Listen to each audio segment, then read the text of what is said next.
Good morning from Kyoto. It's 8:30 a.m. on Thursday, October 12th. My name is Aidan Verdelin. I am a public interest technologist and a Landecker Democracy Fellow, and I am the moderator of today's discussion on strengthening worker autonomy in the modern workplace. I am pleased to be joined today by five esteemed panelists as we discuss the digital transformation of work and how we are redefining the relationships between employers and employees. I won't introduce each of our panelists just yet, but I'm going to call upon our first speaker, who is Juanita Negron, the Director of Policy and Research at Coworker.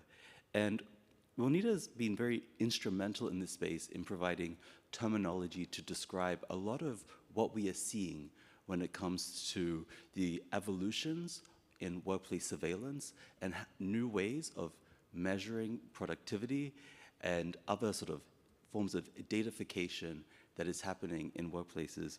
Juanita, good morning, good evening for you. The question I have for you is building off of a report that Coworker published in 2021, examining the impact of technologies on workers in the US. You're now taking your research on little tech, as you term it, global. Can you maybe just give us a little background as to what little tech is, how it differs from big tech, and now that this research is being taken global, what are some of the preliminary findings that you're seeing? Yes. Good morning to you in Kyoto as well. And happy to kickstart this conversation. As Aidan mentioned, I'm the Director of Research and Policy at Coworker. And Coworker is considered to be the welcome mat to the labor movement.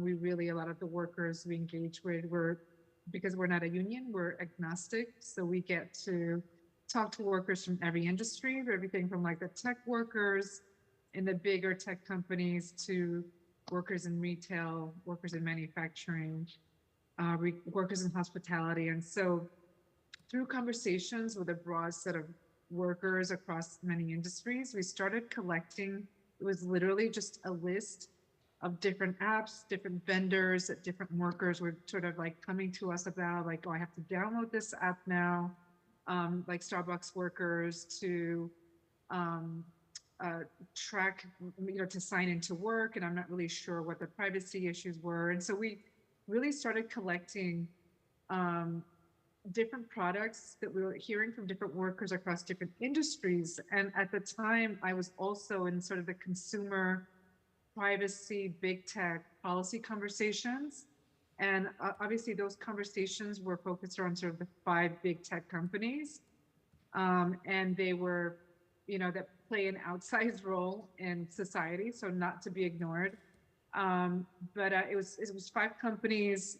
It was, the result of like 20 years of innovation, really, that we got the Googles and the Facebook and the Amazons, et cetera. And what we discovered from the conversations with workers and being the consumer privacy, it was like that the worker, there was less attention on sort of the worker privacy surveillance, and that the ecosystem and the marketplace and the what workers are encountering, it's much more fragmented, it's much more expensive, it is hundreds.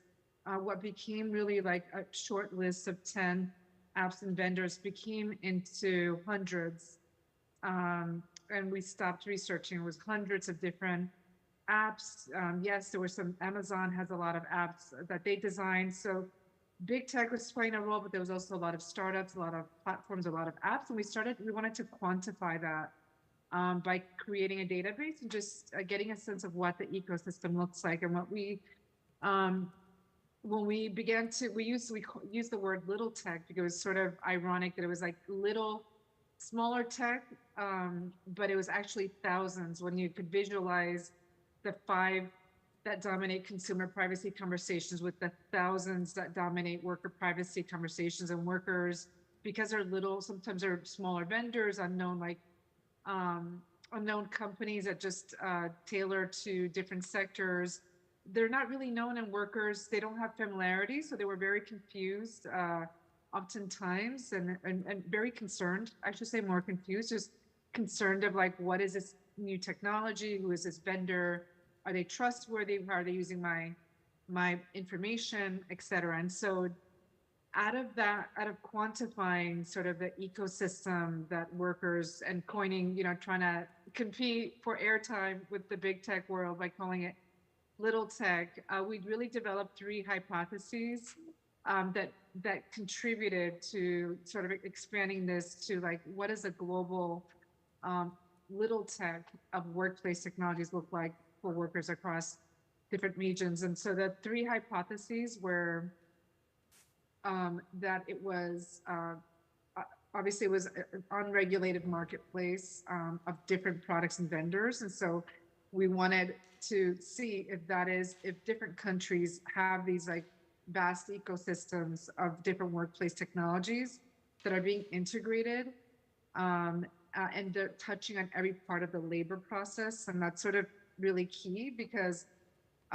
what we learned, there was obviously a lot of focus on gig economy, but and then bossware and surveillance, but really the suite of intrusive products span everything from like workplace benefits to workplace safety during COVID, and other kind of labor optimization products like automation, for example, and productivity monitoring. So we created a taxonomy and hiring and recruitment. So in other words, like it's an unregulated marketplace. These technologies are touching on every part of the labor process.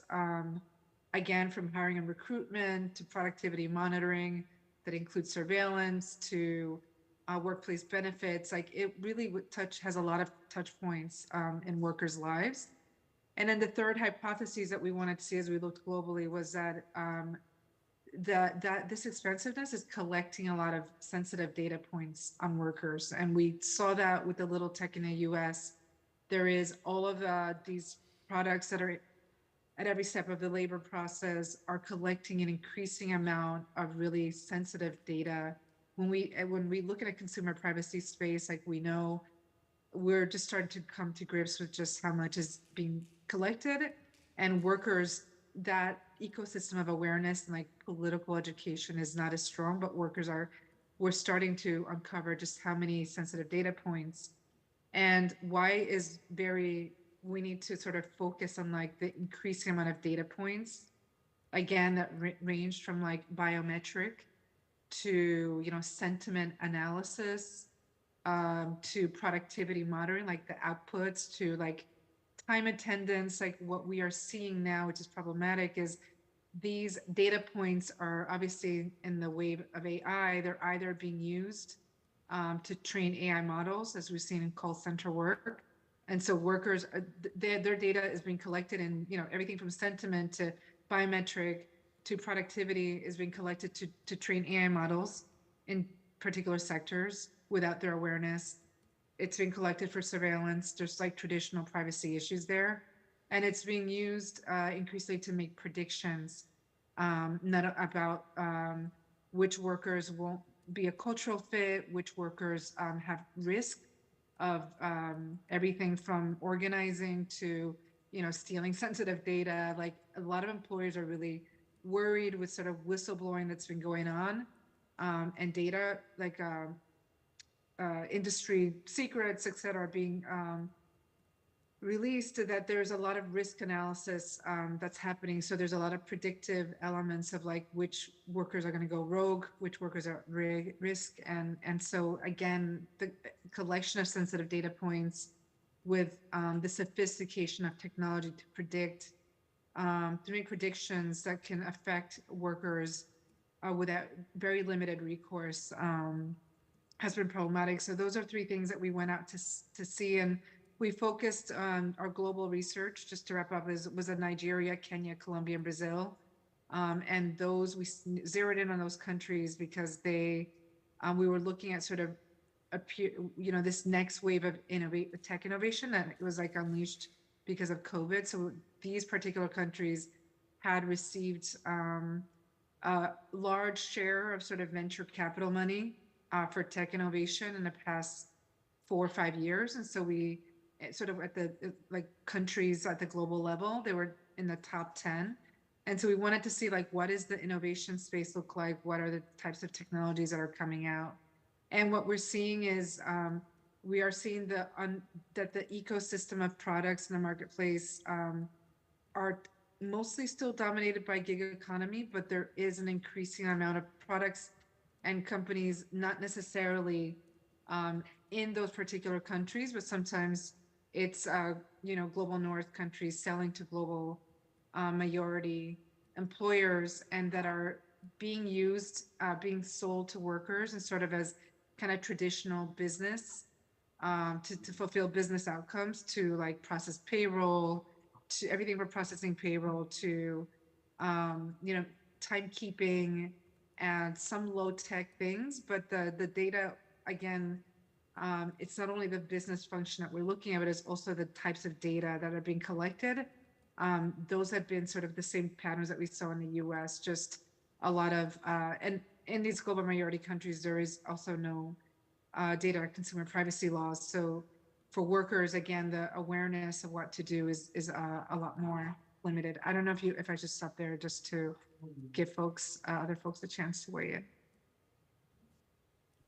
Thank you so much, Juanita, for that excellent introduction. I'm going to bring Eliza into the conversation now because, Eliza, you've just published an excellent report, Digitally Divided, and some of the comments that Juanita was just making about what you term ghost work really hit out at me.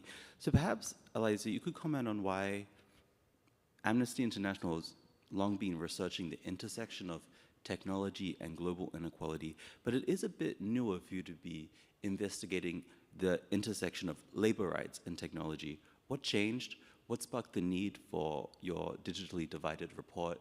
And the case study that you introduced in the report on ghost work, maybe you can briefly summarize that for everyone in the room today. Sure, yeah, thank you so much. And thank you to Juanita for that really great kind of introduction. I can't follow that with quite the same level of specificity because the report covers a much more kind of broad set of issues at the intersection of inequality. And I guess to kind of like back out and start from like a more high level approach, I will just say, and again, I'm representing my views here and not those of Amnesty because a lot of our views on these tech issues are still kind of in flux. The human rights community doesn't really have a strong history when it comes to talking about issues of economic inequality writ large. And that includes issues of labor exploitation, which is a bit of a problem because it is the case, and it's been the case for quite some time, even prior to kind of the advent of the digital era and like the rollout of sort of these more app-based or data-based technologies that Juanita was describing, that the concept of like the sweatshop, right? Like the idea of workers in the global majority or in a country where labor laws are much more lax, doing and creating a lot of the value for companies that are based in the global north has always existed. And what I try to show in this report and the case that I try to make is that the digital advent of this sort of digital sweatshop, I guess, is that's a term others have used, is basically the same practice. It's just applied to a different case. And I think what's useful as another kind of note and point of reference as to why this work is coming out of Amnesty right now. So my work is part of a fellowship that's specifically focused on the intersection of technology and inequality. And I think it does come out of this issue within the human rights community more broadly, and I think within sort of like policy circles in general, in talking about this issue of like, you see this buzzword everywhere now, inequality, and all these grant making schemes and in different kind of like human development reports. And I do take issue with that term a little bit because I think it kind of anonymizes the issue and sort of makes it out to be this kind of like mystery dropped out of nowhere. But poverty doesn't come out of nowhere. It comes out of like explicit and deliberate labor practices and explicit and deliberate economic tax practices. Amnesty also has some really interesting new work coming out right now about tax policy and about how the lax or ineffectively enforced tax policies of countries around the world have made it possible for austerity measures with cuts to social programs directly leading to enormous human rights abuses. And so this is all part of a larger kind of ecosystem, and that's what we try to show in the report, is that all of this is coming in the context of two issues that I think Juanita really nicely kind of like laid out for me that I also think are essential kind of context, which is One, that this is happening in the context of an unprecedented status for global inequality, wealth inequality around the world. I think the latest number I've seen is that the world's poorest own just 2% of global wealth and the world's richest own 75% of wealth, which is a staggering inequality that's really hard to fathom. And what's even more hard to believe is that over the 4 years since the outbreak of the pandemic, this has really, really accelerated. And that's happened in tandem with the rollout of different kinds of reliance, different kinds of government, public sector applications of technologies that Wilneda alluded to. And so what we lay out in the report is 3 areas of concern for policymakers that are trying to understand the impact of technology and inequality kind of in a very broad way, because there's just so much to cover within that. So we try to narrow it down to a couple of kind of core populations of concern. And one of them is labor. And I think we'll continue to talk about this, and I'll continue to say why I think that that's a core area that I laid out. And the other 2 are migration and borders, so the movement of people and the right to asylum. And then the last one is criminal justice and policing.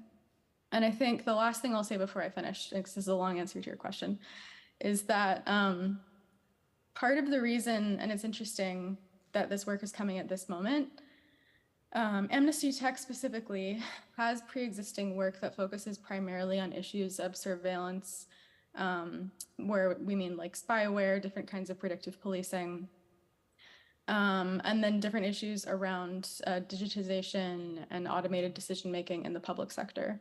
So in some ways that already kind of like sets up the framework to talk about labor, because when you think about criminal justice and predictive policing, labor, and migration, it's easy if you look closely to see how these things are related and how data sharing between employers, between schools, between local law enforcement agencies is going to be increasingly a practice, particularly for populations for whom there are few or less enforced legal protections, especially for more vulnerable people.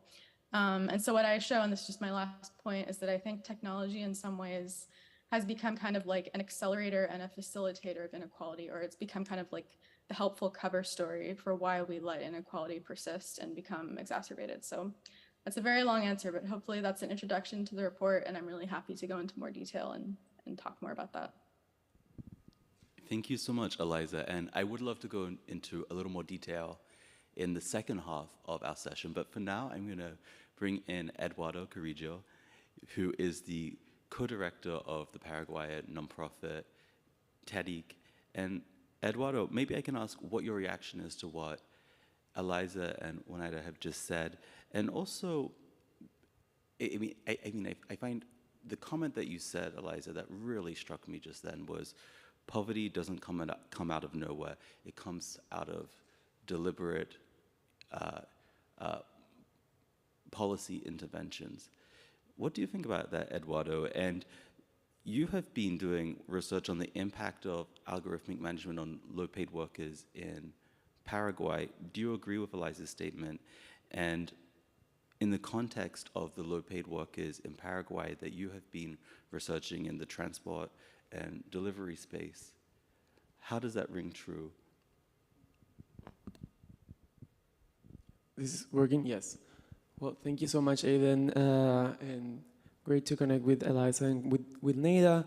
I think definitely poverty doesn't come out of nowhere. We are in an inequality system that is now further perpetuated by the implementation of digital technologies. So I'm glad that there's this connection happening, because I sort of like digress a bit my presentation to talk about the context in Paraguay and the broader surveillance situation that workers traditionally already suffer. And it's important to recognize that it's not that technology creates a new surveillance and that before time workers weren't surveilled. This is a situation in which that already existing surveillance is being augmented and improved by digital systems. So it's important to also situate ourselves historically and recognize that this is not happening out of the blue. It's just a way in which our current capitalist system is reinventing itself to continue exploiting workers and extracting as much surplus as possible. So, sorry for that. For those who don't know me, thank you so much for the presentation, Aiden. My name is Eduardo, and I am co-director of TEDIC. We're a digital rights organization based in Paraguay. So as part of our broader efforts for a more just digital economy that includes workers' rights, we partnered last year with the Fair Work Project. Fair Work is an international action research project that evaluates working conditions in the platform economy in more than 30 countries. So for us, it's very important to generate as much data as possible in order to have a comparison of the different platforms that we rate across the globe and that most of the time repeat themselves in different contexts and in different countries. And I'm gonna come back to that because there's an element of transnationality that I think is useful to reflect upon in this particular panel. So in this project, we score the platforms against 5 principles for the research and the methodology: fair pay, fair conditions, fair contract, fair management, and fair representation. Now, going a bit into the beginning of what I was saying, before going into the core of my presentation and why we focused on transplantation and delivery apps within the gig economy, I think it is important to highlight that in Paraguay, there have been traditional ways in which workers are surveilled in the workplace that are not per se technology dependent, but reflect a complicated reality for workers. For example, we researched a few years ago how companies, when they hire workers, they ask for more health data than what is required by law. We're talking, for instance, about HIV status. So year by year, we hear how workers have been fired because their employers have unlawfully access to HIV status information. And what I want to say here more than anything is that workers' rights to privacy and data protection have been historically violated, and this acquires a new dimension in the digital economy, particularly the gig economy. This is why for the past years we have seen an exponential growth of the platform economy in Paraguay, and it is why we partner with the Fair Work Network to evaluate 6 ride-hailing and delivery platforms operating in Paraguay. Some of the platforms that we evaluated are probably familiar to you all. We are talking about the Ubers and the Bolt of the world, Pedidos Ya, which is a transnational delivery transport app that is very dominant in Latin America. And in general, and I don't want to lose that much time in talking about the findings, but only 2 of the 6 studied platforms could score any points in the principles that in total scored 10 points. So the platform that had the most amount of scoring was only 2 out of 10. So it is safe to affirm in general that gig economy workers have little to no possibility of meaningfully engaging with these platforms whenever they feel mistreated, nor they have true capacity to scrutinize the algorithms that surveil and govern their everyday lives. And this is what is reflected in the overall scorings that we were able to gather, let's say. And perhaps connecting these reflections with the broader topic of the panel, I think it is important to point out also that, and I'm going now to the issue of the transnationality. So in my perspective, these platforms are transnational by nature. So this transnationality poses an important data sovereignty aspect that we should also reflect upon when we're thinking about workers' rights in its different nuances and its intersection with data protection specifically. So we're currently in a highly digital extractive scenario whereby Global South workers are providing vast amount of data of sensitive nature, for instance, biometric data, that is then used to train these algorithms of these platforms for that in a not so far future, they can create technology that will make the platform less dependent on workers' services, quote unquote, in general. So it's a circle that never ends. This one is of the exploitation, how exploitation can reinvent itself. And I think that I would like to leave perhaps as a final reflection that in Latin America in general, I mean, I'm based in Paraguay, but we also try to see it in a regional lens, this situation. When we think about workplace surveillance that is augmented or improved by digital systems, it is important to remember that such surveillance insert itself in an already highly precarious work environments where workers normally are excluded from reparation mechanisms in general. And in this scenario, introducing digital interfaces that either intermediate work or surveil the workforce, they tend to go unnoticed until they become difficult to roll back. And more importantly, and specifically in relation to the gig economy in global south countries, there is a normalization of work precarity in contexts where there is a lack of economic opportunities in general. So there is a sort of like take it or leave it work philosophy that is installed that has evident counterproductive efforts to the full enjoyment of workers' rights. And lastly, I have to, I don't know if I'm past my time, but just two final reflections. We also have a complicated scenario that is cut through by the historic regulatory depths in our country. So Paraguay doesn't have a personal data protection law. We don't have a law against all forms of discrimination. So that lack of regulatory certainty for traditional rights, when intersecting with digital technologies and intersecting with workers' rights, they pose an additional situation that tends to expand structural injustices for workers. So I think that, you know, the future, or if we are gonna aim to try to build a fair digital future, will only happen through workers' collective organization. So we need to fight for a true free surveillance environment workplace for workers to truly exercise their right to freedom of expression, association, and autonomy, and collectively organize. So thank you very much. Thank you so much, Eduardo. Can I ask a super quick follow-up question just to the very last point that you made about really, which gets to the heart of what this discussion is about, which is about resistance and pushing back. What can workers actually do in Paraguay? Are there tactics that workers have been able to use on these? No, sorry. Are there platform? Are there? Losing my train of thought now. What can workers do? Yeah. That was a general question. Yeah, resistance.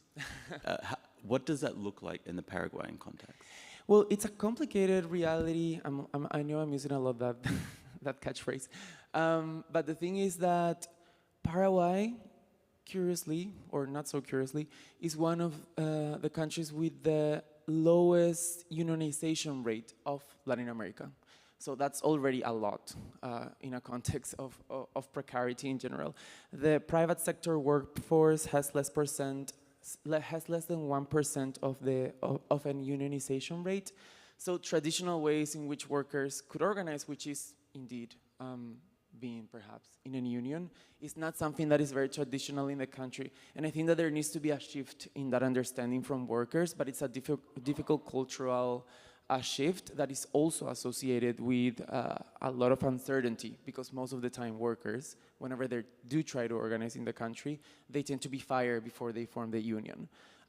So we don't have data that this is happening currently in the actual gig economy environment, but it is definitely a cultural perception of people and workers in general. And I think this is the first step that we need to try to overcome for starting to generate these organized spaces that also understand digital technologies and the complexities in the intersection with workers' rights. Sure.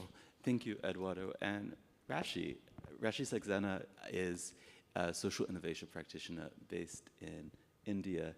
And the situation that Eduardo has just described in Paraguay, does it sound familiar? I imagine the answer is yes, that gig economy platforms are being rolled out in India, treating workers similarly. Resistance is futile. You're probably an independent contractor versus a worker. What do you say to, what does the situation look like on the ground for you? I do feel like there are a lot of, we've historically had a lot of short-term contracts, quote-unquote gig economy platforms. We have a very large informal sector, and since we define it or call it an informal sector, it's usually dubbed as not contributing to the economy. But yes, there have been various instances of workers and policymakers that are pushing back against this exploitation. And a lot of this exploitation has also been exacerbated in India with the emergence of a lot of tech-based apps. It could be cab aggregators like Uber or a local Ola, Zomato, Swiggy, which are more of food companies, urban companies to kind of work on any conceit services. They offer a wide range of services as ordering food, e-commerce, home services, and more. And a lot of concerns have been coming on the working conditions of these gig economy workers, right from issues of low pay, especially with the kickback in the VC ecosystem, job security, ridiculous long working hours, and of course the lack of general social protections such as healthcare or general pension benefits. And in response to that, there has been a lot of gig economy workers that have banded together and formed unions for better working conditions. A lot of them amongst themselves have also banded together, and some of them are very inspiring to me personally. In Mumbai, we have local taxis, and we call them Kali Pili taxis, yellow-black taxis that have banded together and formed their own local app that has slightly better wages. Back in Bangalore, where I reside, we have we have an application, more of, I would say again, local or local transport folks coming in together, and it's called Nama Metro, which offers fair pay and also, of course, is more reliable, surprisingly, amongst us who are avid users. And in 2020, the Indian Federation App Transport Workers organized a nationwide strike to have better pay conditions for a lot of these ride-hailing platforms. Recently, there was also a local government in India, the Rajasthan government, also came out with the legislation where a lot of gig workers should be given basic pension and social scheme benefits. And yes, there have been significant steps, I would say, by the Indian government, where they introduced a labor code that aims to provide social security benefits to gig economy workers. But again, a lot of it is an implementation issue in my country. There might be a lot of things that are written, well-defined on paper, but implementation-wise, I would still say there have been a lot of instances and opportunities where things have been exploited, and most employers do the bare minimum when it comes to addressing these issues, and of course leading to them being treated unfairly. And we've seen several instances, even during COVID, where most of the factories were shut down, but there was no direct support to many industries. I hope that helps. Absolutely. Thank you, Rashi. And I'm going to bring Eliza back into the conversation because I said before we were going to dive into your report, and you introduced 3 different case studies in the report, which are different examples than the ones that Eduardo and Rashi have highlighted. But one of them was when you spoke about the availability of generative AI tools, most of which are relying upon hidden human labor, trained on the labor and data of people around the world. These are points that Wunaida also raised earlier today, and how these poses risks to labor security and workers' rights in the gig economy, and that it seems likely that this is only going to grow in scope and significance in the future. And I'm curious what you think is the future over the next 5 to 10 years or even further. How do you see workplace surveillance technologies evolving, particularly with advancements in AI and other emerging technologies? Is it as dystopian to you as it feels to me? Yeah, I think we're probably being kept up at night by the same vision of the next 5 to 10 years, if I'm honest. But yeah, I think to speak to that very good question and some of the points that have been raised, I saw this point that I keep thinking about by this London-based venture capital firm. I think it's MMM Ventures, that surveyed about 2,800 AI startups in the EU that are purporting themselves to be AI first companies, and found that more than 40% of them actually weren't using AI in any meaningful way. It was just sort of like a branding exercise. And so I kind of think about that as like the touch point for how I think of where I see kind of the next phase of how this is going to be rolled out and how this is going to impact people across the global economy. I think basically what we're seeing right now, and even though, there are remarkable, advances to some of these generative AI, or yeah, I don't necessarily agree with calling it that, but with some of the newer versions of automation for image or text generation. But it is the case that we have a remarkable lack of clarity about exactly how and in what ways those tools are developed, with what models. We know with some certainty that a lot of the models that these tools are being trained on are either committing plagiarism at a huge rate, or they're being trained on data sets that don't, take into consideration the vast amounts of inaccurate data, the vast amounts of hate speech that they might be absorbing. And it's also the case that a lot of workplaces and a lot of companies now are going to be under pressure, kind of as AI becomes like, basically, like I said, a very trendy marketing ploy by which a lot of companies kind of have to assert themselves as being relevant in the market. There's going to be, I think, a race to the bottom in terms of how the marketing kind of outpaces the tools themselves. And at the same time, a lot of these companies are actually being forced to rely upon what others have termed ghost work, or sort of, the digital sweatshop that I mentioned earlier. A lot of the times, I mean, there have been cases shown in Finland. There's a company that's gotten a significant round of venture capital funding to create a model using incarcerated people in Finland to help basically do image labeling and to do the kind of sort of digital piecework that makes that tool possible.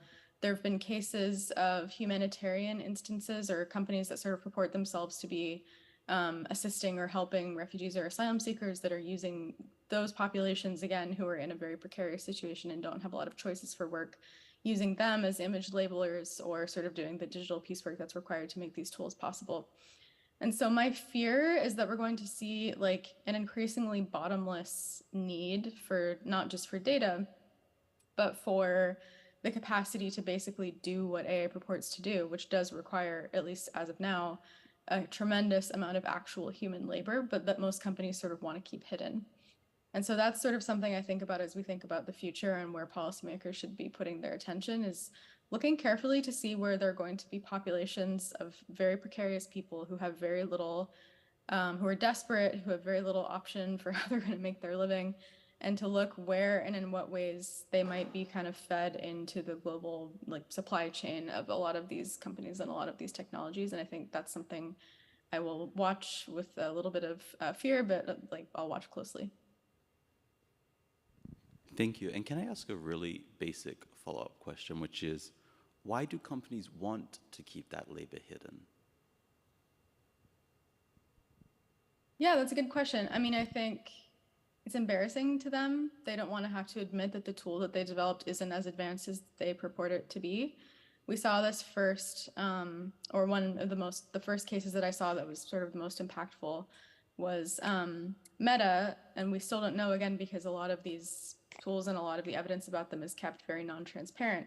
But we have it on pretty decent authority that a lot of the content moderation tools that Meta purported to be AI-based were actually just humans in the loop, basically. And so when I think about the motivation for a company like that, in that particular instance, I think it makes people feel safe and better about the tool that they're using, and people naturally kind of have a bias towards respecting something if it's tech powered, frankly. And so I think that may be part of it. And I also think, again, it's just people don't want to have to consider the human power, the human labor that goes into the goods that we consume, whether it's generative AI or it's the clothes that we make. It's easier not to think about where they came from, how they were made. Thank you. Juanita, we have an opportunity here at the IGF to provide some call to actions to policymakers and to put some call to actions in the key messages coming out of the IGF. What thoughts come to your mind, given the increasing prevalence of workplace surveillance, the trends that you have seen, the trajectory that Eliza has outlined? What steps or strategies would you recommend that policymakers take to mitigate the impacts of this change in work that is happening around us? Yeah, I think just from the conversations in the US and what we've been seeing in other regions, it's really gonna require a mix of policy and regulatory action, and some of the policy work is going to be need to be focused on establishing some basic protections for workers. A lot of the legislation coming out of the U.S. Is really focused at the national and at the state levels, focused on just disclosure, like requiring employers to disclose in a timely manner that they are using these technologies. That is from GDPR. We have known that the consent model is problematic, and when dealing with not a small collection of big kind of tech companies, you're talking about a lot. The being able to consent and for workers to sort of disclose different products that they're interacting with is highly problematic. So we know that workers need a basic level of protection that goes beyond, consenting and disclosure requirements. We are seeing, because it's fragmented, the policy solutions are really fragmented right now. We're seeing a lot around focusing on algorithm, like the ways trying to regulate how algorithmic tools are being used, either for hiring and recruitment, requiring vendors to undergo particular audits and impact assessments. And there's a whole ecosystem of just like who audits the auditors that are now being required by some agency to sort of regulate some of these companies. And so I think that, these are all worthwhile conversations, like looking at the particular kinds of really invasive uses that are algorithmic driven or that collect highly sensitive data, like biometric data. So like zeroing in on particularly sensitive types of data, really sensitive types of uses, and maybe going to GDPR model where you focus on sort of like risk and regulate by risk and use cases. But again, not forgetting that workers need a basic level of protection. We have in the US, unfortunately, a consumer privacy law, so it's hard right now to make to encroach on private actors, employers in this case, and require them. So there's a whole lot happening on this sort of self-regulation, because in the US, and this goes to the economic dynamics that Eliza's talking about. We work in an economic system where the state still does not feel like it can intrude in the private matters of business in the private sector. And so you're seeing a lot as policy and regulatory try to figure out what particular aspects of these technologies can be regulated, or you can provide protections for, or require employers to sort of do some due diligence on. There's not much intrusion in sort of the economic private matters of companies in terms of requiring them to provide protections to workers. And so that goes into sort of the reality of the market, the economy. And that goes into sort of the last set of kind of solutions is like you have to address. It's where a lot of, we spend a lot of time as well, not only just organizing workers, but on the market dynamics, the drivers of these trends. We cannot continue to, fight after the fact of just the fact that like hundreds of products are coming out every year. And there's still no legislation, as I mentioned. And so how can we tackle the market dynamics that create that inequality in the US? That looks like, looking at anti-monopoly, it looks like mergers and acquisitions, which happens a lot in the data brokerage industry in the US. We're seeing a lot of like these smaller data brokers collecting this sensitive employment data, and sort of they're being acquired by bigger data brokers.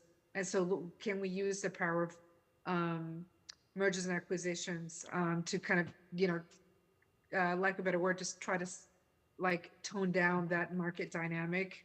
Another thing would be looking at, the private capital space, the venture capital, requiring greater disclosures, requiring right now there's very little accountability of sort of the private markets. The private markets are where these companies, it's where the Facebooks of the world go before they IPO and hit the public markets. And so it's really critical to try to intervene at those early stages when these future Facebooks of the world are in the private market space, and there's a lot happening there, everything from ESG to other kinds of disclosures of what types of companies are being invested in. And so, yeah, a lot of market kind of industry focused dynamics of like, how can we cannot continue to fight this battle with these like existing market conditions that drive this kind of innovation in these products. And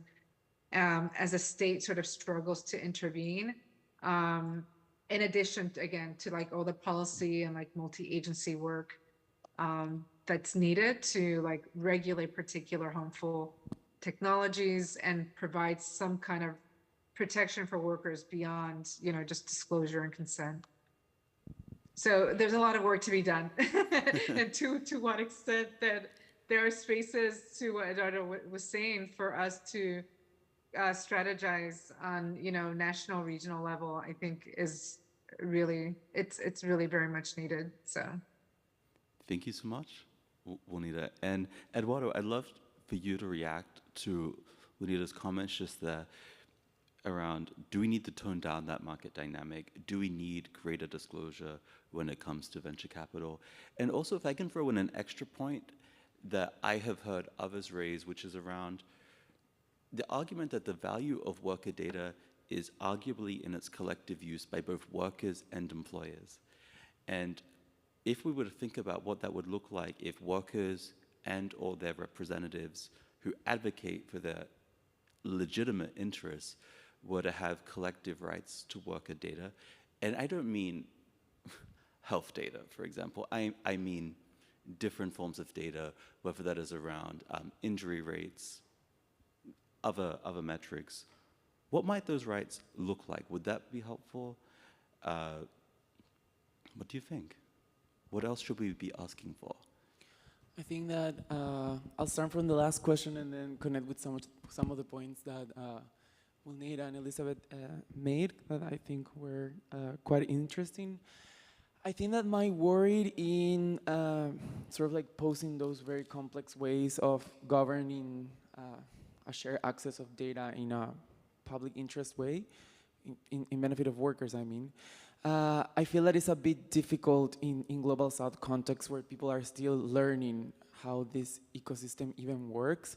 So sometimes I feel that if that is going to be the whitewashing that some companies could potentially do, it could be dangerous and without any true meaning. So I feel that at this point we need to go back to the basics of what workers' rights fight is, at least in Global South context. That means to fight for companies to truly allow workers' organization, and in the context of gig economy platforms, that they actually recognize that they are workers. In order for those other complex discussions can come to be. Right now, in Latin America in general, none of the platforms recognize the workers' dependency, and most of the regulation at the moment, because there are regulatory efforts from governments that are trying to understand how the gig economy works, are starting to pose this question: are they dependent workers or not, and what kind of models or hybrid models could coexist in terms of dependent and not dependent workers that are interesting and that could potentially pave the way for more safeguards for these workers. And perhaps connecting with some of the things that Eliza and Juanita were saying, I think that another tool that perhaps we don't think a lot is how competition can perhaps help us in also better improve the current digital economy as it exists, that is currently, as we know, very concentrated. And competition in its intersection with data protection and privacy is pretty much a novelty also at the moment. And I think that we should fight for competition to also help in the fight of creating better working conditions, and understand that if there are perhaps very unequal ways of treating workers and in which, or very, let's say, predatory ways in which data is exploited and so on, that can also be considered a competitive parameter. I know there's a lot of resistance in trying to expand how competition currently works, but I think that it's a conversation worth having, because we need to use as much elements as we have to improve the current digital economy ecosystem. And a lot of the problems that we have right now is that it is highly concentrated. And that then, of course, has an impact in the way data protection is enforced, in how people interact with platforms, and so on. And then I'm very happy that the issue of the ghost sweatshops was mentioned by Eliza. And I think that one of the other reasons of why platforms perhaps don't recognize that is that if you don't recognize the problem, then it's not a problem, right? So you won't address those issues, and you won't address the current inequality and the current exploitation that these workers are currently facing, because you just don't acknowledge that that is a problem in its own. And that is also connected with a lot of interest from governments that they want these companies to install those sweatshops in their countries in order to create jobs that, although precarious, are also jobs in a context of a lot of inequality.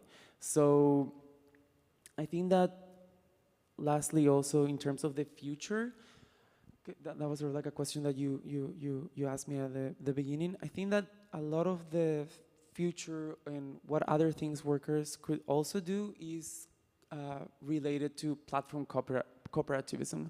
I think that's an interesting concept that is starting to become more present in different discussions of workers who are trying to build their own digital infrastructure and have more autonomy in the ways they will design the platforms that they will work on.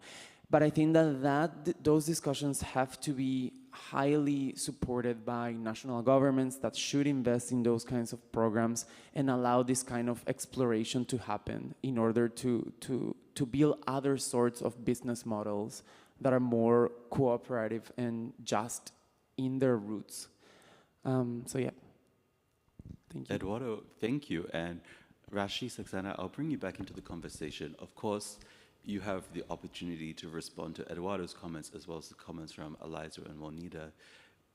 I'll also give you your own question to answer, which is that we are in UN fora. You have been following the WSIS Plus 20 renewal process and the Global Digital Compact, and how it can potentially contribute to bridging the gender digital divide and promoting the empowerment of women and girls in the digital sphere. Is there a labor connection here? Are these instruments which can potentially help uplift workers, and particularly female workers? No, there definitely is. And I feel like a lot of my responses will also contribute to a lot of the aspects that Vilnita brought out with the VC ecosystem and how fractured it is when it comes to contributing or providing support. I think globally, only 7% of female founders are actually backed up by VCs. And especially in the Indian ecosystem, it's more of you need to be from an ABC ecosystem to be able to capture that funding. So I feel like it's very insular in many ways. Also, to bring down to Eliza's point, I have seen that especially with the labor practices of a lot of content moderators, are usually in general very hidden, and in the VC ecosystem, I've also seen that maybe the PR aspect of promoting something as AI would gather or harness more money. So it's more of a PR exercise than actually, and also kind of propagating that AI is this magic wand that will magically wash away a lot of the, aspects of inequality.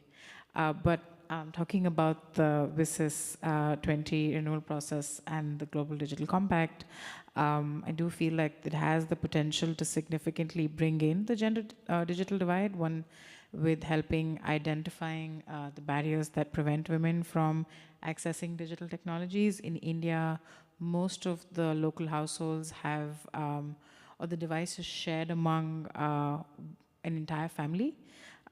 So having agency towards having your own device could help in improving digital literacy skills, also kind of crossing and cutting the social and cultural barriers that women have when it comes to mobility, and it could also India also has very cheap internet tariff rates. So having access to these devices and internet could also help in promoting locally relevant content and services, and also employment. And one aspect that also gets missed out is that a lot of people with different disabilities, especially women, are more disproportionately impacted and have more social stigma. So having proper access would also help them to participate in a social setting, in a cultural setting, and also give them dignified livelihood. The other one with the Global Digital Compact could also assure that women have access to equal opportunities in the digital revolution, whether it's an initiative that they want to promote on a small scale or a medium scale, to also support women in the startup ecosystem, and help general representation in digital leadership roles. And one of the very important ones is also the addressing the online violence and harassment, the growing phenomena that you have, especially with generative AI, doctor videos, synthetic videos, which for the longest time used to affect women in public life, but a lot of women, such as myself and Will and so many others, could be perpetrators of this. And I do feel like having robust policies around this could help develop responses on how to combat this, promote digital safety and security, collaborating with TDIC perhaps, to ensure that victims have access to effective support and redressal mechanisms. And lastly, of course, the Global Digital Compact and VIS's process could also encourage governments and other stakeholders, given that we're at the IGF, to take specific needs and priorities for women in the digital sphere to, of course, increase participation in the decision-making processes and help in the development, implementation, and initiation of policies and programs. Thank you so much, Rashi. We are nearing the top of the hour, but before we close, I would like to give each speaker just 30 seconds for very brief closing remarks on how we can collectively develop strategies that ensure fair and equitable workplace practices in this new era. And I know 30 seconds is not enough to actually answer that question, but Juanita, please. Thinking about building cross-class power with workers across regions, cross-class, cross-industries. There is a lot of connective tissue there. There's a lot of shared analysis that could be connected, and I think that is, there's an opportunity there that we're not tapping into. Thank you. Eliza? Yeah, I guess I'll just say kind of as a final wrap up that I think our community of people who work on digital rights and tech policy, I think we need to do a lot more to expand the way that we think across different sectors of the policy community, and to work with people who are working in unionization, people who are working in climate change. There are increasing numbers of climate issues in the application of AI that we didn't even get into. And just thinking about our sector kind of as part of the global set of issues that are creating and exacerbating wealth inequality, racial inequality. And yeah, I'll stop there. Thank you, Eliza. Eduardo? I would say definitely in the context of the gig economy, at least, we need more regulation that is collectively built with the voices of workers, not necessarily from a top-down approach, and also, but not least, more ownership of the infrastructure from workers is something that is also important, and that should be, of the digital infrastructure, and it's something that should be in the discussions as well. And you get last word, Rashi. Yeah, and I think there needs to be more conversations around these. There's a lot of cultural stigma on speaking up. We need to stop being in silos, acting up, having more conversations, information around how we could effectively band up together in places like this and hold companies accountable. Thank you, everyone. It has been a pleasure being in company with you today. I hope we can continue this discussion intersessionally and also at next year's Internet Governance Forum in Riyadh. And for now, we can adjourn this session at 9:30 a.m. Thank you.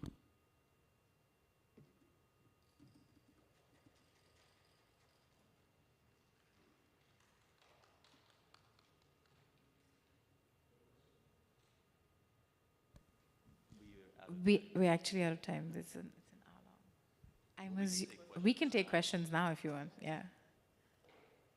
Unless there's another session happening here, or you just. No, sure. Are there people who are waiting for this room for another session, or? Yes. Then there's another session. But we can answer it. But we can answer a few questions actually, if that's okay with Sheetal. But I mean, we can go to the corner to answer the question. Yeah.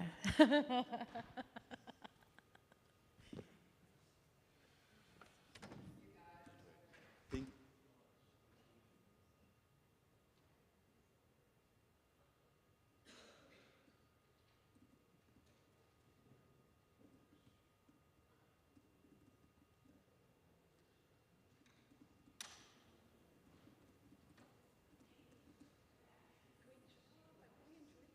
I know it's 8:30 in the morning on Thursday, so.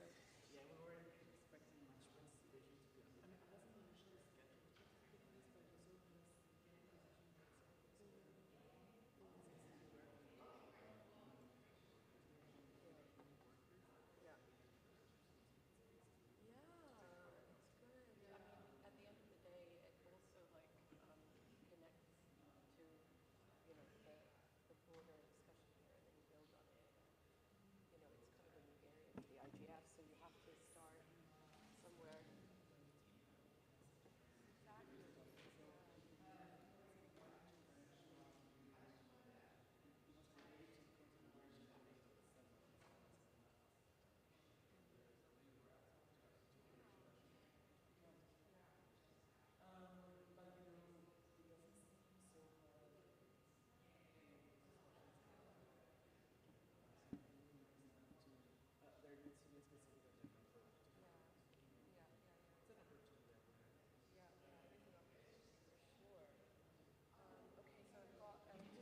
Don't worry, don't worry. I took the photos, yeah, yeah. Of course I will. I did. I was just saying I think it's a really important discussion to have here at the IGF because so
Hello, everyone. Good morning, and welcome to this session on Internet standards and human rights. We will get started. I'm sorry that we're starting a bit late. I was waiting for the panelists to arrive.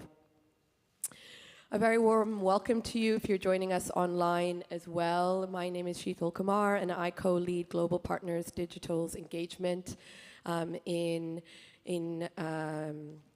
digital governance processes. And we are co-hosting this session with the European Centre for Not-for-Profit Law, ECNL, with the Office of the UN's High Commissioner for Human Rights, OHCHR, and the European Commission, the Department for International Partnerships. So, welcome.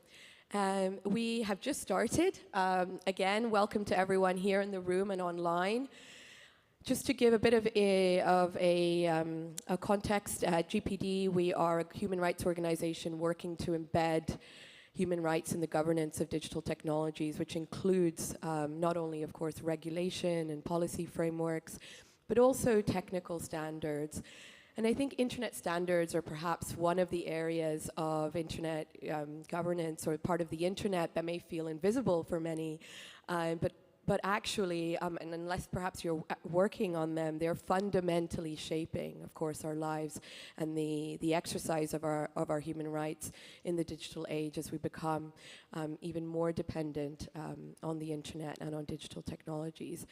And so in this session, we want to discuss and elucidate for you two main things: the connections between internet standards and human rights, and the challenges and opportunities for stakeholders to engage, or a wider range of stakeholders to engage in standards development. So the Office for the Human Rights Commissioner this year published a report based on consultations with stakeholders on technical standards for new and emerging technologies. And that's why I'm delighted to start with opening remarks from Peggy Hicks, Director, Thematic Engagement, Special Procedures and Right to Development Division. As Peggy does have to leave us, I want to make sure that we come to you first before we turn to the other panelists and before I introduce them. So Peggy, over to you. I know that the report is a really important introduction to this issue and provides an overview and an understanding of how technical standards and human rights intersect, that relationship, provides a range of recommendations as well. But if you can provide over the next few minutes an overview of the report, its substance, that will provide a really great context for our discussion here. So over to you, Peggy. Thank you. Great, thanks so much. It's a real pleasure to be here, and thank you for really highlighting this critical issue. I think you're right that it's an issue that doesn't really rise to the top the way that it needs to in terms of the focus, but it's incredibly important. And I think, you know, in the conversations I've had here in Kyoto at IGF, the impact of AI developments as well in this area. It was already important. Now it's even more urgent, given the reality that many of the critical decisions around AI may come as a result of the work of technical standards setting bodies. So you referenced the report. Oh, and sorry, just do want to thank, of course, the European Commission, Global Partners Digital, and ECNL for your incredible work in this area and in convening us today. You mentioned the report that we did last year. I have with me my colleague, Eugene Kim, who's one of the primary drafters of that effort. We are grateful to the Human Rights Council for giving us a mandate to look at this issue. We had already done enough work, but it gave us a real opportunity to look at the full landscape for standard setting and to see what are the challenges within it from a human rights perspective. And the first thing I need to say is that what we found, of course, is that it's not a landscape that has just one actor or one type of actor. It's a vast constellation of actors that are very diverse, various differences in terms of the standard setting organizations. They have different size, different working methods, and processes. What we found within them, of course, were a number of best practices, but also a number of challenges. And the challenges that we saw related to access, the difficulties with regards to working documents, proposals, meeting minutes, obviously problems with meaningful participation and transparency of working methods, language, technical knowledge, lack of financial and human resources to do some of the work that we're looking for. One of the things that we focused on was the need for greater transparency and access to standard-setting processes, making documentation accessible to the public, addressing the financial and cultural barriers to participation, and of course, something that I think needs to be thought about much more seriously, including in this IGF forum, the need for inclusion of more diverse voices, including from women, youth, voices from the global majority, and those that have been historically marginalized.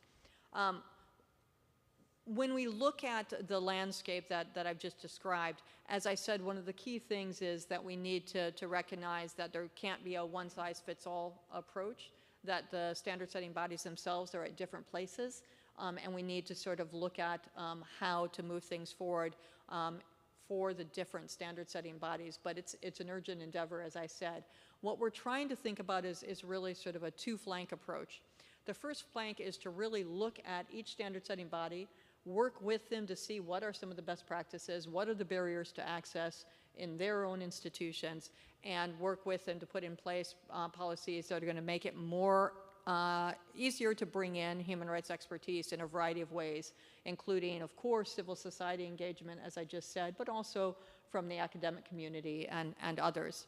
And breaking down those barriers to access, transparency is a critical piece.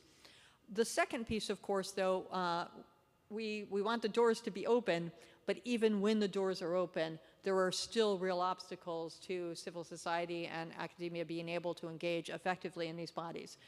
It requires, these are labor-intensive processes that go on for long periods of time, a lot of work being done in person rather than remotely, and it requires resources and capacity to be able to do it. And the reality is these are bodies that are often dominated by large companies because they're the ones that have the resources to be there. We need a level playing field, and that will require real investment.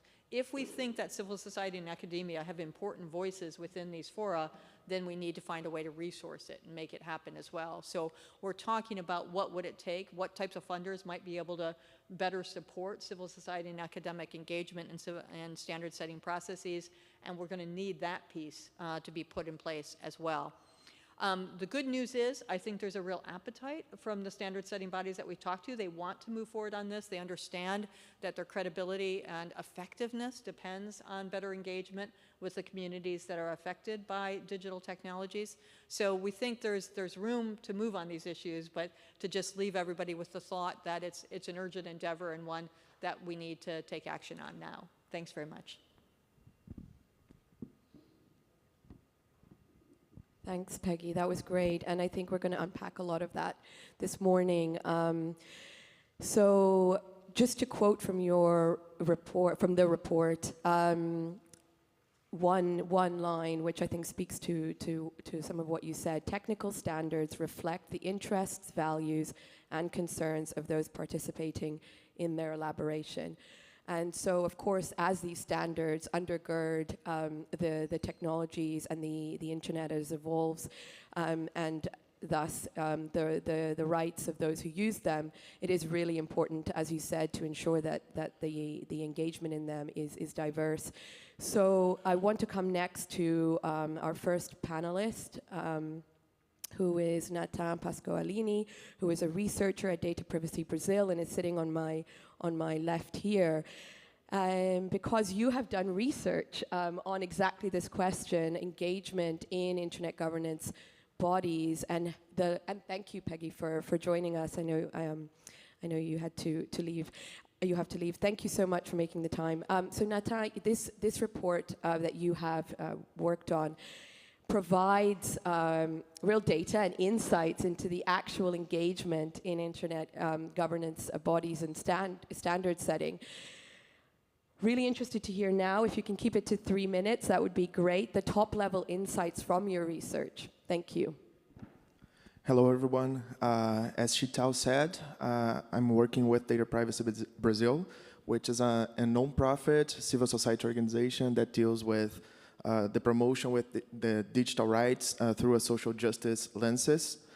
And I believe that before talking about opportunities to engage, it's important to highlight some of the challenges that CSOs face when trying to engage within technical standard setting bodies. In March, we at Data Privacy Brazil submitted a contribution to the Human Rights Office call for inputs. And there we stated the need of such standard bodies to incorporate the discussion of human rights and human rights discussions and frameworks into the development of technical standards. However, to incorporate such discussions and frameworks, it's necessary to enable the participation of CSOs and human rights experts in those bodies, which is limited, as Peggy said, due to several barriers related, for example, to lack of financial resources and lack of technical capacity building. And historically, these debates between the debates of technical standards and human rights usually occur separately, which impeding thus the integration of human rights and considerations into technical standard setting processes. So since there is a lack of dialogue between those two areas,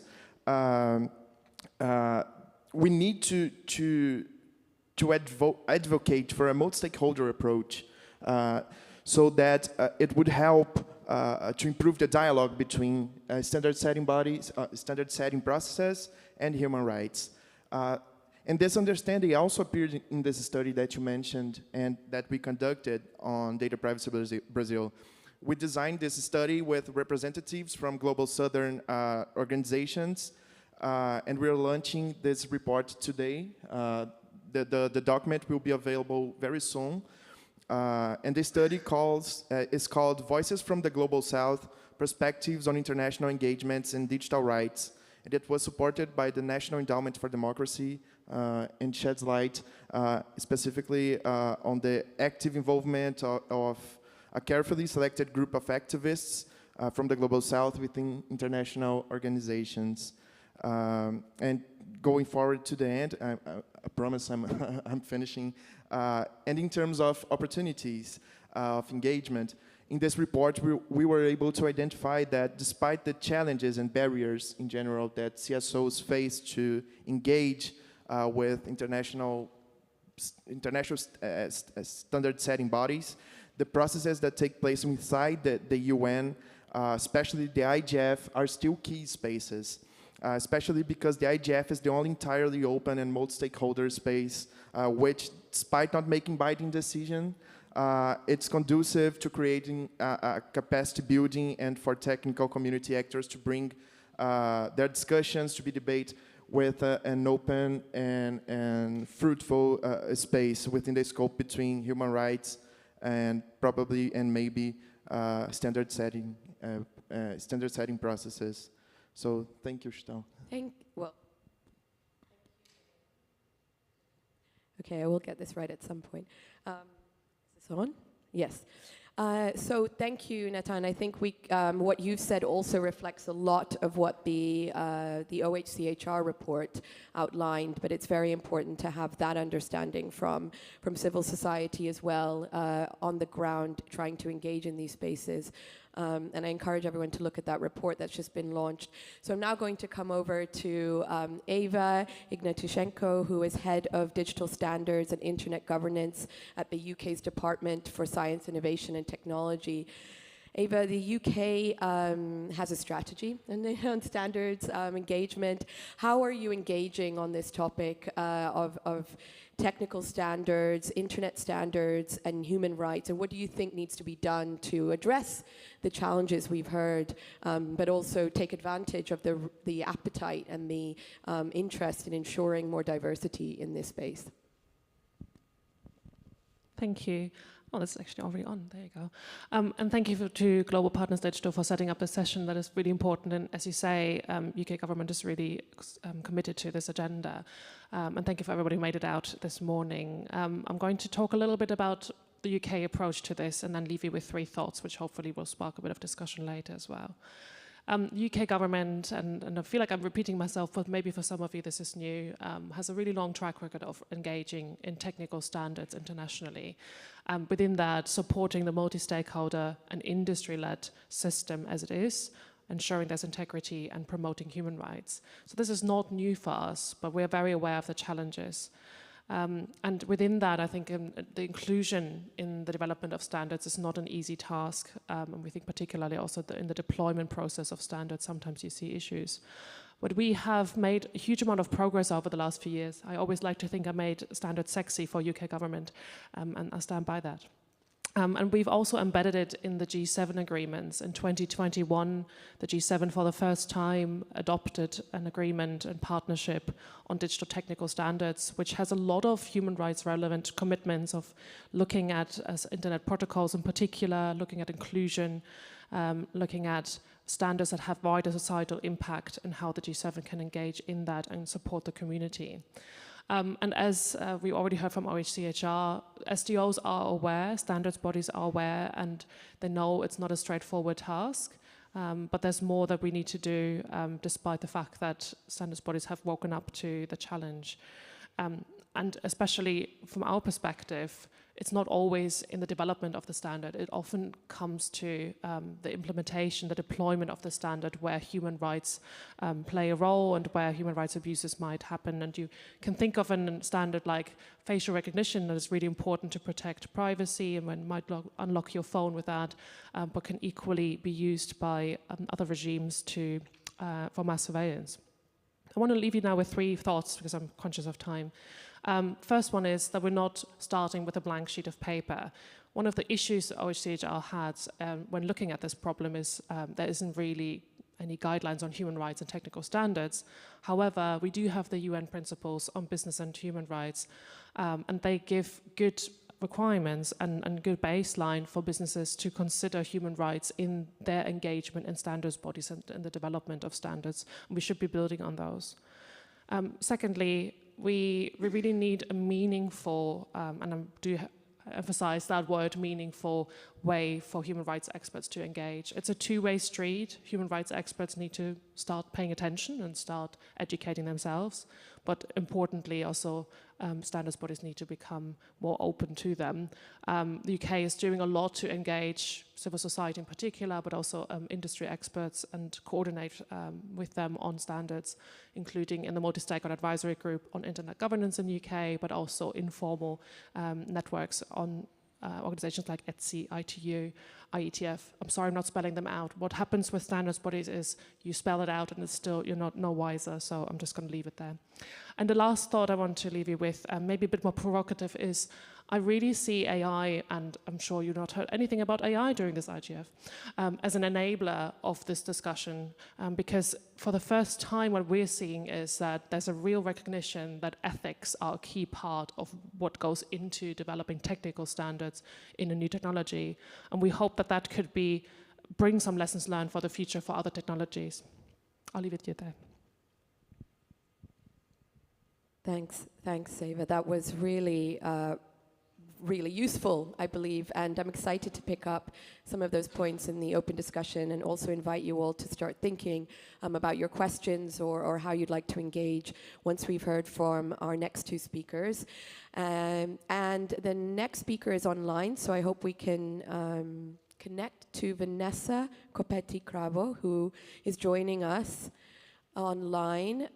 She is telecommunications regulation specialist at the Brazilian National Telecommunications Agency, Anatel.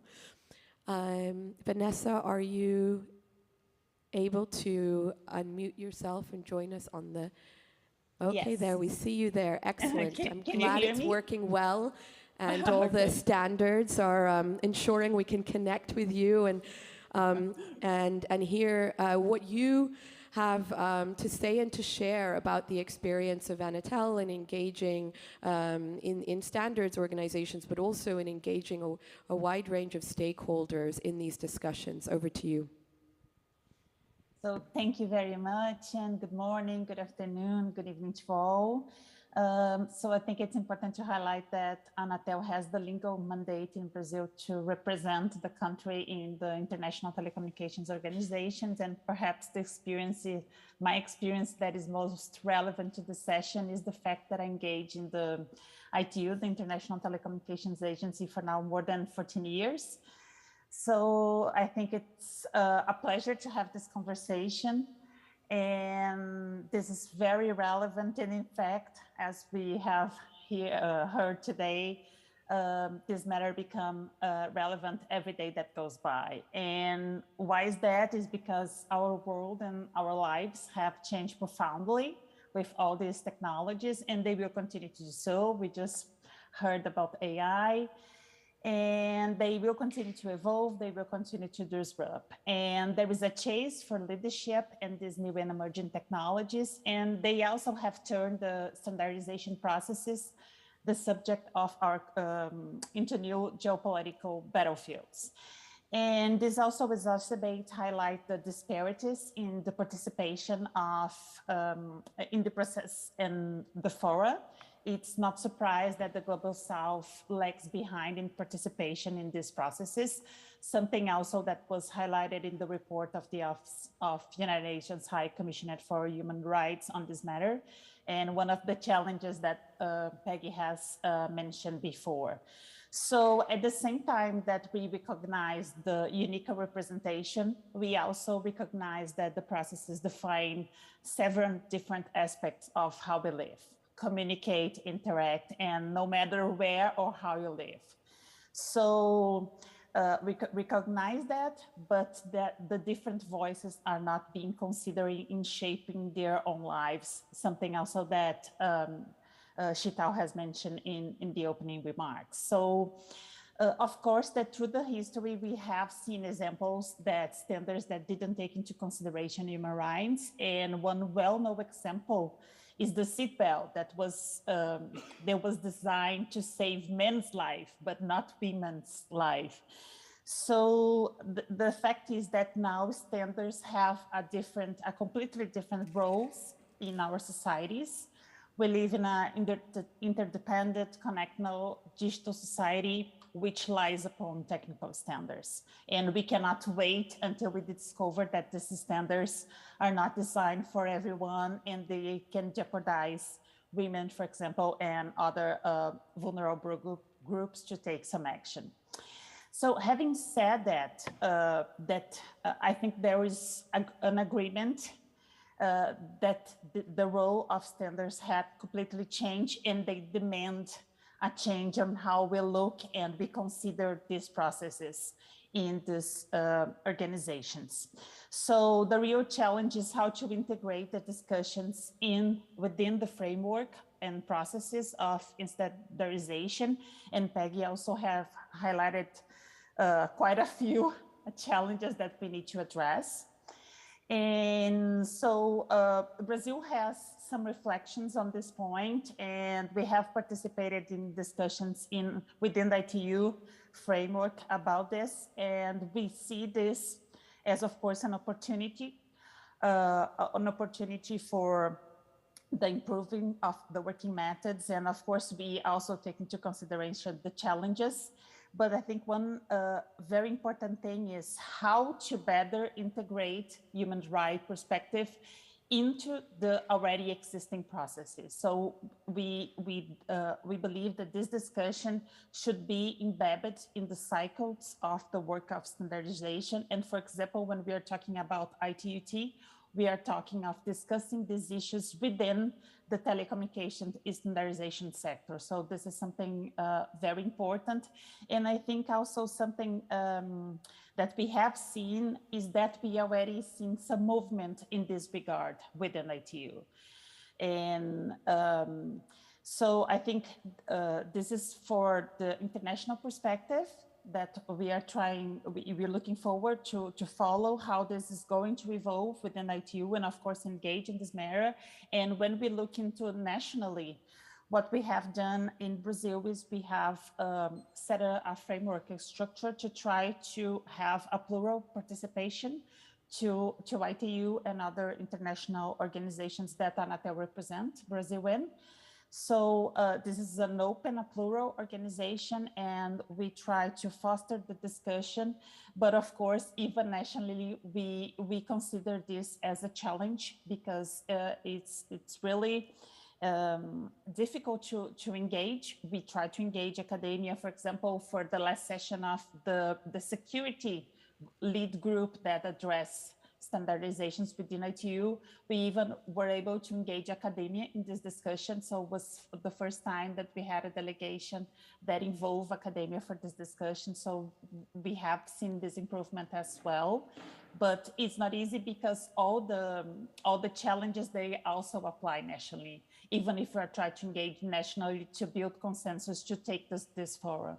So this will be my opening remarks, and thank you, Chital, very much. Thank you very much. And I think you spoke to some points that have been picked up before, or that you picked up on some points from the discussion before that really, I think, illustrate the opportunities that there are for engaging stakeholders. You provided some examples of how Anatel is doing that. And I think show us that we are largely at the beginning of many of these discussions. And so for that reason, while there are challenges, there are also opportunities to leverage the interest and the appetite that Peggy spoke of ensuring human rights voices and perspectives are represented in standards, discussions, and forums. So Jessamine Passis, you are Program Officer at the Foundation for Media Alternatives, or FMA, in the Philippines. And really would be interested to hear from you, picking up on these discussions about how in practice what it is like to engage in these discussions as a civil society organization. If you can share how you have faced some of those challenges in trying to engage in these discussions, bring that human rights perspective, and perhaps if you have some recommendations for how things can improve. Thank you. Thank you. Thank you, Chital, and good morning, everyone. So I think from the previous discussions, it appears that we're all in agreement that there is an issue of access in these spaces, right? And I think that's great. I don't want to repeat everything that Peggy and Nathan have already said, because I think the OHCHR report and Peggy earlier also summed up the challenges quite well. So there's not a lot of CSO participation in standard setting processes because they are very resource intensive. It takes there are travel costs, there are membership and participation costs, and it takes a lot of time and energy. And I think just one thing that I wanted to highlight is that these are labor intensive, these are resource intensive, because it's not just enough to participate in these spaces. We have to participate meaningfully, and this means because like engaging in these processes is not just a one-off thing, right? You have to really continue engagement for a prolonged period of time, and not a lot of CSOs have not only the access to these spaces, but also like the resources to sustain this kind of work and this kind of engagement for a period of time. I think one thing that has worked with FMA in the past, and one thing that we're also trying to do now, is being able to access spaces such as the ITU and the ICANN and the IETF through working with the government, specifically our Department of ICT as well as our National Telecommunications Commission, because these agencies are often more able to access these spaces as part of the national delegation. So our previous speakers already mentioned the importance of the multi-stakeholder process, but I think we should also emphasize the fact that this process should also start within the national level. So it doesn't, it's not important just with the global level, but it has to start with our own countries as well. Of course, there are also challenges with this kind of strategy. Working with the government, of course, there's constantly fluctuating leadership. The officials and the leaders are replaced every once in a while, especially with ministry level agencies. And in the Philippines, for example, there were some moments in the past when the Department of ICT and the National Telecommunications Commission were active in participating in global standard setting processes. But again, because the people in the government change over time, the agenda changes as well, the priorities change, so the level of engagement also change over time. And I was telling Shital yesterday that currently, I think it's been more than a decade that the Philippines has not had a representative to the ICANN GAC, which reflects the kind of the level of priority and the level of engagement that the government has right now. So yeah, so now the department is in process of coming up with a new digital strategy, a new strategic vision for them. So we are, as FMA, as part of civil society, we are trying to reach out to the government to put engagement in these standard setting processes back on their agenda and in their priorities as well, and open conversations on internet governance and internet fragmentation and related issues with them as well. So, thank you. Thank you. Thank you so much. And as you were speaking, I thought it was interesting that you remarked on the need for that general agenda setting and prioritization of the issue, which Eva, you shared some considerations from the UK government and the approach of having a strategy and having this sort of, I suppose, more longer term and more embedded approach, which then provides for that ability, I think, to ensure continuity in engagement despite changes in administration, for example. So that's one area we can explore in the open discussion.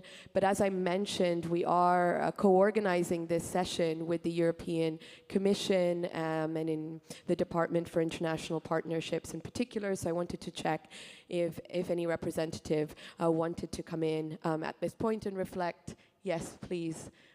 Please do come. And if you want to use that mic, that is absolutely fine. Thank you so much. Thank you very much. Peter Marien, European Commission International Partnerships. Thank you very much indeed for organizing this interesting discussion and exchange of information. So we welcome the report by OHCHR on human rights and digital standard setting.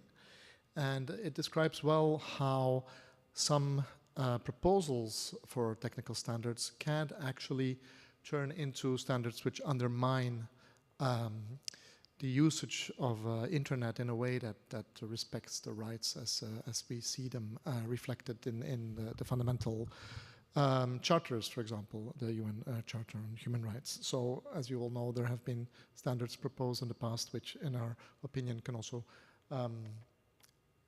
lead to fragmentation of the internet, or quite severe implications for privacy. So the report, we think, is specifically relevant for the standard setting organizations, and we hope that these organizations will take them duly into account. We also appreciate very much the close cooperation, the dialogue between OHCHR and the ITU, especially with the recent changes also in the ITU.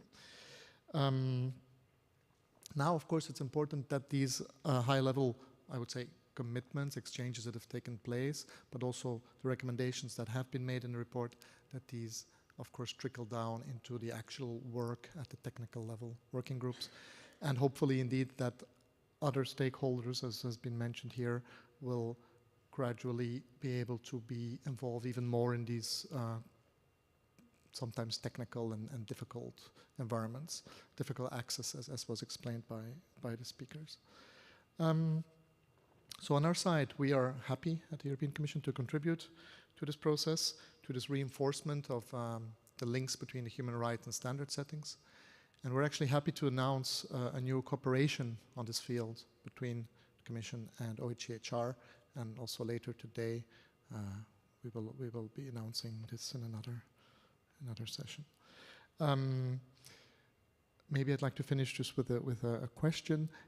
Would be interesting if people in the room or on the panel or online would have any information about concrete steps that might already have been taken or are being planned following this report, if any. Thank you very much. Thank you for coming and for also being a co-organizer of this session. So we can start with your question. I also have another few questions for those of us here in the room and also online. Do you have experience engaging in technical standard setting organizations, or are you implementing or actioning any of the recommendations in the OHCHR report? And how do you see this work going forward? I think we've heard a lot of optimism about the opportunities that can exist as long as the challenges that we have identified and agreed on that do exist for human rights perspectives and more diverse perspectives to be represented in standards forums are overcome.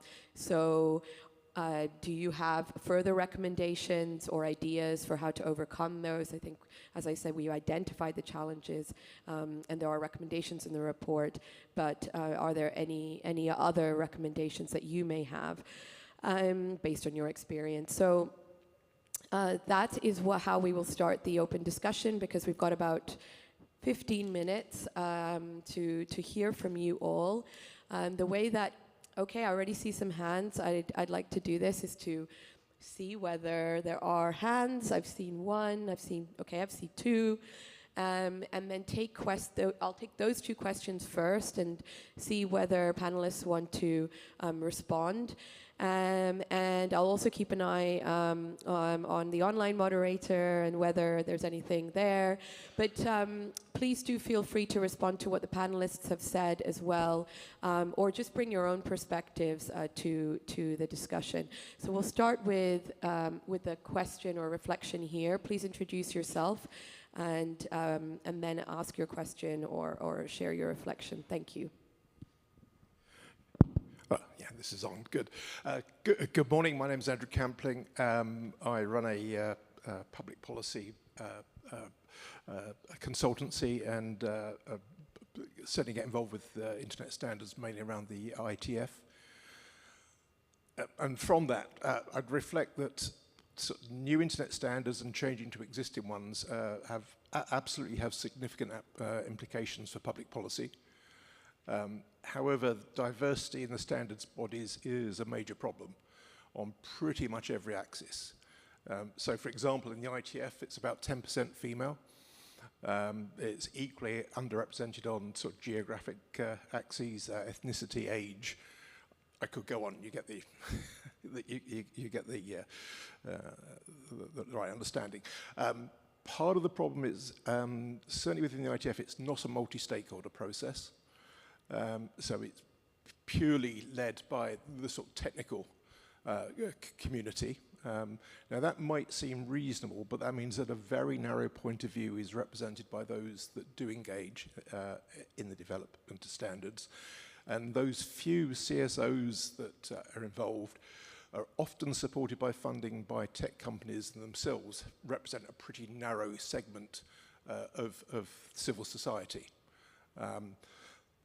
There's also, by the way, low involvement of governments and their agencies, including, dare I say it, the European Commission and European member states are almost entirely absent from the discussions, and end users are not even in the room.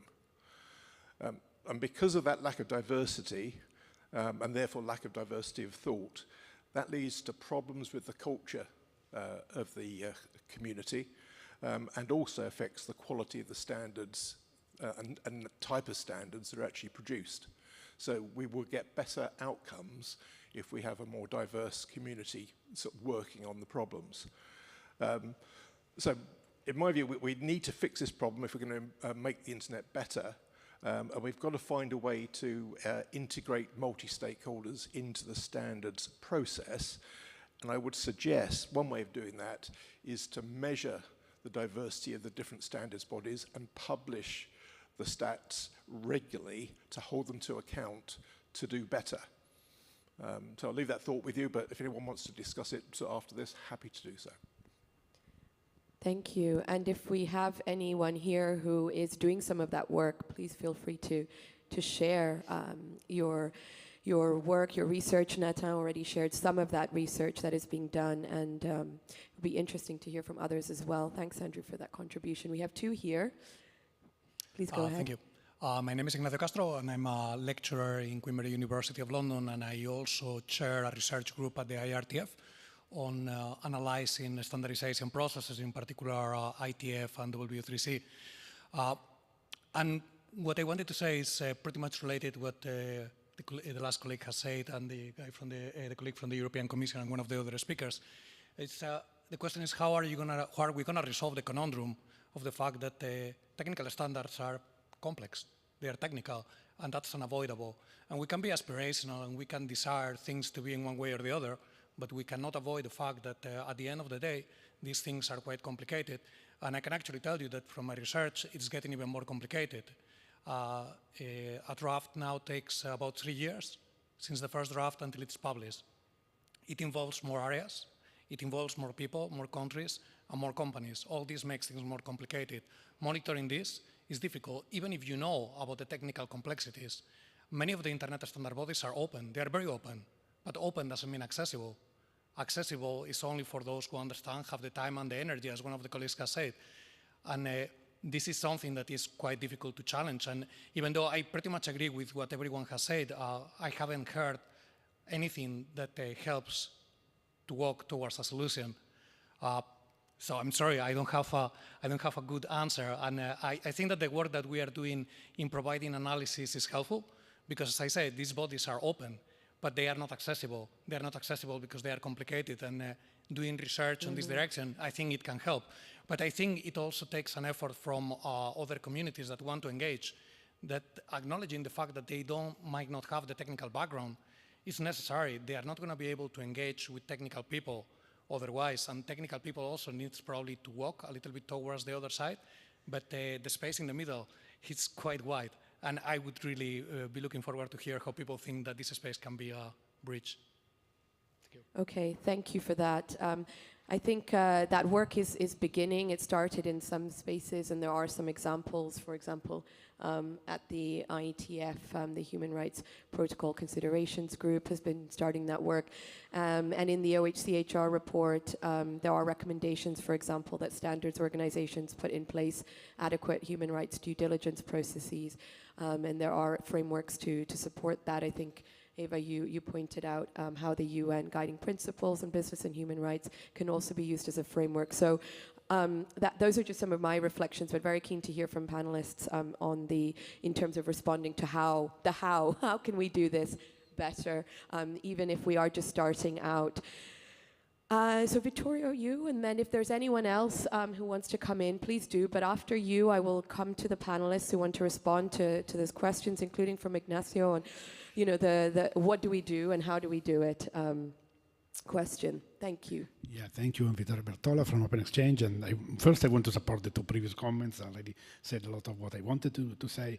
And I must say that being one of the people that 20, 25 years ago were involved in designing the multi-stakeholder model, coming up with it, first at ICANN, then the IGF, but we overlooked the importance maybe of the standard setting organizations. So maybe this is the time where we have to really do something to make them multi-stakeholder as well. But at the same time, I was a bit surprised. I mean, I came here because of the title. I hadn't read the report. So the title is about internet standards, but a lot of the discussion is about the ITU, which doesn't do internet standards. So I think we should maybe focus more on the ITF, on the W3C, the places where. And given the way the internet works, on the internet, first you invent and deploy technology, and then you standardize it. So you're always catching up.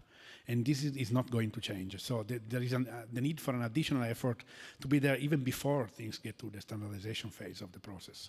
And this is also something that should be demanded to the industry. But what I wanted to add is that it's not just a matter of money and bringing people, being able, and bringing people with the good skills, engineers. You need people that understand the technical part. But then there is a mindset problem. I mean, even the HRPC committee, which was mentioned, it does bring a human rights perspective, but it is a very narrow human rights perspective, mostly dominated by I'd say, freedom of expression from the global north. That's the only real type of human rights perspective you get. There's not a lot of people from the global south. There are no other human rights. When people can come with other, talking about rights of other groups, or like it happened with the children's rights, for example, they are mostly basically sent away and say, no, we don't want you, or we don't care about you. We think that freedom of expression is the top right. And this is widely shared by the engineering community. So there's also to educate the community to be more, open in the view of the human rights they have. Yes, absolutely. So we have a few points there about,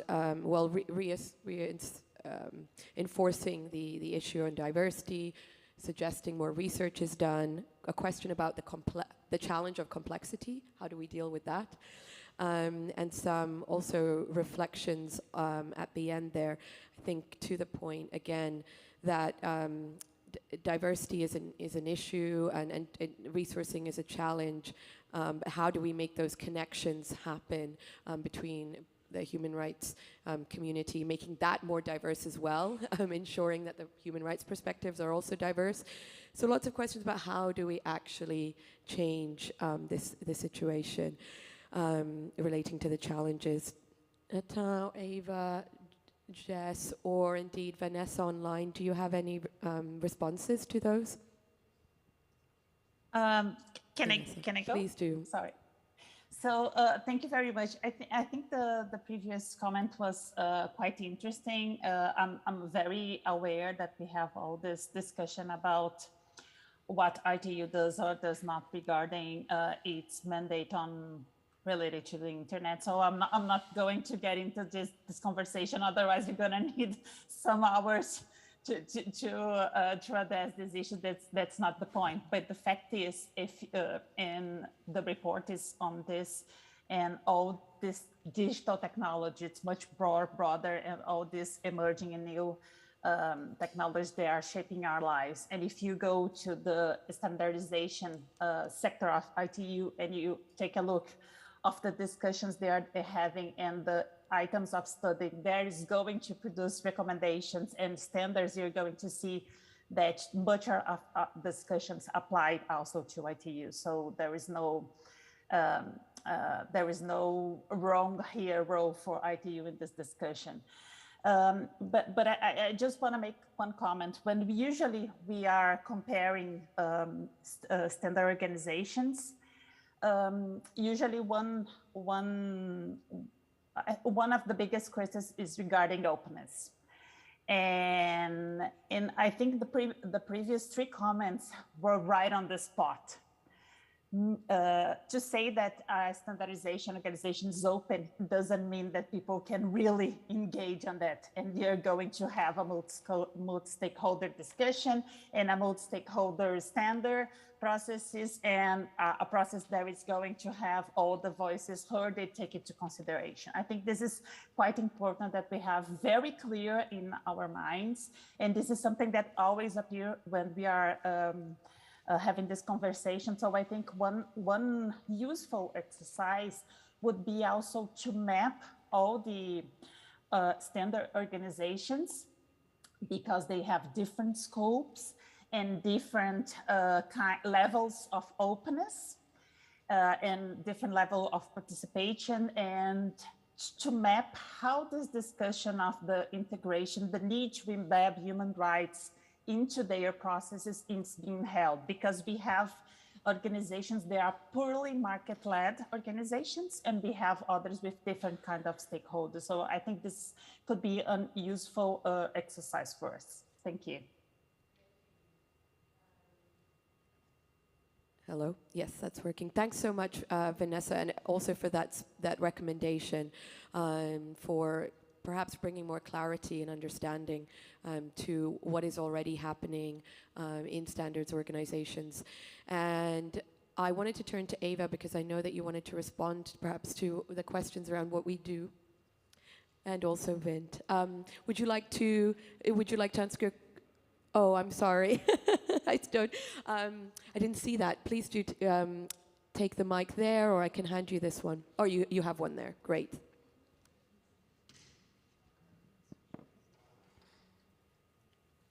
How many engineers does it take to turn on a microphone? First of all, this is a very important discussion. I'm going to suggest at least a thought exercise. I'm not necessarily arguing we should actually do this, but it's tempting. Imagine that you take Universal Declaration of Human Rights, and for each one of the ones that's articulated, ask ourselves what kinds of standards are needed to realize those rights. Now, there's a broad category of accessibility, and that covers everything for all practical purposes. If you look at today's world and you ask yourself, how do people find out about things that are rights related? An awful lot of it is online. And if you don't have access to that online facility, or if you don't have accessibility features, then you are denied access to that information. So that's a big, broad category. And along those lines, just speaking about accessibility, the one thing I have found is that standards don't necessarily get implemented, or they're not, the people who are trying to implement to the standards don't necessarily have a lot of intuition about how to do that because they haven't experienced the use of, for example, screen readers and things like that. So I'm finding that the best way to help engineers and user interface developers develop an intuition for this is to give them examples of what works and what doesn't work, and show them the differences. And after a while, you begin to develop an intuition for what does work and what doesn't work. There are a lot of places around the world that focus on accessibility and technology for that. And I would urge you to prepare whatever documentation you can out of this session and make that as visible as possible, just to draw more attention. Let me just bring up one other thing about justice and the access to it. There have been a number of studies pointing out that in the absence of access to online facilities, including accessibility, that people do not have access to the justice system. And so this exercise of going through the declaration might turn out to help us identify where we have gaps and where we could do more work. Thank you.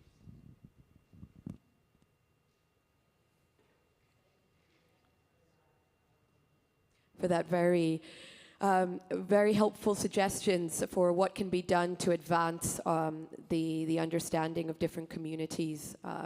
And I think we can pick those up in the hallways. And that's, I think that's what's exciting about this discussion, is it's just starting. So we have 2 points here. If you can make them quick, we'll then have to wrap up. But thank you. Hi, Yug Desai, Internet Society Youth Ambassador. I think when it comes to increasing participation, especially from the global south, the biggest barrier is funding, because being present in the room is very important. And it's also not something that's going to happen if you just send people once. This has to happen again and again, because it takes time to socialize into the system. And again, the interest behind the funding also matter, because, for instance, the Indian government is coming up with a program through which they will send people to these standardization organizations. But of course, the people that they are sending will be representing the interests of the Indian government. So if we want the civil society to be present there, we will need funding that has interests of the broader community in mind. And I want to it's not a question, but I would like, as a social science researcher interested in standardization, I wanted to understand from the room what is the call to action for social science researchers in the standardization domain. Thank you. Thank you. Please. Hi, my name is Colin Perkins. I work at the University of Glasgow, and I'm the chair of the IRTF. I think there's been a bunch of good points made. I especially agree that funding is a challenge for a number of people to participate in standards development. It's a challenge I've been facing as an academic for many years, trying to participate in this area. I think there are practical steps that can be made. Not all SDOs have large membership fees. There are a number of SDOs, IETF included, that provide extensive and very cheap remote participation options. And of course, remote participation is not as effective as being in the room, but it's a lot better than not being there. And there are people who can and do participate effectively via the video conferencing, via the email discussions, via the various other discussion forums. In the IETF community, we also have groups like the Human Rights Group, Human Rights Protocol Considerations Group that has been mentioned, and that has been running for the past decade or so. We've got the research into standardization, standards development processes group, which Ignacio, who spoke earlier, chairs, which is looking at the effectiveness of the process. And we have a number of IETF-led diversity initiatives to try and improve diversity. These are having some effect. If you look at the IETF, for example, the diversity has increased significantly over time. 20 years ago, if you look at the RFCs being published, 75% were from North America. Now that's down to approximately 40%. The number of RFCs being published, the number of standards being published by people from Europe, from Asia, has doubled over the last 20 years. Yep. Clearly, we have a way to go. Right? Clearly, the number of people from South America, from Africa, is not as high as we would like. The participation from women is not as high as we would like. Well, but there is a recognition of this. I do have to ask you to close here. To close, I think as Ignacio said, engagement requires time and effort. With the best will in the world, developing the necessary expertise takes time. Yes, and actually I think that's one of the key points that we've been hearing here is there are a number of areas where progress is being seen. There are many opportunities, there are many challenges, but at least we know what those challenges are.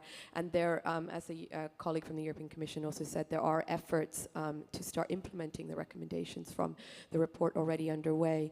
So I wanted to come to Eva very quickly for 30 seconds, and then I'm going to come to Vanessa as well, and then we will wrap up. I know we are over time. Eva. Thank you. I'm trying to be quick. I think a bit of optimism. We are talking about dozens of standards bodies, hundreds, thousands of working groups, and then standards being developed. However, we believe that the majority of those will not have human rights implications, so we don't need to worry about all of them possibly being used for human rights breaches. But it's actually a small proportion of that we're worried about, and that's where we need to engage. So I think the landscape is not as scary as it might look from outside. 3 points to respond to this point on what sort of practical actions we can take. What we're doing is we are teaching our own staff members and bringing in technical experts, engineers into government, where you have the resources as an organization, do that. And that sort of solves some of the problems raised. Secondly, with the best will in the world and with anything that we can do, all the funding that we throw at it, we will not be able to get all the CSOs in the room. So working together, being able to work through proxies, and we've had some really good experiences and people doing that for some encryption standards, is really, really important. And I think that's one of the solutions moving forward. I think if you show up as one individual from civil society organizations, it's going to be really hard because of all the reasons that we mentioned in this. But if you work together, you might be able to have a voice and you might be able to share expertise and share that sort of technical knowledge. Thank you. And we had a colleague from Article 19, the civil society organization, also shared the work that they've done in mapping standards organizations, which is a particularly useful resource. So it's called the Internet Standards Almanac. Please do consider looking at that. It's a great introduction to standards organizations, particularly for civil society organizations looking to engage. Vanessa, I'll give you 30 seconds. Thank you very much. So just one final comment. One possible way to go for civil society organizations is to look for the delegations of your national government. that maybe it's maybe a room for also to explore participation and engaging within your national delegations to all this kind of for we have for Philippines and also Brazil also is something that we do, and many other countries do that. This could be an option of starting engaging and getting to know this forum without having to pay fees, for example, for the ones that demand membership fees and all this kind of barriers. So thank you. Thank you. So I wanted to end now with a optimistic note. We do have the report from the Office of the Human Rights Commissioner. We have all of these ideas, and we do have, I think it sounds like consensus. Is it rough consensus or is it consensus that there are challenges to engaging in standards organizations, to reflecting a diversity of views and to ensuring human rights perspectives are reflected in standards development and implementation. We agree that that needs to change, and there are a set of recommendations, both in the report and we've heard some in the room here, to change that. So I hope that this, for many of us, has been a start to what will be a path to that change. Please do ensure that you make the connections here with others and online. And there is an IETF session happening at 1 today as well, so connecting the dots between these different discussions is going to be important. And I look forward to continuing this important discussion and implementing some of the ideas and the recommendations that have come from here. And thank you also to the panelists who have made the time to be here, and also to the co-organizers of this session. I hope that you have a great rest of the IGF, and also really look forward, as I said, to continuing this discussion with you afterwards. Thank you.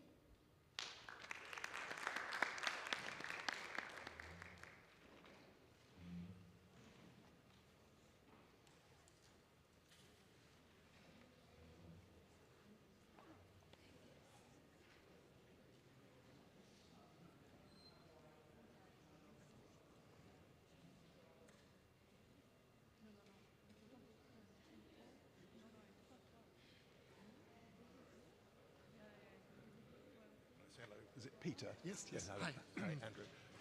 No, thanks for your intervention, and I don't disagree. So, as I keep saying to peers, it's fantastic that what you're about to announce, but we also need the Commission and the member states to turn up. It's in Prague, the next ITF meeting, and it's shocking that there's no one there. Internally, we know, and we say the same thing. And well, I don't have, of course, a solution for it. But right, yeah. If you had a magic one, yeah. But we know. I have some colleagues who are also sitting in Geneva who are trying to get the EU member states together and be better organized in this whole thing, because things are also changing, right? The geopolitical, the other actors are flooding. Yes. The groups, right? Yeah, I was just looking at the list of current registered attendees for Prague for the ITF meeting, and I'm really surprised for the number from China. Now, to be fair to the Chinese, there's also a large number from the US. So, taking a broader perspective, it's arguably healthy that there are a lot more people from China if you want to have a properly represented body. But nevertheless, and I've said this to peers loads of times, in the last few years we've met in... peers or to peers? Peers, sorry. Equals peers. Yeah. Okay, because we have a colleague called Pierce, which is a director at DG Connect. So I didn't realise No, that. no, it's okay. The last 3 years we've met in Vienna, London, and now Prague, once a year. So even if it's not possible to have the Commission and Member States come to all the meetings, which I get, because the last one was here in Yokohama, earlier this year, that's more difficult, cost and time. But at the minimum, when they're in Europe, it feels like that's poor to not even have them there. No. Bearing in mind, I'm very pleased to say that UK sends people from government, from our regulator, and from NCSC. UK? As far as I know, because I'm only in this since a few years, but the UK is, I would say, very well organized in this respect. So yeah, we know, and that's why it hurts all the more between the Brexit thing, of course. Well, yes, because at least before previously we were there would like, have been a token presence. I mean, it was well organized. We were there. We were comfortable, right? And now we're like, oh, we have to get our act together. Yeah. But no, point taken. Could you just remind me? So Andrew from your private consultancy. Yes. Right? Okay. Very good. Thanks a lot. Yeah. But I say genuinely, I think it's fantastic that you're going to at least help some civil society groups to engage somehow. But even internally, so I'm from DG INTPA, right? International Partnerships, ex-DEFCO. Even internally, in our Directorate General, nobody knows about it. Really? So it's an uphill battle, let's say, internally. Now it's changing very rapidly. Yeah? I mean, I'm not saying DG Connect, our other Director General, and our External Action Service, I mean, they're on top of it, but for us, digital was not so high on the agenda until, let's say, 2 or 3 years ago. And so we never even went to the IGF. I mean, we've been to the IGF last year for the first time. Okay. This is the second time. Just to give you an idea, so we have small teams and small, we're all learning. Well, I think we have a few thousand people in our DG in Brussels. I don't know if there's 5 that ever heard of IETF. I mean, because the whole world is big. Well, to be fair, I talk to CISOs. They've not heard of the ITF, and Oh yeah, IGF or even IETF. ITF. They've not heard of that. No. So and Understood. It directly affects their day job. Yes. So, yeah, work to do. Yeah, but when is it? The session this afternoon. Which one is that? It's actually it's. I don't expect people to come there. We're just going to announce in front of some journalists. Oh, okay. Agreement. You're welcome to come. It's noted on the website on the side sessions. Would it be in room D? Is that the? I have no idea. Okay. I'm sorry. I have to prepare the points. I think it's at 11:30 or something. Yeah. And you're more than welcome. I'm not just sure how interesting it will be. But important. Yes. Maybe it will inspire some others to follow. I mean, that would be good. That would be interesting. Yeah, but I mean, it's interesting for me that I was thinking, okay, it's a small group of people here, but okay, it's important, It's like people are getting it. I mean, they're getting it more than us. And it's Friday morning, to be fair. Also. In general, there's still this disconnect between the human rights people and the engineers.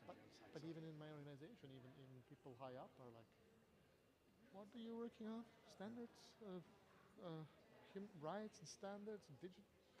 Well, if you ever wanted any of us, seriously, if you ever wanted any of us to come along and say, these are some of the standards that are impacting on these or just human rights. Your phone that's lying there, you realize? Yeah. I know. Up there, because all this framework then is translated into very concrete policy recommendations. We have 11 policy chapters that go in. The worst thing is that when you get to the standardization phase, it's already late because the companies just do it, deploy it. So it's just a handful of the American companies that just do it. And they propagate their own, say, Silicon Valley mindset.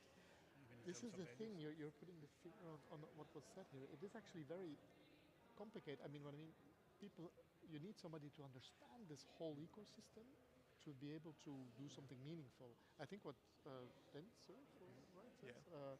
was quite interesting, right? So try to impact the engineers, get them a bit more of a understanding, a feeling of the. Yeah, although if you can, but my bias would be that a large percentage of the engineers, certainly in the IETF, of strong sort of US cyber libertarian orientation. Right. I'm not sure that would make a difference, because if they don't think it's the right thing to do, explaining it better won't make them want to do it. I understand. It won't be a one-off no, done. If what you're asking me to do is different to my value system, explaining more clearly what you want me to do won't make me change my value system. It's true. I understand you. I just wonder how many. I don't know.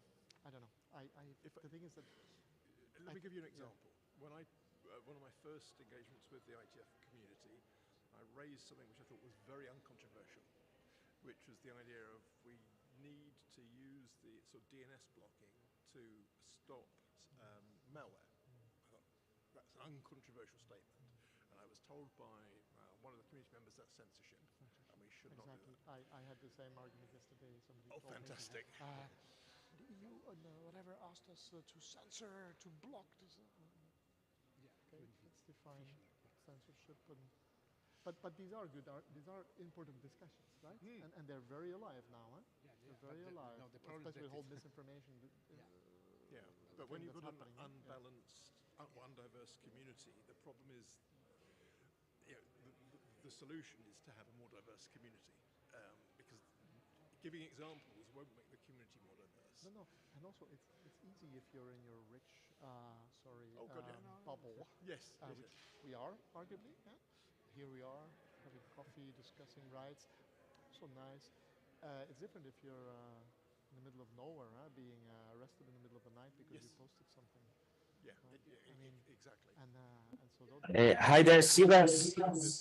Basically, good morning. Government propaganda keeping their people locked in. Yeah. Sorry, I will also have to go. Yeah, no. Okay. Next session starting. Yes, and you.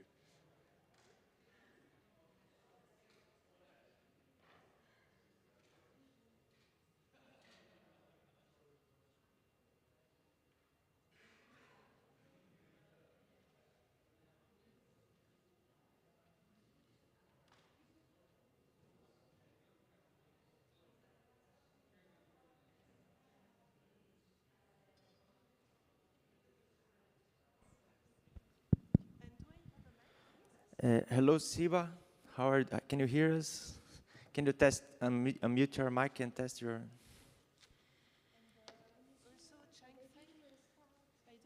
Siva. Yeah, she will sit there. There is one. Yeah, there is. She for. I don't know where. Thank you. She has not Can you hear us, Siva? She's there.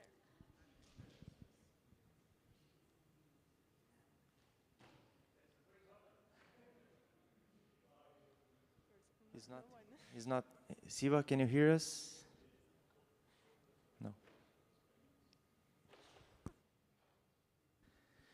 David, can you hear us well? Yes, I can hear you. Thank you. Your audio is great. Stephen, can you hear us? Can you test our mic? Can you open our mic? Yeah. It's slightly low. Okay. Voice is slightly low. Okay. Siva, do you see hash? Stefan? Yeah. Hello. Hello, yes. Stefan. Yeah. Thanks a lot for being there. I know that you are very tired. And David? Okay.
Okay, thanks a lot for everybody who is present in this very big room.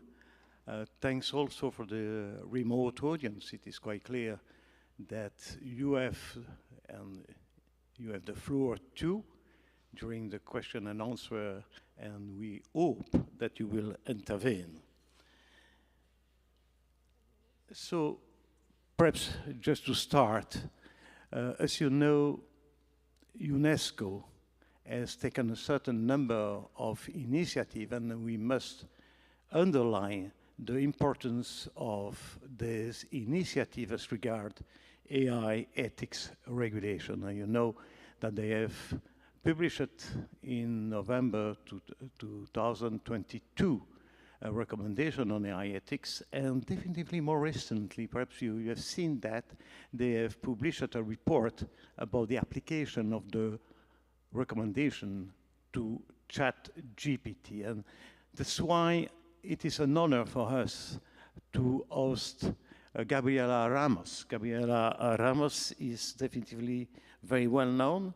She is the director of the SIH UNESCO department, which is in charge of the AI ethics recommendation implementation. So Gabriela Ramos was unable to join us because the time difference between Paris and Kyoto, but she has sent yesterday a video in order to be present with us. So perhaps you might launch the video. The compass for our work on artificial intelligence is the recommendation on the ethics of artificial intelligence that was adopted by 193 countries back in 2021. The recommendation determines that artificial intelligence technologies need to be well aligned with human rights, human dignity, fairness, inclusiveness, and these values that are the ones that we put together for the technologies translate then into principles of accountability, transparency, the rule of law, proportionality. But we do not stop there, because all this framework then is translated into very concrete policy recommendations. We have 11 policy chapters that go into the gender issues, data issues, environmental issues, and many more. And those policy areas instruct member states, for example, I'm going to give you an example, to develop data governance strategies that ensure the continual evaluation of the quality and the training of data, promote open data and data trust, and call members to invest in the creation of gold standards data sets, and ensure that when there is harm, compensation is given related to this information. And the recent release of foundational models, AI models, have been meteoric, with ChatGPT gained 100 million users within the first month of operation. And we have seen a huge amount of excitement around the capabilities of this generative AI. It's impressive what they can do and what they can offer in terms of the service to the world. But these models have also foregrounded major concerns about potential negative ethical, social, political, and legal implications, and highlighted the urgent need for robust and effective governance systems and regulation.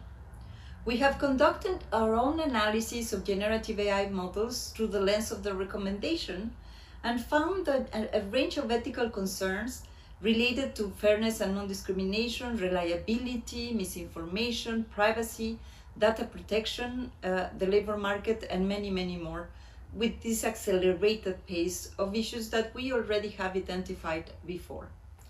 The systems replicate but also massively scale up many of the same ethical and governance challenges of previous generations of AI systems. For example, we have known about the potential of gender and racial biases in AI systems for many years now, and we see that the same kind of stereotypes being massively reproduced in the latest systems.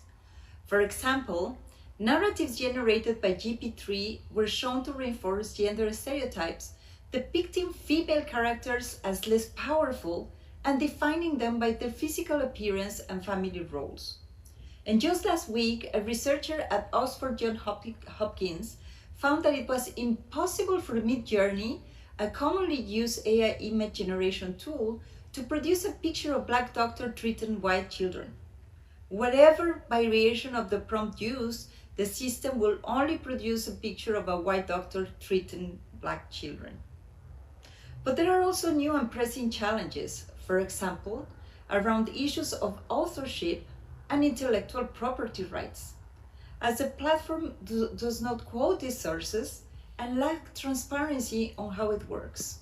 Legal actions are currently underway to determine, for example, whether OpenAI breached copyrights by training its model on novels without the permission of the authors, and on the other hand, to decide whether an output of a generative AI model can itself be copyrighted.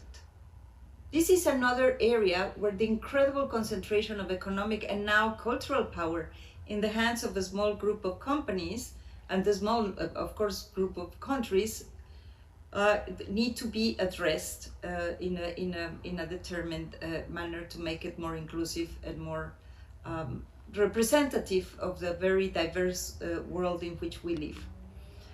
And then the way in which these current experimental AI tools have been unleashed in the public provides a primary example of why it is imperative for member states to implement the recommendation of UNESCO to ensure that actors identify, clarify, and mitigate some of the risks of harm from such models before rushing them to deploy them in the markets. And to address this challenge, UNESCO has developed an ethical impact assessment, and this assessment facilitates the prediction of consequences and mitigation of risk of AI systems via a multi-stakeholder engagement before a system is released to the public, and allowing those developing procuring AI systems to avoid harmful outcomes, but at least to think about them, to have a tool by which we can understand what the systems can do and what needs to be enhanced and what needs to be corrected. And the ethical reflection by itself is a vital tool to comprehensively address the questions that everybody has in their minds right now about the risk of AI systems and how we can identify them. And we are currently piloting the ethical impact assessment, as well as another tool that we were asked to produce in the recommendation when this was adopted by our member states, the readiness assessment methodology. This is to see how much countries are well prepared to deal with the legal and regulatory and governance issues related to AI. And we're now working with 50 governments around the world to deploy this tool. The results of this assessment will be made public on the AI Ethics UNESCO Observatory that we are launching with the Alan Turing Institute, but also with the ITU.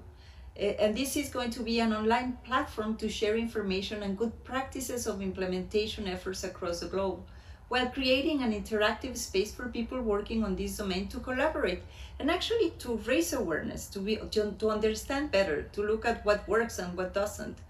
And then to translate that into actions on the ground to equip ourselves, the governments, the people, civil society, to deal with these technologies better. And in this sense, I'm also glad to share with you that we started a path-breaking project with the Dutch Digital Infrastructure Authority that is supported by the European Commission DG Reform to enhance the competencies and capacities of the Dutch and European competent authorities to supervise AI. And this, above all, considering that the European Commission is going to be implementing soon their AI acts, and they need institutions that are well equipped to deal with the issues. And here again, the large language systems and generative models are more broadly high on everyone's agenda.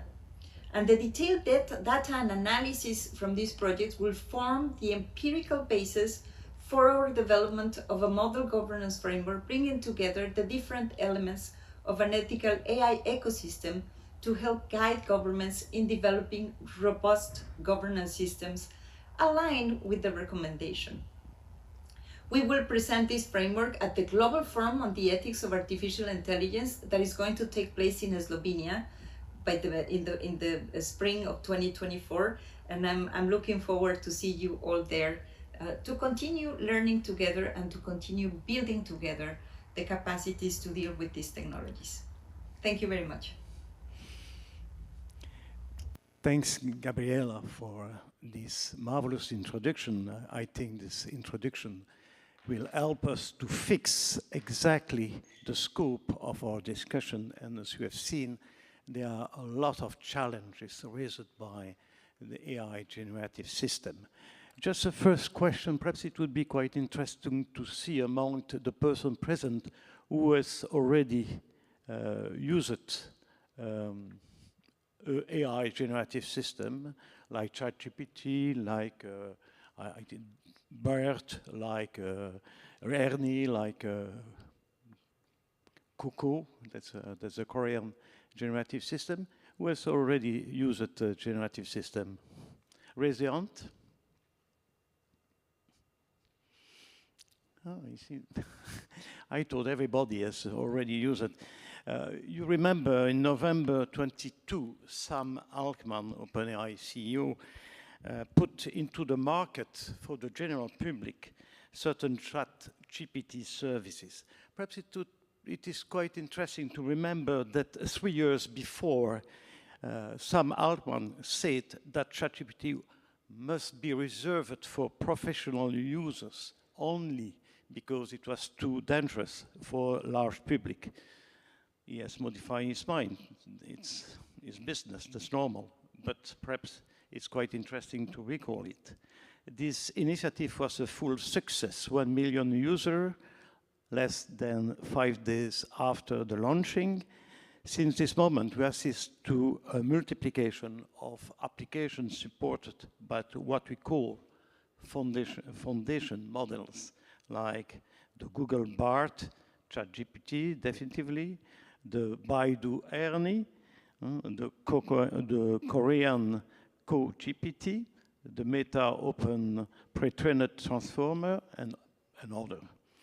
That's what is quite interesting is that all these foundation model are general purpose model, and they are not using for a specific purpose. But it is quite clear that apart from this foundational model, there is a lot of application developed by the same companies or by other companies.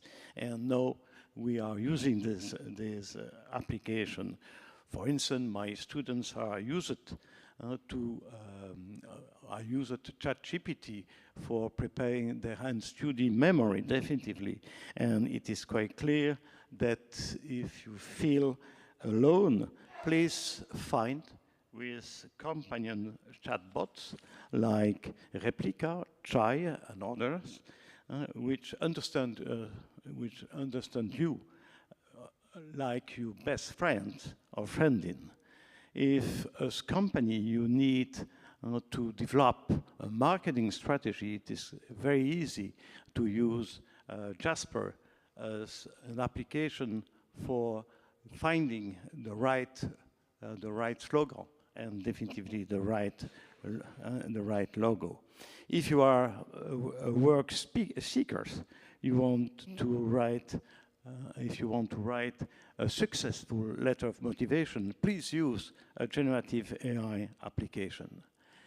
So, generative AI systems are more and more used. I would like to give definitively the floor to David in order to answer to a certain number of questions. And my question would be the following. First, generative AI system, I mean both foundation models and generative AI application are definitively AI system. Could you please in a few minutes explain the peculiarities of the system among the other AI system, and definitively linked with the peculiarities, is it possible to explain why this generative AI system need a specific attention distinct from that afforded to the other AI system, including for our public authorities? I have another question. The application of language model, large language models, are diverse, include text compression, text-to-speech conversion, language translation, chatbots, virtual assistants, speech recognition. They are working with big data. Which ones? Is there a problem with the language used within this big data? And last one, how do you see the future of this generative AI is that a revolution. Mr. Beckley, you have the floor. Thank you very much.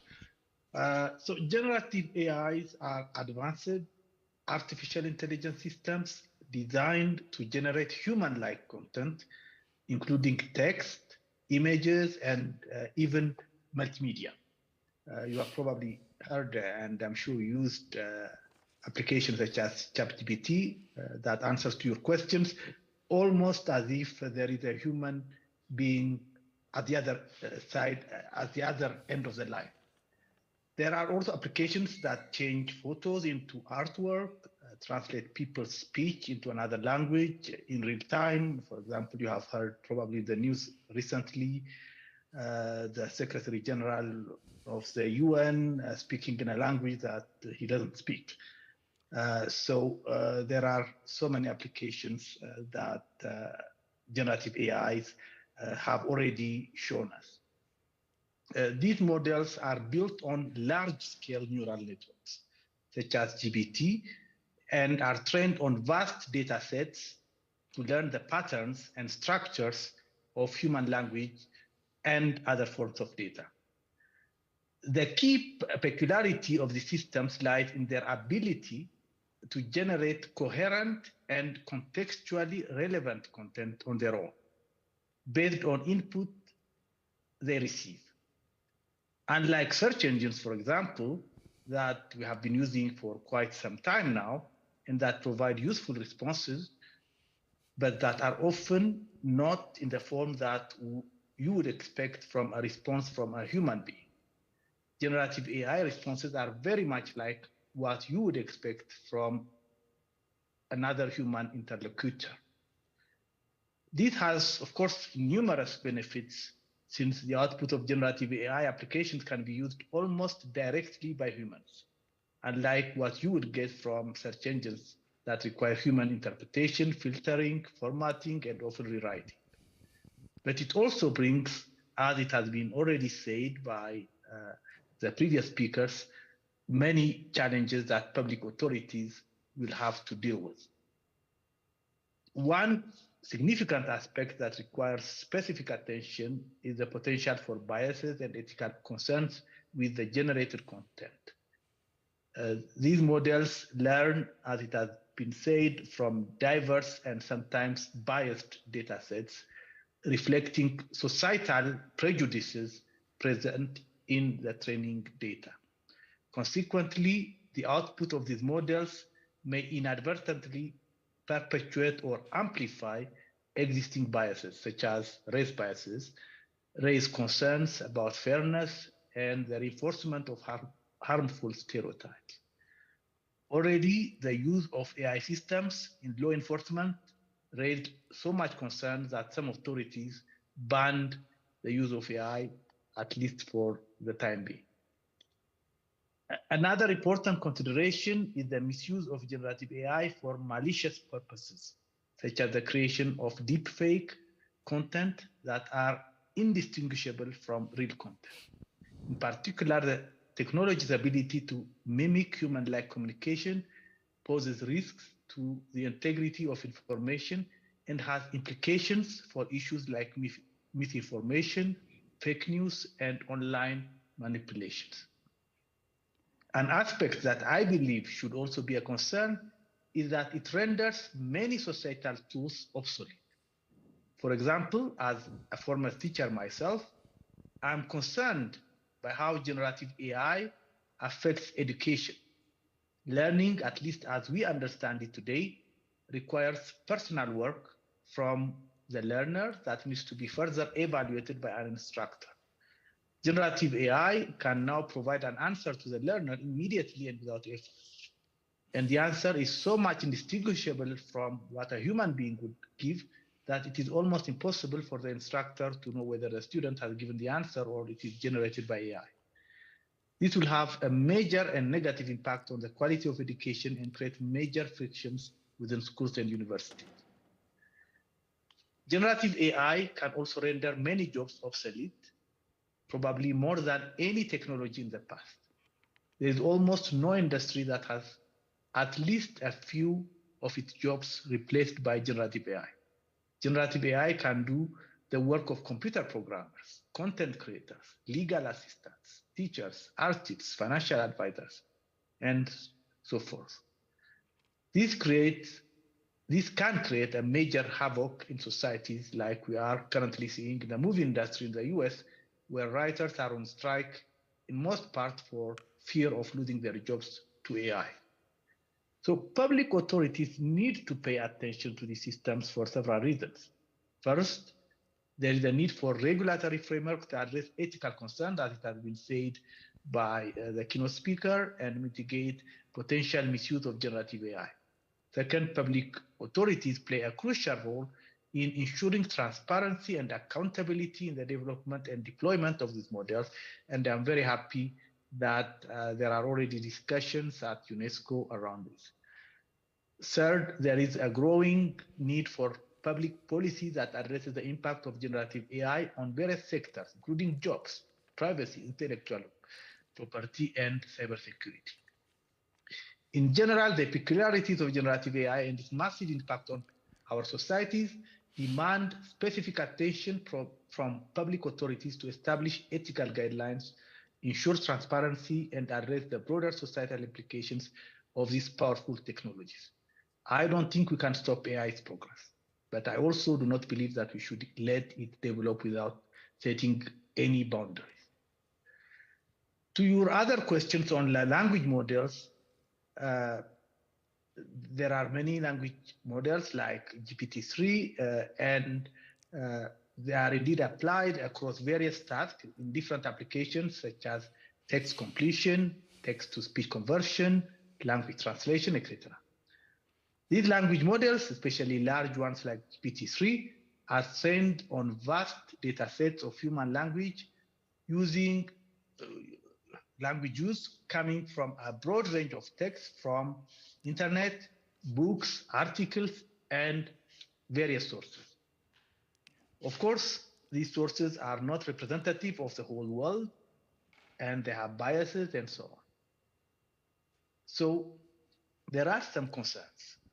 One significant issue, as indicated earlier, is biases present in the training data.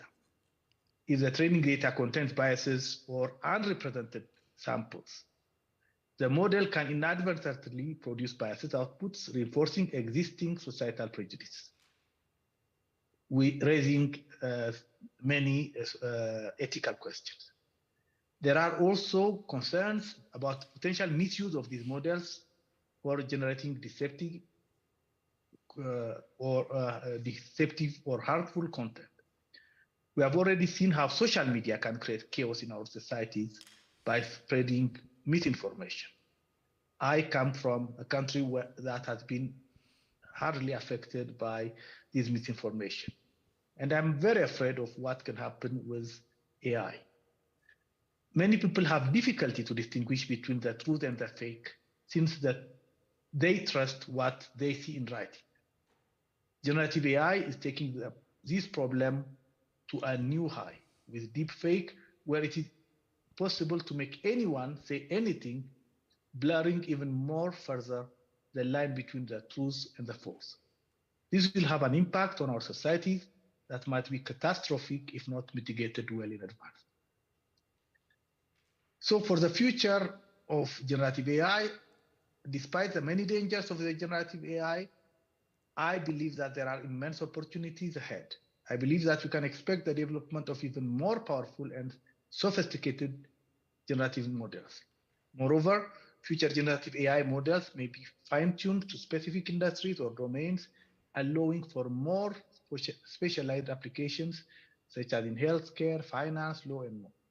I also believe that the researchers and public authorities will attempt to address the concerns such as the ethical issues, and I'm happy to hear that UNESCO has taken this issue very seriously. We have already seen almost unprecedented attention from authorities such as the US Congress, EU Commission, and UNESCO to understand and establish a framework for the development of generative AI. UNESCO, for example, have done a number of work and developed a number of recommendations on the ethics of artificial generative or of artificial intelligence that has been adopted by all its 193 members that it has been indicated by the keynote speaker. My personal hope is that we learn from the cost of our inaction on social media, and researchers as well as public authorities will act as fast as the development of AI so that the risks are mitigated and the opportunities outweigh the risks. Thank you. Thanks a lot, David. It was very clear. Your presentation was very nice and developed what we have in mind. It means that generative AI systems are multiplying the risk already linked with AI system. And you have developed a certain number of these risks, and you have appealed to a public regulation, or at least to a regulation. It is quite clear that generative AI applications are bringing a lot of benefits for all of us, citizens and perhaps societies. But at the same time, as you have said, as you have underlined it, their development are a source of harms, individual harms, as regard definitively financial harms, as regard definitively also physical harms. I would like just to mention a Belgian case, a recent Belgian sad case. In my country, definitely an engineer, a civil engineer, perhaps a bit depressive, is decided after nice discussion with a company on chatbots to commit suicide. I think that's a risk of manipulation we might fear from AI generative system. And perhaps we have to create a new right, the right to mental integrity. There are other risks. There are risks of privacy as regards intellectual property. And if we think about human rights, as you have noticed, it is quite clear that we must also speak about the problem of the right to job. And right to job is definitely compromised when you see the problem of the translator, when you see the problem of certain social artists. Definitely, it's not only a question of individual harms, it's also a question of collective harms. And the second part of our discussion after the QA time will develop the problem of discrimination between countries, between regions, between definitively certain communities. We will come back on that issue, but you have also mentioned it, and that's very important, the problem for our democracy, and especially as regards the problem of multiplication of misinformation and disinformation, especially with the possibility for all people to create deep fakes. How to face all these risks? And I come now to the following speakers. How to face this risk? It is quite clear that you have already mentioned a certain number of initiatives from UNESCO, but it is quite clear that we have also to turn our attention, to pay attention to what happens in the two leader countries of AI. I mean China and definitely US. And to speak there about, I will ask to Changfen Chen from Tsinghua University in China, and Stefan Verhulst, which is professor at the New York University and the director of the governance laboratory and editor-in-chief of Data and Policy, to comment. And on this point, I have a certain number of questions. Perhaps you remember that there was a very important open letter signed by more than 35,000 people, including very important CEO of high-tech company like Elon Musk, asking for a moratorium. Is that a good solution? Do you think this moratorium is feasible? And they have asked to stop the development of generative AI system during 6 months. Do you think it's a good solution? Another problem is definitely the question to know to what extent we need a public regulatory answer. And on that point, Changfen, it is very interesting to know a bit more about the Chinese initiative. China was the first to elaborate administrative measures, what they call administrative measures, and I would like to know a bit more what does it mean. Administrative measure as regard generative artificial intelligence services. They've done that, and definitively EU has also decided to have a legislation, not administrative measure, but to have a comprehensive legislation about AI, and more precisely with the European Parliament, recent European Parliament amendments about generative AI systems. So I would like to see what the Chinese position is. And as regard definitively US, they have adopted another approach. US has published it is the White House Office of Science and Technology Policy in October 2022, a blueprint for AI Bill of Rights. And this blueprint is definitely very interesting, but it is more a sort of co-regulation, discussion and negotiation between public authorities and the big tech, the tech sector, definitively, perhaps. And in that blueprint, there are a certain number of recommendations about how to build up AI system and which ethical values we have to follow. So Changfen first, and perhaps after that, Stefan, take the floor on these issues. Changfen, you have the floor. Thanks for Professor Yves Paulet's efforts. Nice to see you all, friends. It's my honor to attend this session.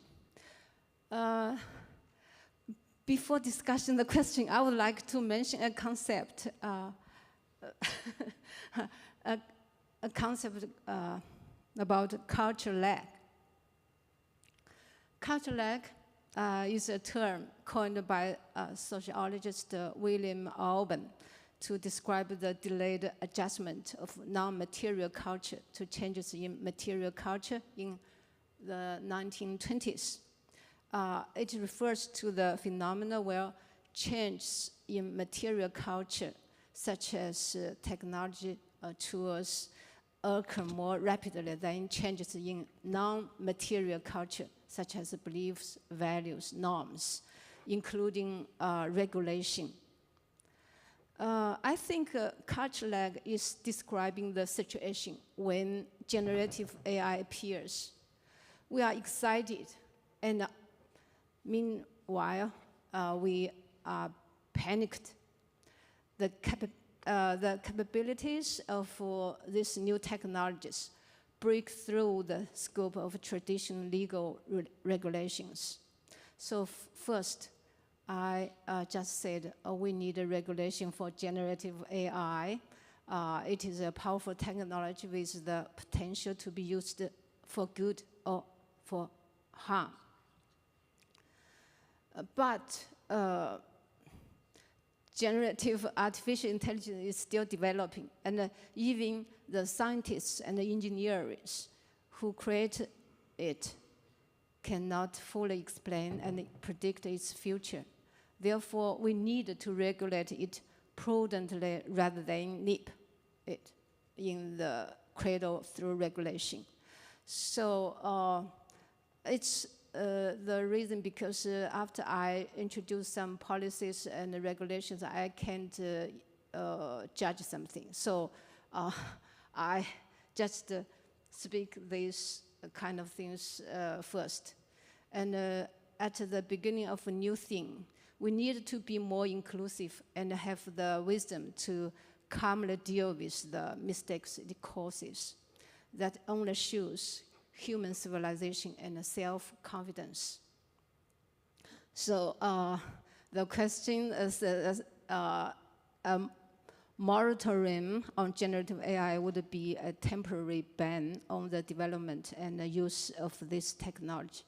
This would be a drastic measure, and it is unlikely to be effective in the long term.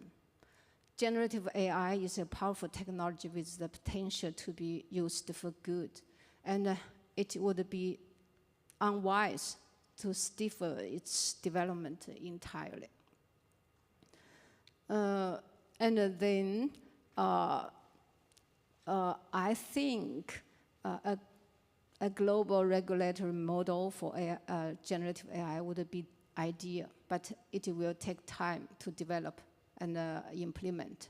So just talking about in China, artificial intelligence, including generative intelligence, is developing very rapidly in China and has been widely used.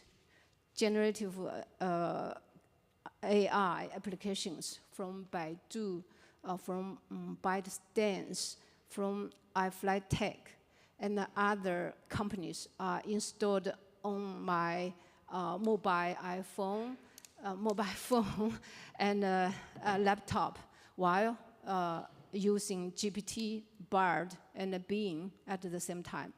When I choose something in my life, like when I choose restaurant in Beijing or in Shanghai for a party with my friends, these applications always help me. In the field of education, the artificial intelligence applications developed by iFlyTech are already helping teachers update their curriculum, correct students' homework, and provide personalized teaching guidance. So China has been at the forefront of developing and regulating generative AI. In 2022, China released the interim administrative measures for generative artificial intelligence services. These measures require providers of generative AI service to source data and foundation models from legitimate sources, respect the intellectual property rights of others, process personal information with appropriate consent or legal basis, establish and implement risk management systems and internal control procedures, take measures to prevent the misuse of generative AI services, such as the creation of harmful content. The interim measures to regulate generative AI services are just a start. China's first artificial intelligence management measures are more realistic than the previously released draft for comments. On the day the measure was published in the afternoon of July 3rd, July 13, the share price of the ChatGPT concept stock in the Hong Kong stock market rose. Perhaps, yeah, some legal experts believe that the current regulatory framework in China cannot effectively address regulatory challenges. Its main content focuses on regulating providers of AI products or services. And it is, still belongs to the traditional responsibility models of AI governance. Generative AI involves diverse in titles in multiple circles, such as data owners, computing power suppliers, and model designers. It is unfair for regulations to allocate the heaviest responsibility to providers of generative AI. That's the resource of this is from some legal experts who published the article in Chinese. And also, it is also unable to deal with some social issues. And I said it's just a start. Thank you. Thanks a lot, Function. It was a very interesting point you are underlining. I retained from your intervention first a certain number of keywords. You say the famous cultural lack, I think that's very important.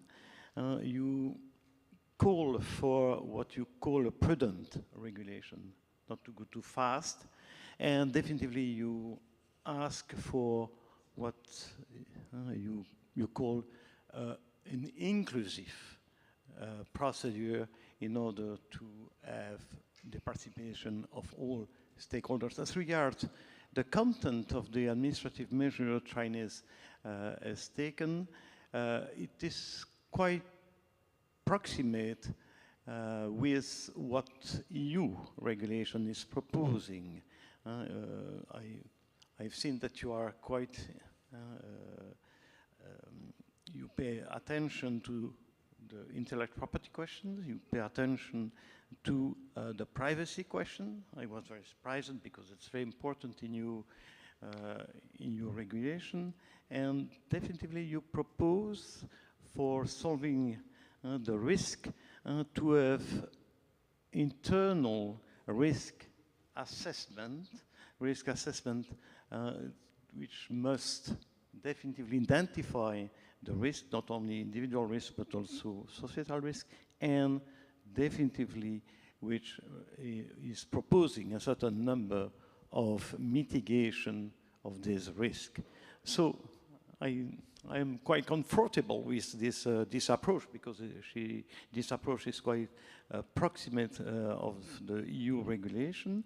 And now I turn to Stefan, and I give the floor to Stefan, because you have at US taken another option, and it is perhaps quite interesting to see to what extent, even if US has taken a co-regulation approach, the same principle, some ethical principle might be developed and the same procedure might be implemented. Stefan, you have the floor. Yeah, thanks so much, and I hope you can hear me. Thanks, Yves, for having me, and I wish I was there in person myself in this beautiful room we have there, which looks like a really adequate place for having a conversation like this. And so just to cover the questions you posed, the first question seems to me was really about the moratorium. And I think the discussion, from my point of view, did open up a broader debate whether a moratorium is even feasible, or whether we should really focus on a responsible technology development as opposed to banning or even having government intervene in how innovation is being facilitated. And I think it was an interesting conversation, but at the same time, I think in addition to this tension between a moratorium and a responsible development approach, the underlying tension was also to what extent should the development of AI, and in particular case here, the development of large language models and generative AI, be open or closed? Because that was the other big discussion from my point of view, which from my point of view was actually more interesting. Because it really identified the interests behind the moratorium and also the interests that are currently being proposed. Because on the one hand, you have organizations like, surprisingly, OpenAI advocating for closed development, quite often with the argument that if you would open up the development of large language models or generative AI, you would have the potential for abuse. But then on the other hand, you have Meta, for instance, which has been advocating for an open approach to the development of generative AI, which from my point of view is actually most in sync with how AI has been developed till recently. Most of the research as it relates to artificial intelligence was always open. And as a result, I would argue, has actually been able to make massive advances because it was open and because you had a whole army of actually developers, researchers working on improving existing models, including GPT models. If we start closing it, then on the one hand, we actually will create new power asymmetries between those that actually have the closed models versus those that have the open models. But from my point of view, it would actually be an undermining a core principle of research in the artificial intelligence space, which always has been open. And by making it open, you will also be far better in a position to actually identify the weaknesses, the challenges that might be out there. And I think that is another, Eve, layer that I think needs to be addressed, which is not just about regulate or not regulate. It's really about to what extent should you make the technology open so that you actually can really examine what are the vulnerabilities.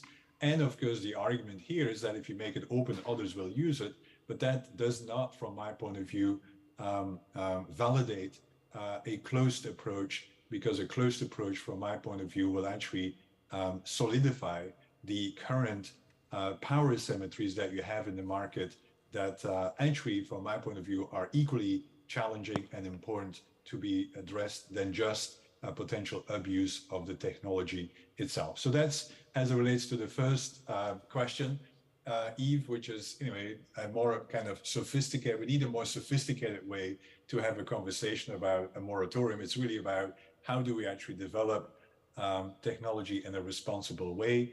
I don't think a ban will automatically make it responsible. It actually will solidify certain kinds of power positions. And then the second element is really to what extent can we sustain the kind of culture of openness as it relates to artificial intelligence research that has made tremendous strides till date.